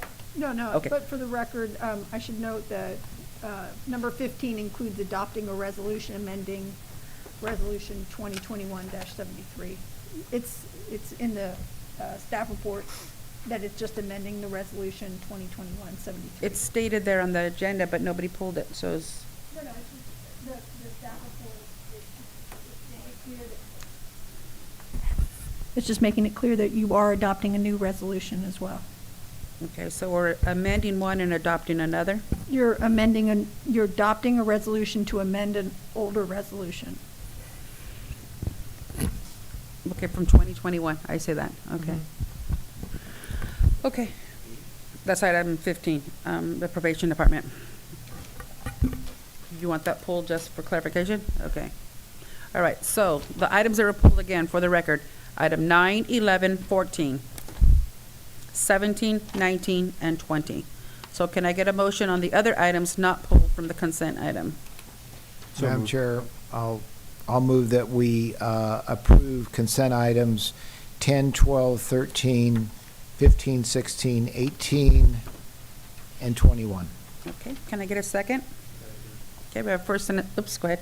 Second. Second, we have first and a second. All in favor say aye. Aye. Aye. Okay, so we have a 5-0 on those items. And let's start off with item number 9 then. That was me. Yes. I have no problem with this. Primarily, essentially, we're moving to the 3 minutes, which we've been doing today. But I think there is an error in a couple places in the way that I'm looking at the rules of procedure. So, under B for general public comment, it states that time limitations for speakers who wish to speak in the public comment period shall be 3 minutes or determined by the chair. General public comment will be heard for no more than 30 minutes. In the event that more than 15 speakers wish to speak during public comment, time for each speaker shall be reduced by the chair. I believe that should be 10 speakers. It was before 15 speakers. 15 times 2 is 30 minutes. Now it's 3 minutes. So if there's more than 10 speakers, that's 30 minutes. So do you follow what I'm saying? Mm-hmm. So I think the second part of this paragraph did not get changed. That's section B, you said, right? Section B, it also comes up under section D, regular agenda items, same exact thing, 3 minutes. And I believe it should be, if there's more than 10 speakers instead of 15. So it's just a change there to be correct, factually correct. Okay, thank you for that. And Madam Chair? Yes. I was going to pull 9 as well, so and I was also going to pull 20, just so that's on the record as well. But I also was curious about the consent. We're in this the general staff report. It says consent 3 minutes, and we talked about the 5 minutes. I just want to make that clear. You still get the 5 minutes if you have multiple items, right? I just want the public to make sure that they're aware of that. So thank you. So maybe the typo confusing, I don't know. Can we just kind of clarify and then have it as another consent item? I think it's on. That's clearly. I think it's under item C. Yeah, because it says if speaking of more than one item, speakers may have. Yeah, up to no, 5 minutes. in the general report, though, I just wanted to clarify that. Unless it it does changed. say- And the It does say agenda 5 transmittal minutes. item, okay. Yeah. Well, maybe we can just have it resubmitted, clearly, and then, Or can I just make a This will motion? make the motion with those edits is fine. okay. Yeah. Yeah, I'll make a motion that we approve item 9, which is amendments to the rules of procedure of the Board of Supervisors, with the change under item B and under item D, with the changes I mentioned, changing from 15 15 speakers to 10 speakers at 3 minutes each. So can I get a second? Second. Okay, so I have a first and a second. All in favor say aye. Aye. Aye. Aye. Okay, so we have a 5-0 on item number 9. Let's move on to item number 11. And Supervisor Dirks, did you want to take it, or do you want me to go as, and also Peter Hernandez, Supervisor Hernandez has that. Maybe let's hear from Supervisor Hernandez first, and then Okay. I think I want to hear from I was Barbara. going to let you guys speak first. Ladies first. This is the Well, women's resolution. we're the movers of this item, and so, so we were kind of concerned about the public comments that were shared, and so I would rather hear from the male perspective, and then we'll defer from where we're coming from. For the record, And I could clarify just for very briefly that when we looked at the initial resolution, it had a great deal of steps, affirmative steps that the county had to take. And the resolution that's presented to the board is very streamlined and straightforward to eliminate that. And it's basically urging, it's not making any obligations on the county itself to take steps to do certain things.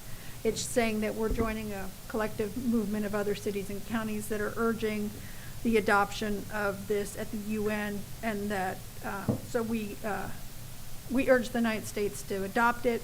It still hasn't done anything unless the United States affirmatively adopts it at the UN. So we're not taking any steps that we would have to affirmatively take local action and implement locally, and still, so it will be dependent upon the powers that be, whether they ratify it or not at the UN, or meant to join at the United States level. So let me clarify that. Well,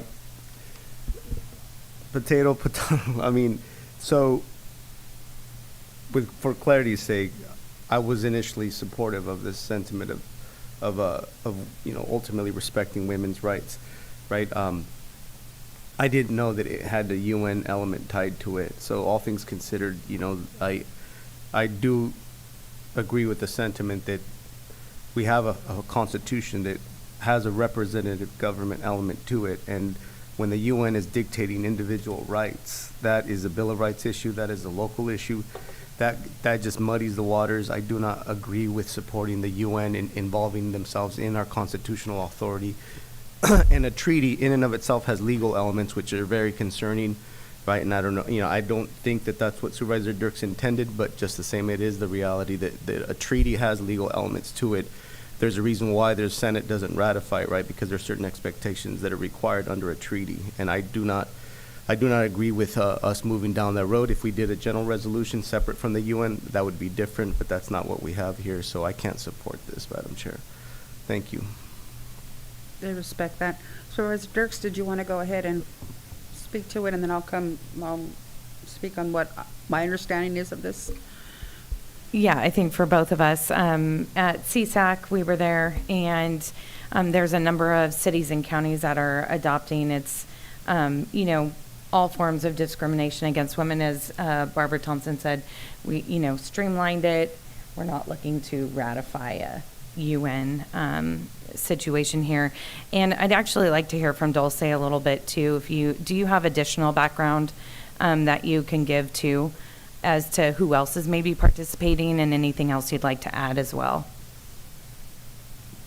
Thank you for the opportunity. And so one of the first counties to adopt a local ordinance was the county of San Francisco, and then followed by a lot of other bigger jurisdictions. And they've actually taken additional action to implement, created committees, and done other things of that nature. But what it is it's an international agreement, and it affirms principles of fundamental human rights and equality for women worldwide. But through the resolution, it has framework that addresses discrimination ranging from gender-based violence to housing, equity, civil engagement, and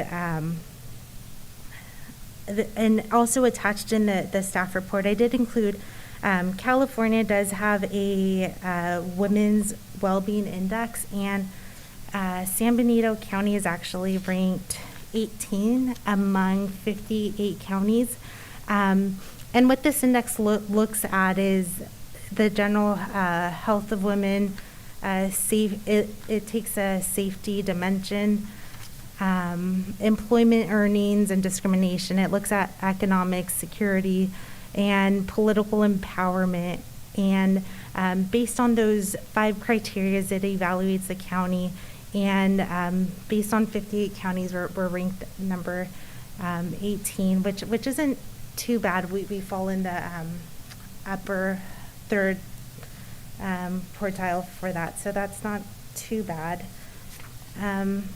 But before you is like Barbara mentioned, the resolution doesn't force us to do anything. It just adheres to certain principles that we will look into and really support eliminating all forms of violence against women and girls, promoting health and safety for all. So if there's any specific questions, maybe. Oh, that was a fire alarm. Okay, and where I was coming from on this agenda item is I too attended the conference, the CSAC conference in December with Supervisor Dirks, and it was actually coming from CSAC/NACO, and it was really a women's empowerment conference. And I want to say that there was staff in the room with, I think maybe the 3 of you ladies there. Were you here too? I don't know if Gracie was in attendance, but I know for certain these ladies here were in attendance. And where this item was coming from is just equality overall, period. No ands, if, or buts, but just because we happen to be the female gender doesn't mean we should be treated any differently. And I'll give you a for instance. I had already attended law school. I had graduated from law school, and I was working at Heald College. Some people in this room know what that is and what that is all about. But it was time for my employee evaluation, and so was my male counterpart. We were teaching similar classes, and when I came out of my evaluation, I said, okay, what's the bottom line? And I knew what my male counterpart was receiving. And when I was given the percentage of what my raise increase was going to be, it was like half of what the man was going to get. And when I raised that question, my director said, well, it's because he's a man and he has a family to raise. And I'm like, what? I'm a single parent. It's like I teach the same amount of classes. I do the same thing. I put my work and time and effort. But simply because I was a woman, I wasn't seen as a wage earner. I wasn't seen as the head of the household.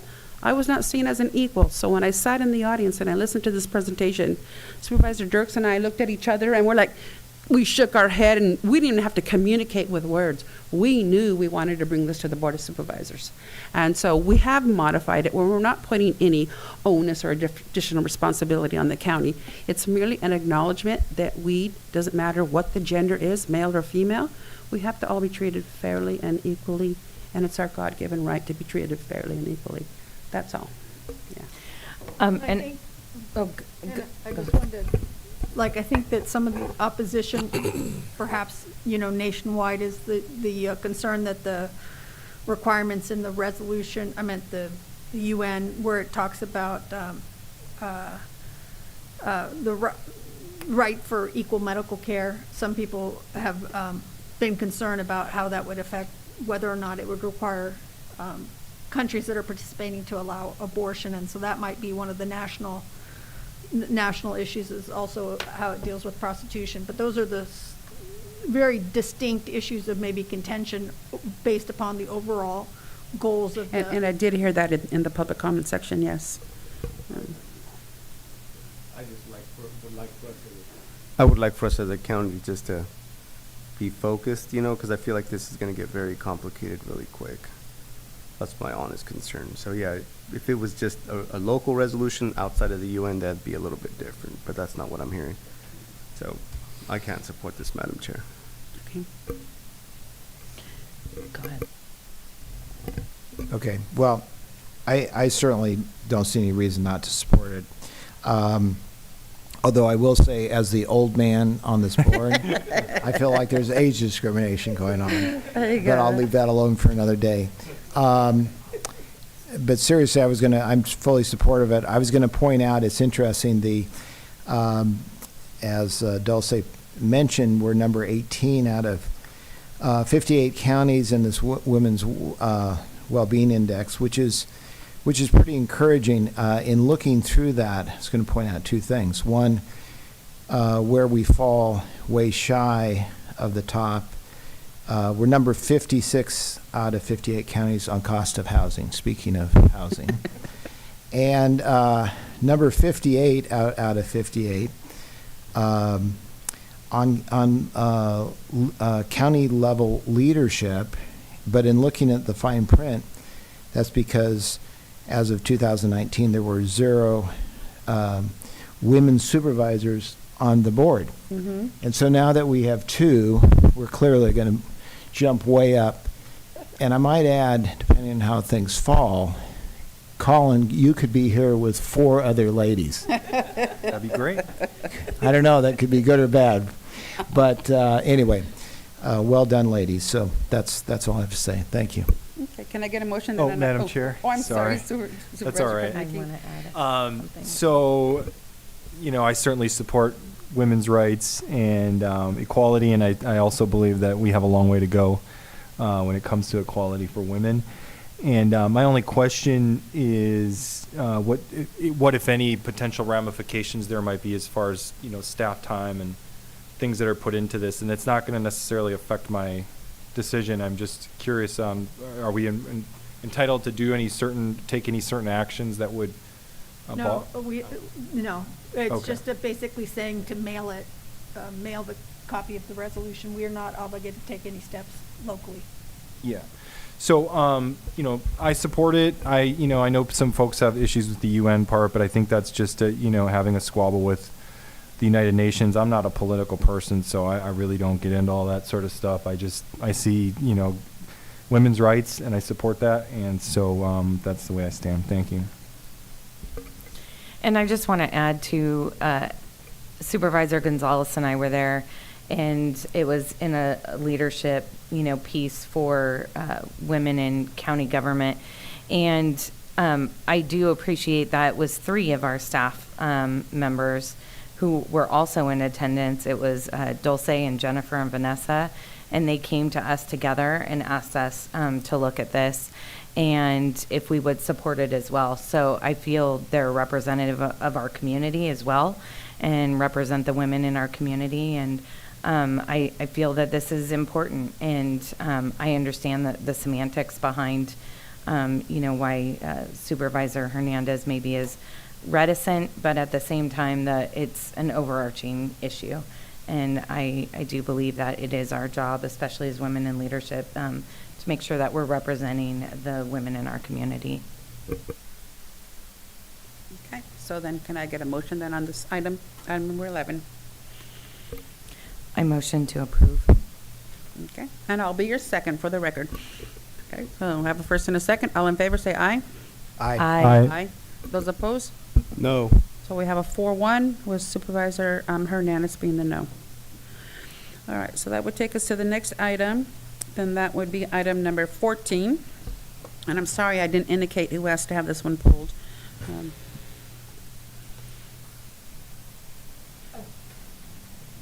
Was that yours? Or was that Elio? Okay, Yeah, so this no, is- it was me, yeah. Okay. I had a question about it in that, I was wondering when I looked at the staff report, hang on, let me double check my notes here too. It said in the staff report that there was an issue with finding information or getting information. I was wondering why it was so difficult to get that information about, or getting it to particular people who maybe needed these extra funds. So I was just wondering, can we not pull that information from PG&E?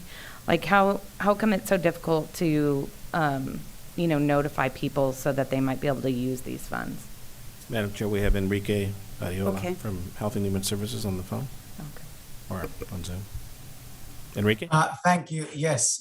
Thank you very much for your question. So we kicked off this program last summer, and it's a jurisdiction-wide application that we submitted, with the county being the lead operator of this program for City of Hollister, San Benito County, and San Juan Bautista.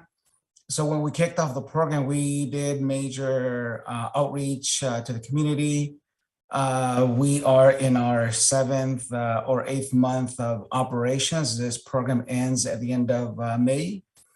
And looking at the numbers last month, we are almost fully spent with the City Hollister's allocation. However, for the San Juan Bautista and also the San Benito County, we are not at the same levels as the City Hollister's numbers. So what we want to do is just allow the use of any and all funds to be used within any of the jurisdictions. Once if this is approved, then we will submit a request to the state. I already had discussions with the state. There are forms that I need to fill out, but it's just a matter of not getting enough applications from San Juan Bautista and San Benito County unincorporated areas. We have worked with the utility companies because this program provides utility assistance, and we're still having some struggles with those two jurisdictions. Additional information. I just was curious. And do you think that we haven't gotten as many applications from San Juan Bautista and unincorporated areas because the need isn't there? That may be a factor, perhaps. I've had a talk with the city manager in San Juan Bautista, and I think he made a comment about 800 households. There was only about 10 or 12 that were behind. But this program doesn't just pay arrears. This program pays up to 3 months of assistance. We've tried just about everything, and we haven't given up. Staff is still processing claims, getting applications, not at a high level that we would like to. It's just, it's hard to say. I think the need is there. But I can't quite pinpoint it. We're still trying to market this program widely. Just wanted to kind of see and sorry. I know I just saw Supervisor Kosmicki because you know your district obviously a lot better, and so also too, part of my reason for pulling it is then to give more awareness if we're having a hard time spending the money. So in any case, and I know you want to reallocate it to the City of Hollister, but I just wanted to make sure that all residents really were able to, and it sounds like you guys have done a lot of outreach, but Supervisor Kosmicki, you want to add? Yes, go ahead. Yes, Madam Chair. So, I just, first of all, there's a misconception about San Juan Bautista. This isn't, no offense, Supervisor Tiffy, this isn't Ridgemark we're talking about here. San Juan Bautista has a lot of people that are struggling, and I just am concerned that maybe we haven't done quite enough outreach. And I would personally like to give it another try before we reallocate the dollars, because San Juan just gets left out of San Juan or Romas they both get left out constantly. And I personally will vow to put the word out aggressively myself, along with hopefully additional help from our staff, and just to make sure that San Juan, to give it at least one more try. That would be my personal request. Thank you. As for this item, Enrique, is there a deadline that would prevent us from going with the suggestion that Supervisor Kosmicki had mentioned? Because I would tend to lean toward what he's advocating as well. San Juan Bautista, Romas, I've worked there for 14 years within that school district, and if you just look at the data of how many students are on free and reduced lunch, that's a population that is definitely in need.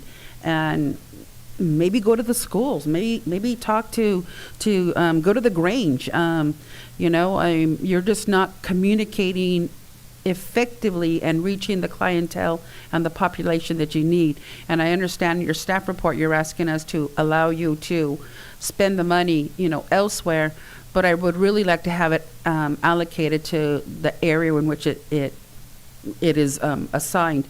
And so is there a time frame that's going to prevent us from doing that and allowing us another meeting to reach out where we have to vote on it today, or do we have time to advocate?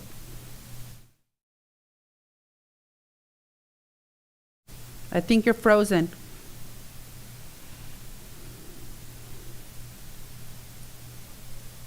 Right. Let me text him. Does anyone in this That room? was his way of saying no. Yeah, is there anyone in this room that can tell us if there's a time frame associated with this? In May? I thought he said May, sometime in May. If he comes but- back on, let us know, okay? If he comes- But I feel like if we have a little bit of time and then still have time to allocate money to Mhm. other He areas if he it's not says exhausting. contract ends May 28th. Okay, So so we do have some we time. have a little bit of time. Then Supervisor Kozmicki, do you want to make a suggestion as to tabling it for the, yeah? I would just, as a favor, I would request that we table it for at least the 3 weeks until our next meeting, to give us a chance to reach out. Is that a favor or a motion? That's a motion. and a Okay, favor. and I will be your second on that motion. So I have a first and a second. All in favor on tabling this so we have time to allocate to reaching the San Juan Aromas area? Say aye.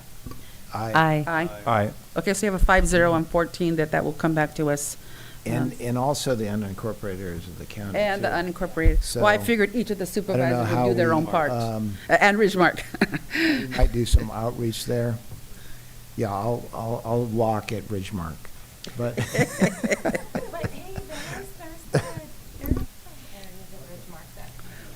We can't be elitists, you know, we never know the situation of individuals. So that takes us to item number 17, so that's yours, Supervisor Kozmicki.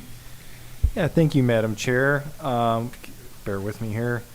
So a question I have, I don't know if there's any staff on, available that, on the Bettable project that I'm. not Yeah, sure if we they're have available. Ariel here. Or Joel. Yeah.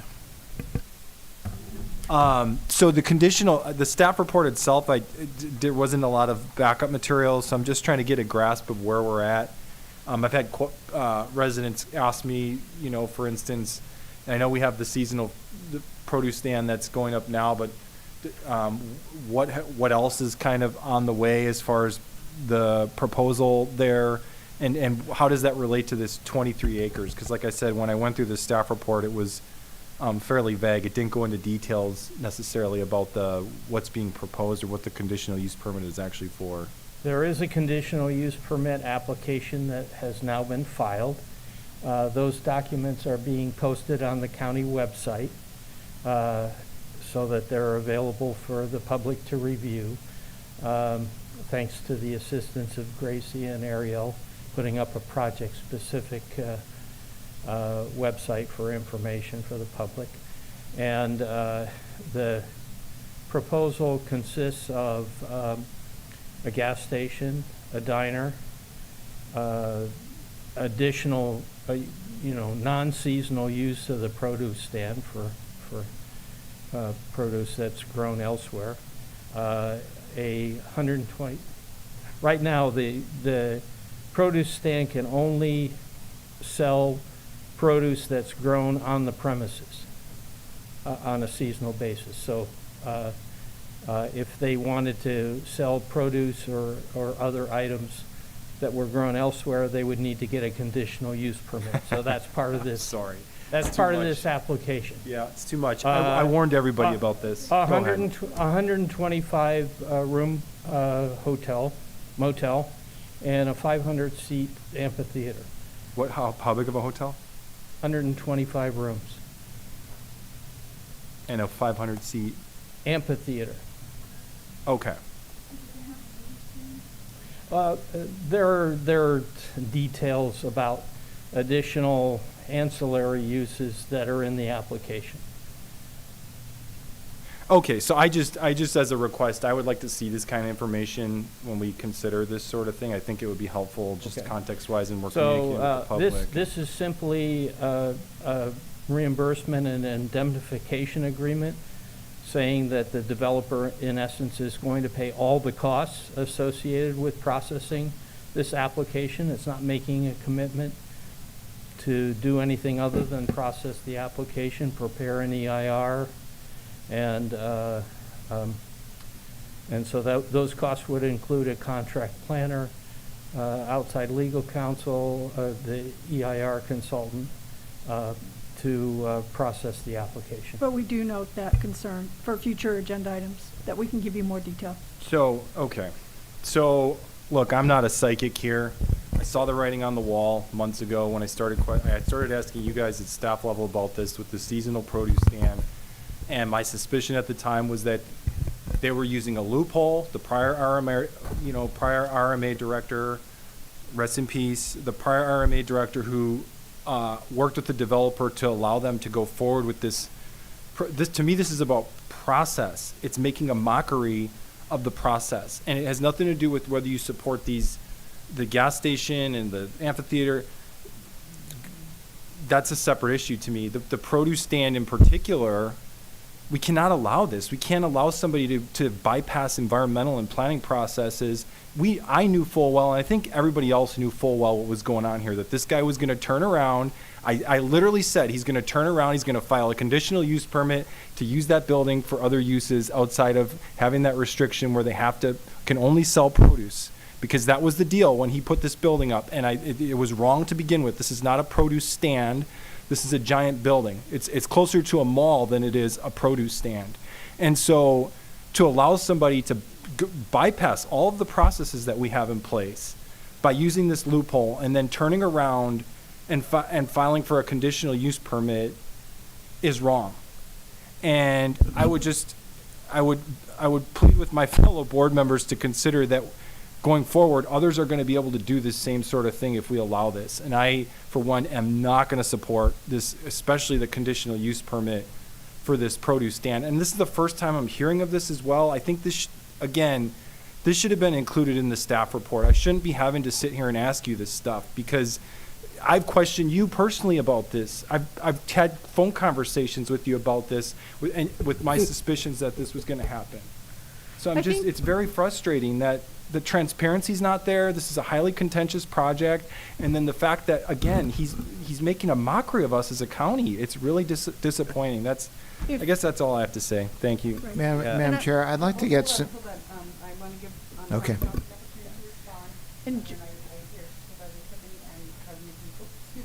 So Tiffany and Hernandez would like to speak.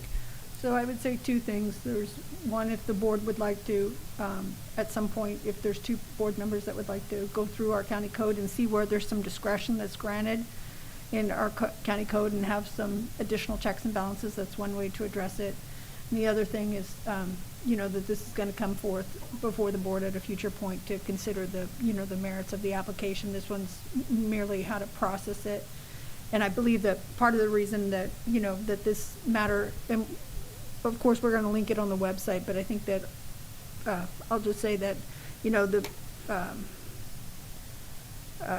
just that the details of that project will be fully explained in the CEQA document. Okay, and then one question that Supervisor Kosmicki raised, and I want to make sure that his answer is either a yes or a no, is he indicated that this is going to bypass the environmental process. No. That's a no? No, but I do need to address about how I think it's a more complicated question about the baseline description of how how will the project building be treated if right now in the baseline description of the project site? Or has that not been determined yet? That has not been determined yet. So we're at the very beginning of the process. The application's been submitted. The initial fee deposit of $80,000 has been paid. The first step in the process is to evaluate whether or not the application is complete. We have 30 days to get back to the applicant about that. There are some additional application information that I've been informed will be coming forward in the next few days concerning the application. So again, when the issue of the discretion for what constitutes a seasonal farm stand came forward, we pointed out that an amendment to the zoning ordinance to define what a seasonal farm stand is or limit its size would be the appropriate thing to do, and as I say, the previous RMA director exercise his discretion in that regard, and whether or not the RMA director should have that discretion is a matter of policy for this board to decide. One quick follow-up just on that. Just for transparency, the RMA director, after 2 RMA directors ago, it's hard keeping track now, Mr. Chambliss assured me, and I know he's gone now, but assured me that this developer would not be allowed to do what I was predicting he was going to do, which is turn around and apply for a conditional use permit and sell other items. He assured me that the county is going to hold them to this. The county is going to require this developer to only sell products grown on the property. And when you look at that property, it's not even a farmed property, so it didn't make sense to begin with. And so now that if we're going to turn around and appease this developer. Just to clarify, the current zoning ordinance allows seasonal produce stands incorporating products grown elsewhere to be permitted as a conditional use. So there isn't a prohibition about their applying to change. But to go through, uses. to build a building, now the building's there. I understand done. I understand your problem. Okay, I'm going to stop. And it's a decision that was made by the RMA director. And the reason I'm so passionate, I wouldn't be so worked up if I had more information before the meeting and I was able to. I understand, and I You're catching appreciate me the off guard here. I distinction that appreciate you're it. drawing. Thank you. Supervisor Hernandez. Yeah, Madam Chair, to be clear, this has been in the works for years. I remember receiving a mailer from the McDowell Trust presenting this idea of this, not just a fruit stand, but a movie theater, a diner, a gas station. There was a lot of, right? So there was a whole process basically of education from this developer. He wasn't hiding anything. So the idea that there was some kind of a bait and switch is just not true. The bottom line is either we're supporting commercial development or we're not, right? This is not anywhere near the city, right? This is I don't understand the issue. I'm not going to go down a rabbit trail, but it doesn't matter. This project has been in the works for a long time, and he used the process, and the process supported it. So either, at the end of the day, for me, it's, do we want commercial development or not? I get it that there's certain folks in the community that don't want commercial development. They'd rather see this county landlocked. I don't agree with that. I think if you're going to do that, you might as well tell the community then they should be dealing with worse resources, and ultimately, if you want to see our roads fixed, they're only going to get worse. So my honest sentiment is there's no bait and switch here. This has been in the works for a long time. It's been very public. I was a supervisor before Supervisor Tiffany was here when this was presented. There was no bait and switch here. Supervisor Tiffany and/or Dirks. I guess I don't get what the big issue is. This has still got to go through an EIR. It's still going to come back to the board for approval, and so we're not making that decision. I don't want public be in any way misunderstand what we're talking about here. This is simply looking at ensuring that they're paying for the EIR, which is pretty standard practice. I mean, that is standard practice. So I think we need clarification exactly what we're talking about here, because I think Supervisor Kosmicki, some of his comments, it's confusing. But the building's up. I don't mean it, but the building's But this up. is not about the fruit stand. Let him This is finish, about the other please. stuff, okay? That's what I say. We already made the decision about the fruit stand. But also to Supervisor Hernandez's point, I don't get whatever the situation is, and we do have to ultimately decide on it. I just can't imagine why, except for a very few people that frankly are against it because it's in their backyard. So it's the classic, NIMBYism. Why anyone would be against overall this project. Now, we will as a board ultimately make a decision, but, I recently took a tour of that. It's pretty amazing what they've done to clean up that property. The Pajaro River, Samia River, and what they're doing there is really an impressive, positive development for our county that will bring revenue to our county. And as Supervisor Hernandez said, this is exactly the kind of project we need. So I don't see how anyone's against it other than, someone that it's in their backyard. So I understand the process issue that Supervisor Kuzmicki is bringing up, but ultimately, we're going to be making a decision on this after it goes through proper EIR. So, Let anyway. me clarify the process. Yeah, maybe you can clarify. It's a conditional use permit, which in the first instance is decided by the Planning Commission, and it would only come before this board if it was granted or denied by the Planning Commission and appealed to this board.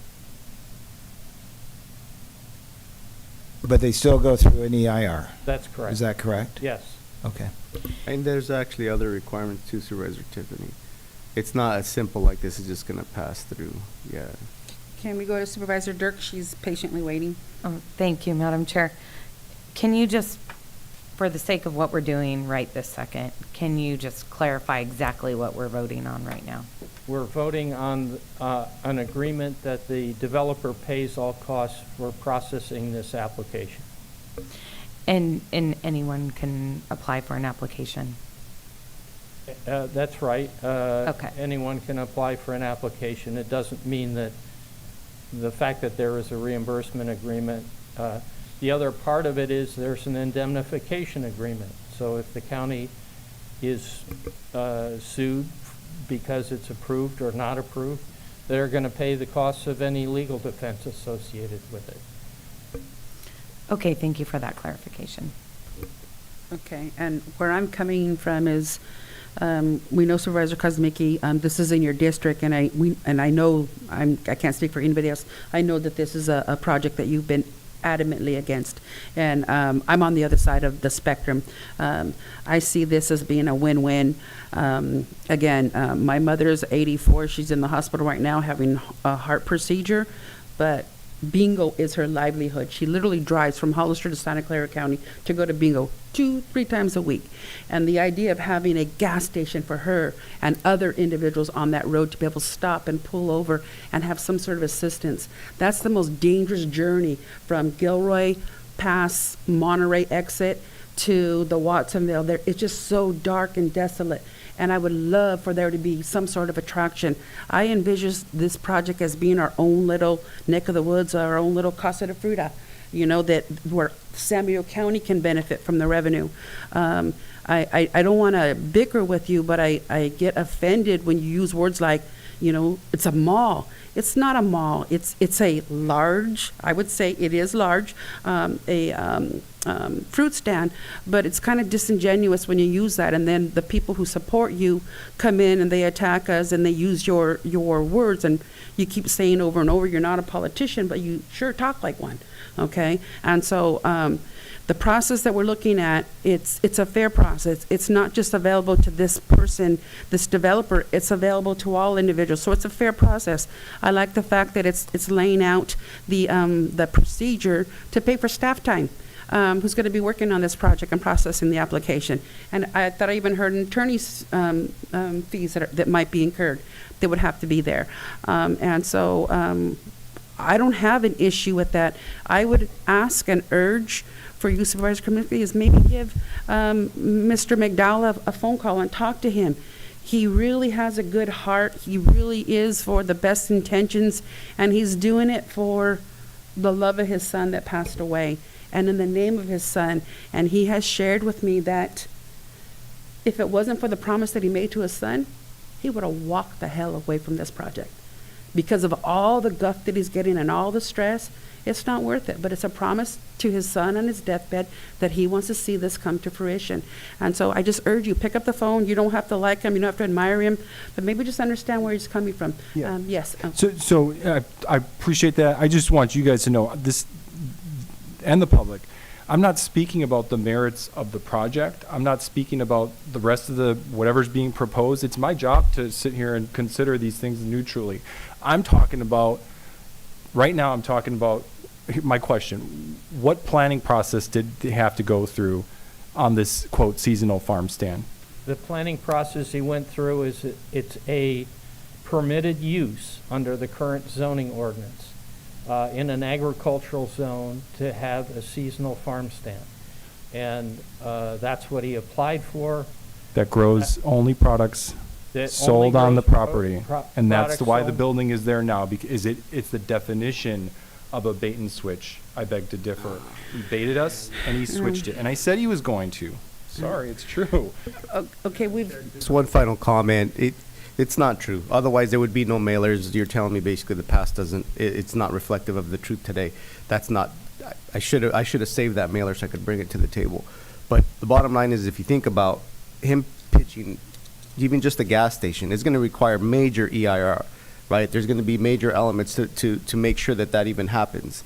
So to say that he bypassed the process is just not consistent with the truth. Maybe we should let Ariel speak. I see she's trying to. I'm listening to all of the conversation, and I do want to get back. We have an agreement to make sure that we're going to get paid, by the applicant to process the application in full. But to really hit on Cosmicki's,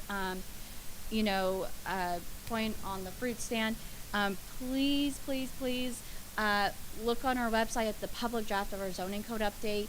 I'd like to, do a workshop with the board on it prior to adoption, and these are the kinds of details that we need to, make sure are cleared up in our new zoning code update. And so maybe we can, let's have this discussion with that process. Okay. So then what is the will of the board? We've talked this one to death, and we're all going to be in our own opinions and stay in our own camp, but we feel and we believe. What is the will of the board for item number 17?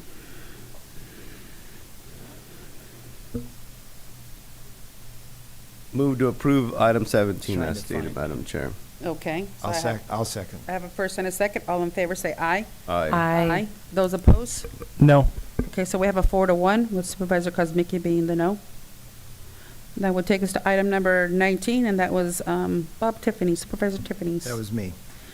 Okay, really, I just, I have a question, and I'm not sure if Steve's on the line, but I had a couple of questions in regards to this, is really the only thing. Is there anyone? I'm available, Supervisor Tiffany. Okay, hi, Steve. So, two questions. One, I'm just curious about the original amount was approved was $3,285,000 and change, and now we're at $3,574,000. Is that simply because I guess our estimate on the cost was lower than we expected, and the best bid came in at $300,000 or so higher? Is that the reason? That's one question, and then just explanation of what exactly, I was looking through where the road work is going to be. There's quite a bit about Cienega Road, but in the description, I really couldn't understand what parts of Cienega Road. It talks about along Union Road. It's confusing. So those are my questions. Yeah, to answer your first question, you're correct. The cost of materials and products increased from the time that the CIP was estimated to cost for the project. It was $3.3 million. I'm rounding, and the bids came in at $300,000 higher than that. That's correct. And then this project has multiple segments, so maybe offline I can send an exhibit to you and or any other supervisors just to let you know all the different pieces that are being constructed, if that's, because I'm not sure describing it's gonna be helpful, but I can send you an exhibit and with the plans if you want, just to see the segments that are being built, if that's sufficient.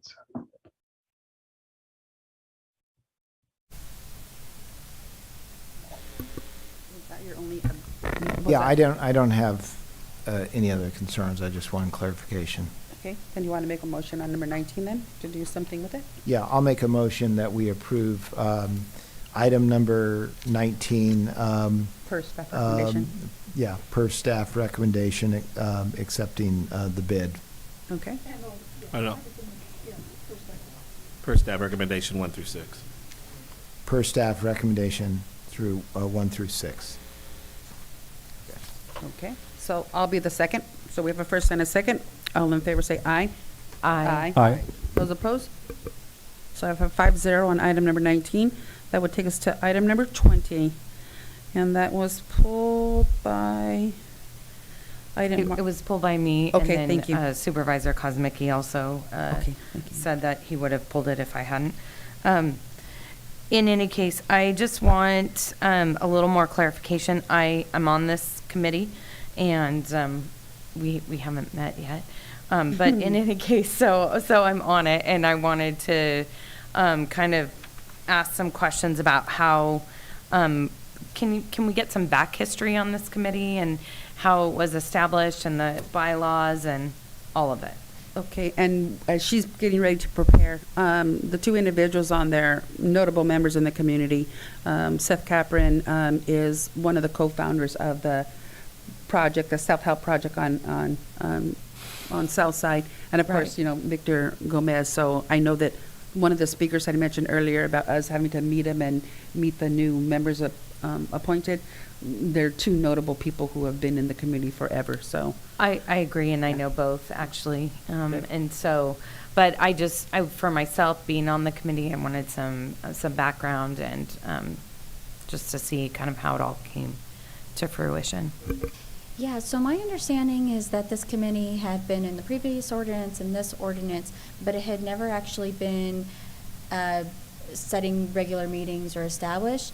They had, when they were doing the inclusionary housing update, they had created an ad hoc committee, but not established the committee that was a part of the previous ordinance. So the meeting that we're looking to have will really be our first meeting.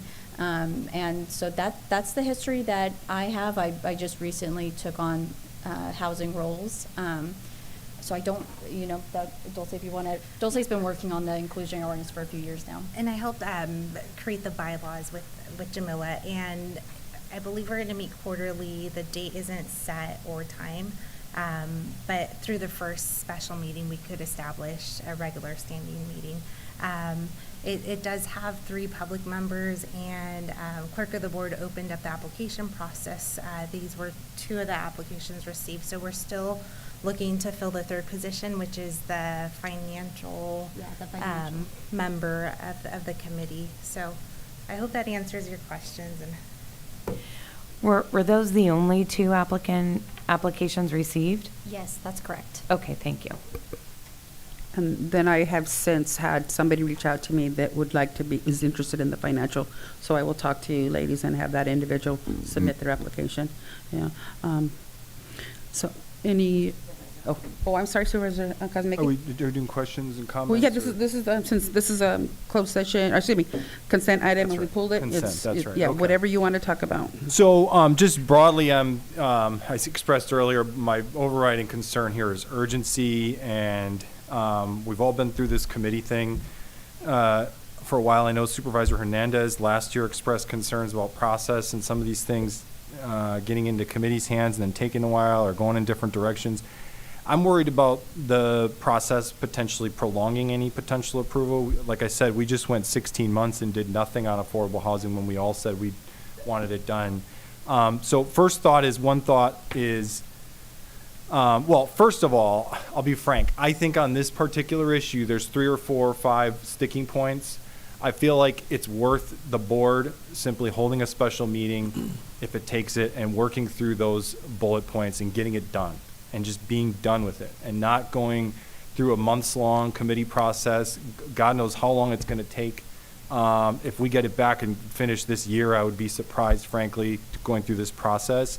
And so if there's not support for that, I'm hoping there's support. Let's just get this done ourselves. The housing committee can still be formed and work on other issues. But when it comes to the affordable housing ordinance, for me, I want that done in within 2-3 months as far as getting a draft. Because we have something. I don't think we need to overhaul it. We've got the 15%. The 15% affordable is really, I think, a big one. And I mentioned a couple other ones earlier that I thought there's, a few items to really look at. So that's one issue I would hope for. That's one proposal. Next level down for me is otherwise setting a firm time frame for a schedule for this committee to come back to the board with a draft, with something that we can discuss and then potentially vote on. Those are kind of the two angles I'm looking at from a process perspective, because I just don't want to spend months on this. It's just too important. The second major concern I have is the makeup of the board. And, you know, I respect the two people, and, you know, unfortunately we only had two people apply, and that's, you know, maybe we could have done more outreach on that. I know Seth is an expert, certainly on affordable housing. I think he would be really, I think he would be ideal for something like this if we're going to have outside members. But Victor Gomez is a private development consultant. He's essentially a private lobbyist for the development community.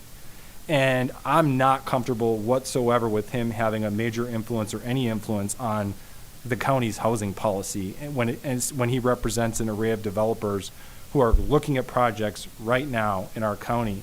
And then you throw in two planning commissioners, and that's 6 people on that board committee. It's just, you know, it's a lot of cooks in the kitchen for me. We're elected to make these decisions. And so again, I won't be supporting Victor's appointment. For one, I'm hoping we can break those two off if we're going to go down the path of appointing to the committee today. And then secondly, I really strongly believe that, you know, this board should really tackle this issue and get it done. And if not, that we really need to set a firm time frame for when the committee comes back to the board. Thank you. I have a question. So, and maybe Dulce would be the one to speak to this, but can you, I mean, I think we're making a little bit of assumption. I want it very clear. What is this committee supposed to exactly be doing and deciding on? So I can actually, if you want, I can pull up my slide from earlier today on and, yes, please, and go through. But essentially, they look at our inclusionary ordinance, the housing element, general plan, in lieu fee, not just adoption, but where to appropriate those funds. That's what's laid out in our inclusionary ordinance as is. The specific makeup is also in our inclusionary ordinance. So if we're looking to modify the ordinance, you know, then that the makeup is of how the committee should be created is in there. But I can get right to. So the committee makeup is part of the ordinance? Yes, and Okay. we're just following the policy. And then the bylaws. As well. And the bylaws, I believe we attached into Yes, the you did. Yes, you did, yeah. Okay. Okay, I just needed those points of clarification just to see exactly what we were talking about here, just to make totally clear. Okay. And they do serve, I guess to clarify, as an advisory board, it would still come, if it is changing an ordinance, it would still come back to the board for approval. They can't make changes to ordinance or policies like. Go ahead, Supervisor. Thank you, Madam Chair. First of all, I guess to address the couple of points that Supervisor Kuzmicki made, I guess I do see the benefit of a committee working through some of these details, because I think there are, you know, some considerations to be made. Like I said, I think I'd like to see what some other counties where they've been successful. However, I totally agree with him in that we need to get this done quickly, and I think I would definitely be support of, you know, a reasonable time frame, hopefully a couple months, so we can get this put to bed. I would agree, and I would definitely support that, because I agree with him. I don't want to see this get dragged out. As for the issue with one of the appointments, specifically Victor Gomez, I mean, part of the makeup is we're looking for a builder development public member, and that's what he is. So, you know, he's basically, that's his role. And I understand, obviously, you know, that's what he does for a living right now, but he also has a very extensive background with City of Hollister, City Council. He's very knowledgeable in our community, so he brings a lot more to the table than just, you know, maybe someone else that has, you know, always been in the development business. So I think actually he's an excellent choice, given the parameters of what, the committee makeup is. So I would be, and I'm very supportive of Seth Capron. I think he's an excellent choice as well. Thank you. Where I see this is, I don't have any disagreement as to the two appointees. Victor Gomez was actually a administrative assistant. I don't know his exact title, but to a council member in San Jose. So I know he's digging in his vast experience, and he's actually asked to meet with me sometime later this month regarding affordable housing projects that he wants to bring forward. So granted, I will give you that. He probably does represent developers, but not under my watch am I going to allow a big mega project that is not going to serve the affordable. I give you my promise here from the dais, Supervisor Kosmicki, it won't happen with me. I like the idea of the time frame, but I don't know if 2 months is doable. But you put two women in charge, we'll get her done. Okay, I'll guarantee you that. We'll get her done. So we'll probably have to go monthly initially, maybe rather than quarterly, because if the gentlemen on the dais here are giving us a time frame, we're going to go ahead and meet that. We'll get it done. Okay, there you go. Get it done. I love that attitude. This is, I have no objections to the makeup of the board, but I would like to see this, get moving, start moving and meeting, and let's get our hands. And I love all those bullet points that you pointed out that we'll be looking at. I took the same type of notes, and so I'll definitely bring my notes with me to our first meeting. Okay. Excellent. And we're actually looking to have that first meeting within the next few weeks. We'll be reaching out. Okay. All right. Yeah, and I agree. The time frame, we need to be really, sensitive to that. It's obviously something that's a priority for all five of us. So, So what is the will of the board on item number 20 then? We have staff recommendations there. I'll make a motion that we appoint Victor Gomez, serve as Building Development Public Member, representative of the Housing Advisory Committee.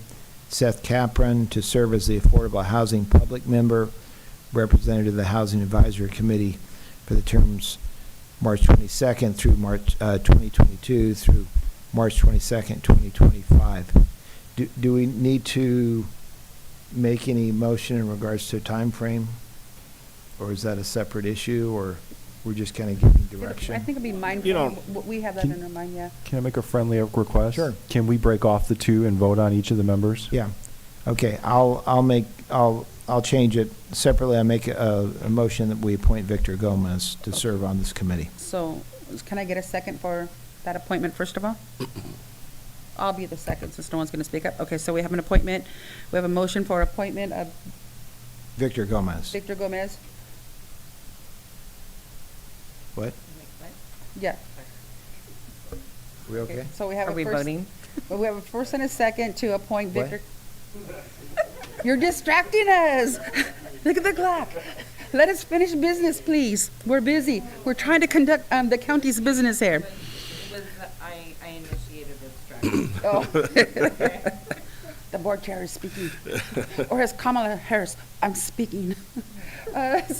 Supervisor Tiffany, can you please repeat your motion so I can go ahead and repeat my second when we get our vote? I'll make a motion that we appoint Victor Gomez to serve as the Builder Development Public Member of the Housing Advisory Committee. And I will be the second on that. All in favor on his appointment, say aye. Aye. Aye. Those opposed? No. So we have a 4-1 for Gomez being appointed to the HAC committee. The next, Yes.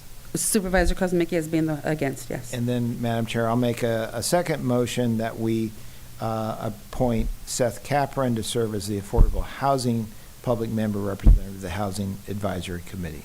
And I will second that one as well. Okay. Okay, all in favor say aye. Aye. Aye. Those opposed? So we have a 5-0 on Capron. Okay. Are we okay on that item? Okay, so let's go ahead and go on to future agenda items. Who would like to go first? I have a whole list of them. Madam Chair, if you don't mind, can I go down the list I have? And Oh, sure. and then you guys just Okay, and I'll check mine off as you go. We have a long list. There's a lot that I've been checking off today. So we plan on April the 12th to bring foster parent background to the board. So we're going to just have a presentation on foster care. So Tracy and her team are working on that. We also, Foster care? foster care. Okay. Oh, April 12th, the next board meeting. It's scheduled for. As well as the opioid task force, they'll be doing a presentation to the board for fentanyl and just addressing that as well. That's also April 12th. We have Michelle Rubalcava. She's our ledge person that's going to be updating us and probably hopefully giving us a presentation that we missed at our board retreat. And, That would be on and the providing an update with regards to her outreach and with our legislatures Good. Okay, and that's what I was kind of gonna where we say. stand. So that's going to be provided as well. I have on my list here hack updates, so hopefully they'll be able to meet and we'll come back to your board with an update. As I mentioned earlier today, SNP bus, will be bringing that back to your board April the 19th. We have our quarterly updates for COVID-19, which things are looking pretty good right now, knock on wood. Just so you're aware of it, April, August, and November is what our schedule is. We may be, depending on how things play out, we may remove those, but we'll just, they're on the books right now. We have our reserve policies. We'll be presenting that during the budget process in April 19th. That's the plan.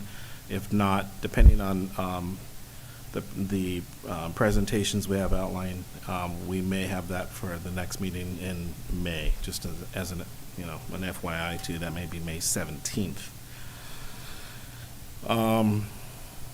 We have there's gonna be a landfill town hall presentations. At least we have on our books right now in May. So we'll be most likely coming back to your board with some discussions concerning that. We have, let me see here.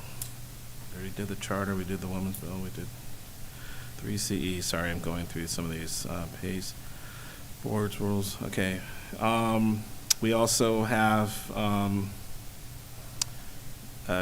CARES Act. Actually, with regards to, I think Supervisor Hernandez had asked for that, the allocation of the Hazel Hawkins Hospital, so a budgetary item. So we actually are working on that. The plan is to bring it in April, and possibly May. We have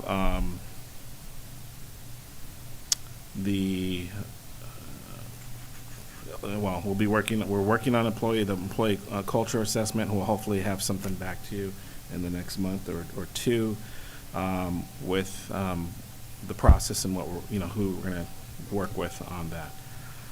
And as I mentioned earlier, special board meeting June 7th and the 21st for Babs, Kavanaugh, and Davies, as we talked about before at our special board meeting. So they're going to have a 2-day basically retreat, and then we're going to review that training session. We have, I have in my notes here, Roads District priority discussion, April the 12th. You gave us a deadline. You gave us 2 weeks at the last meeting. So that's Yes. what it is. So Uh-huh. we'll be back with that.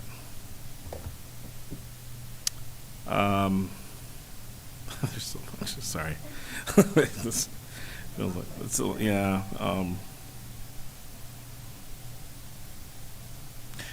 Yeah, and that's the roads. So the bonding piece. So we'll hopefully have on April the 19th. We'll have a tightened presentation in regards to next steps on how we're gonna do that hybrid kind of bonding or a COP with our reserves on next steps with that. So that's scheduled for April the 19th. Yeah, and there's more. So that's what I have on my list right now. Those are the pressing issues. There's yes. a lot. Okay, so let's start off with Supervisor Dirks. Was there anything in addition to that long laundry list that our CAO has down? No, just I feel like the employee culture issue is pretty timely. So I would like to see it more in the 1 month instead of 2 month, if it's at all possible. So you want to submit in April possibly? Okay. All right. Supervisor Tiffany. Thank you. Let's see. Some of these I know are on our list anyway, but I would just want to double check. This came up last meeting, and a constituent reached out to, I think, all of us. But we have on our list that we are going to recognize Sherry Stevenson when she's back in town. So I just don't want to let that slip through the cracks. I believe the staff is already going to be coming back to us I may have the name wrong, but the micro kitchen item. The Miko. Yeah. What's going on with impact fee review? I know that, isn't that being looked at? Because I know that, we've been talking about affordable housing and other stuff, but impact review is a really key thing in all of this too. So if I may address that one, I know that we are going out to bring in a consultant to help us essentially to redo our impact fee, and then to be able to make sure that we're charging appropriately across the board with all the impact fees. From when we had spoken, I believe that at the earliest that we'd probably get something back would be probably around September. It's a pretty long process to try to get everything on a turnaround on them. But they are working on getting a contract over to us so we can move forward with it. So we're trying to move as fast as possible on it.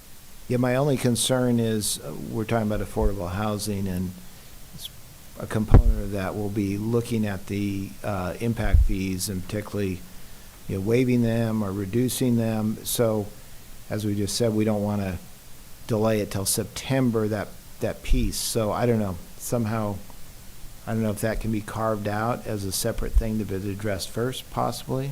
I don't know. What do you think? Possibility? Yeah, we'll work on that. There's a few items that we could probably address sooner, but normally we package everything together. Yeah. That's how we've done it in years past. Yeah. Okay.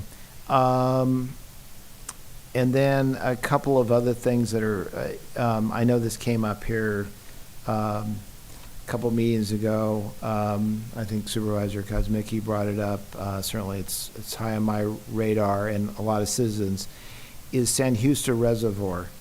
I have it. Yeah, and I know you have it down. So I think we'd like to, kind of update and presentation. Is it strictly a money issue? I don't think it is, but if we had the money, i.e. possibly ARPA money, could we move forward or not, and if not, what are the barriers?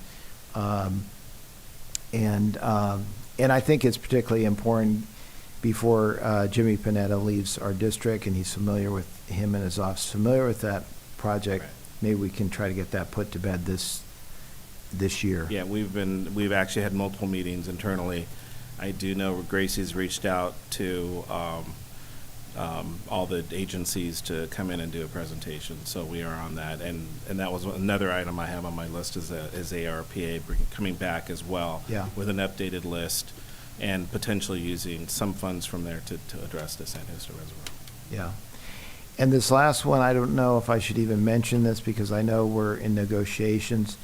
Is there any way to, or maybe we just have to wait, but any way to have a presentation solely on educating the public on SEIU Local 2015, having nothing to do with the negotiations, but simply explaining.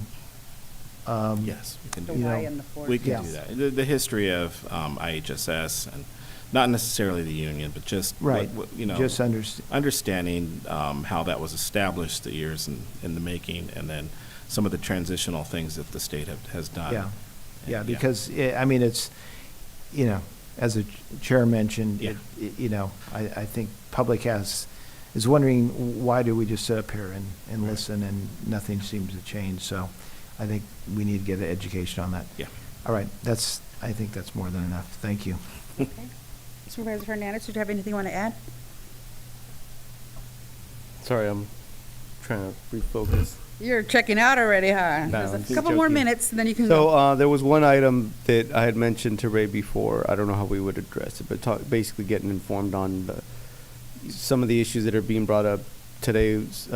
Councilman Perez mentioned with behavioral health, I think it was. So I don't know if that's it might be a long drawn out conversation. I don't know. I just feel like, at least for the board's sake, maybe an education piece on what is the process when it comes to addressing some of the issues, like maybe using a general example of how to address mental health and behavioral health. What is the process? And, maybe even for the sake of giving direction to our CAO to address it, right? Not trying to micromanage. That's not me, but just education. I think what you're saying is what I just mentioned a few minutes ago about the foster parenting program that we offer and understanding the process with that. I think what you're saying is with behavioral health, what is the process with folks that have substance abuse, and how does behavioral health actually navigate through that, and what are the criteria? So that's something we can do, bring back to your board. And I know homelessness, which is another issue separate from that, but I talked to Dolores through the city council, and she said that she has some solutions. So I don't know if that's a possibility of some kind of maybe just a quick meeting with our city manager, and what is that opportunity to provide some kind of resources that maybe our county could benefit from. So and I have this in my notes here as well. We have been working with the city through the intergovernmental to have the city has requested to create a JPA. So the city currently is working with their legal counsel on developing a JPA and then bringing it back to staff, and then we'll probably bring it back to the intergovernmental and then come back to your board. One of the concerns, or one of the items that we discussed with the cities at the intergovernmental, was the RFP that we actually provided for homelessness outreach to help us out in the field. And the city, I think, is willing to move forward with that, but they just want to have it in a different setting and to have maybe a little bit more authority when it comes to the programming and how that how homelessness is dealt with in the community. So, but we did move forward. The board did approve, if you recall, us moving forward with the outreach. So hopefully the city will be able to assist us financially with regards to that in the future. Thank you. Supervisor Kuzmicki? Thank you, Madam Chair. One item I'd like to recommend is bringing back a proclamation declaring June as Pride Month in San Benito County and supporting the LGBTQ community. That was your only item? Yeah, Yes, okay. For a second. Yeah, I'll second it. Okay. All right, so I was taking notes too as we went through this, and so going back to the cultural assessment, Betsy was suggesting, Supervisor Dirks was suggesting, earlier than later. So if we can try to get that on in April, and I know April's already right around the corner, so maybe the second meeting in April as opposed to anything in May. Going back to the San Justo Reservoir, yes, that's an issue that Supervisor Tiffany brought up. And I think there's a misperception and misconception in the community that we're for some reason unrationally denying them the option to use it. But I really want us to look at who's going in there and using it, because people are using that facility. So it should be monitored. I'm getting reports that people are being seen going through the gates and driving up there and so forth. And it might be county, it might be city, it might be some sort of official capacity, but cars are going in there. And if the public's supposed to be out of there, then there shouldn't be anyone up there unless it's for an official reason. So we might want to look into that as we look at the whole entire topic, because if we're trying to singleize and keep the zebra mussels, in containment, it might be defeating the purpose already because of people who are using that facility, and I can't tell you why or how. Thank you, Supervisor Tiffany, for bringing up the SEIU, and I understand it's an issue of negotiations, but just to educate the public why. So I'll be his second on that one. Supervisor Hernandez mentioned the behavioral health. And the comment that was made by Councilmember Perez, and I'll be his second on that one too, that we definitely need to look at the, maybe not an organizational chart, but how to obtain services in the county. What is the time frame? What are we looking at? Is it because we're understaffed? Is it because we don't have the program in place? But I would hate to see us lose a young member of this community simply because we were not prepared to give them the level of services that they needed.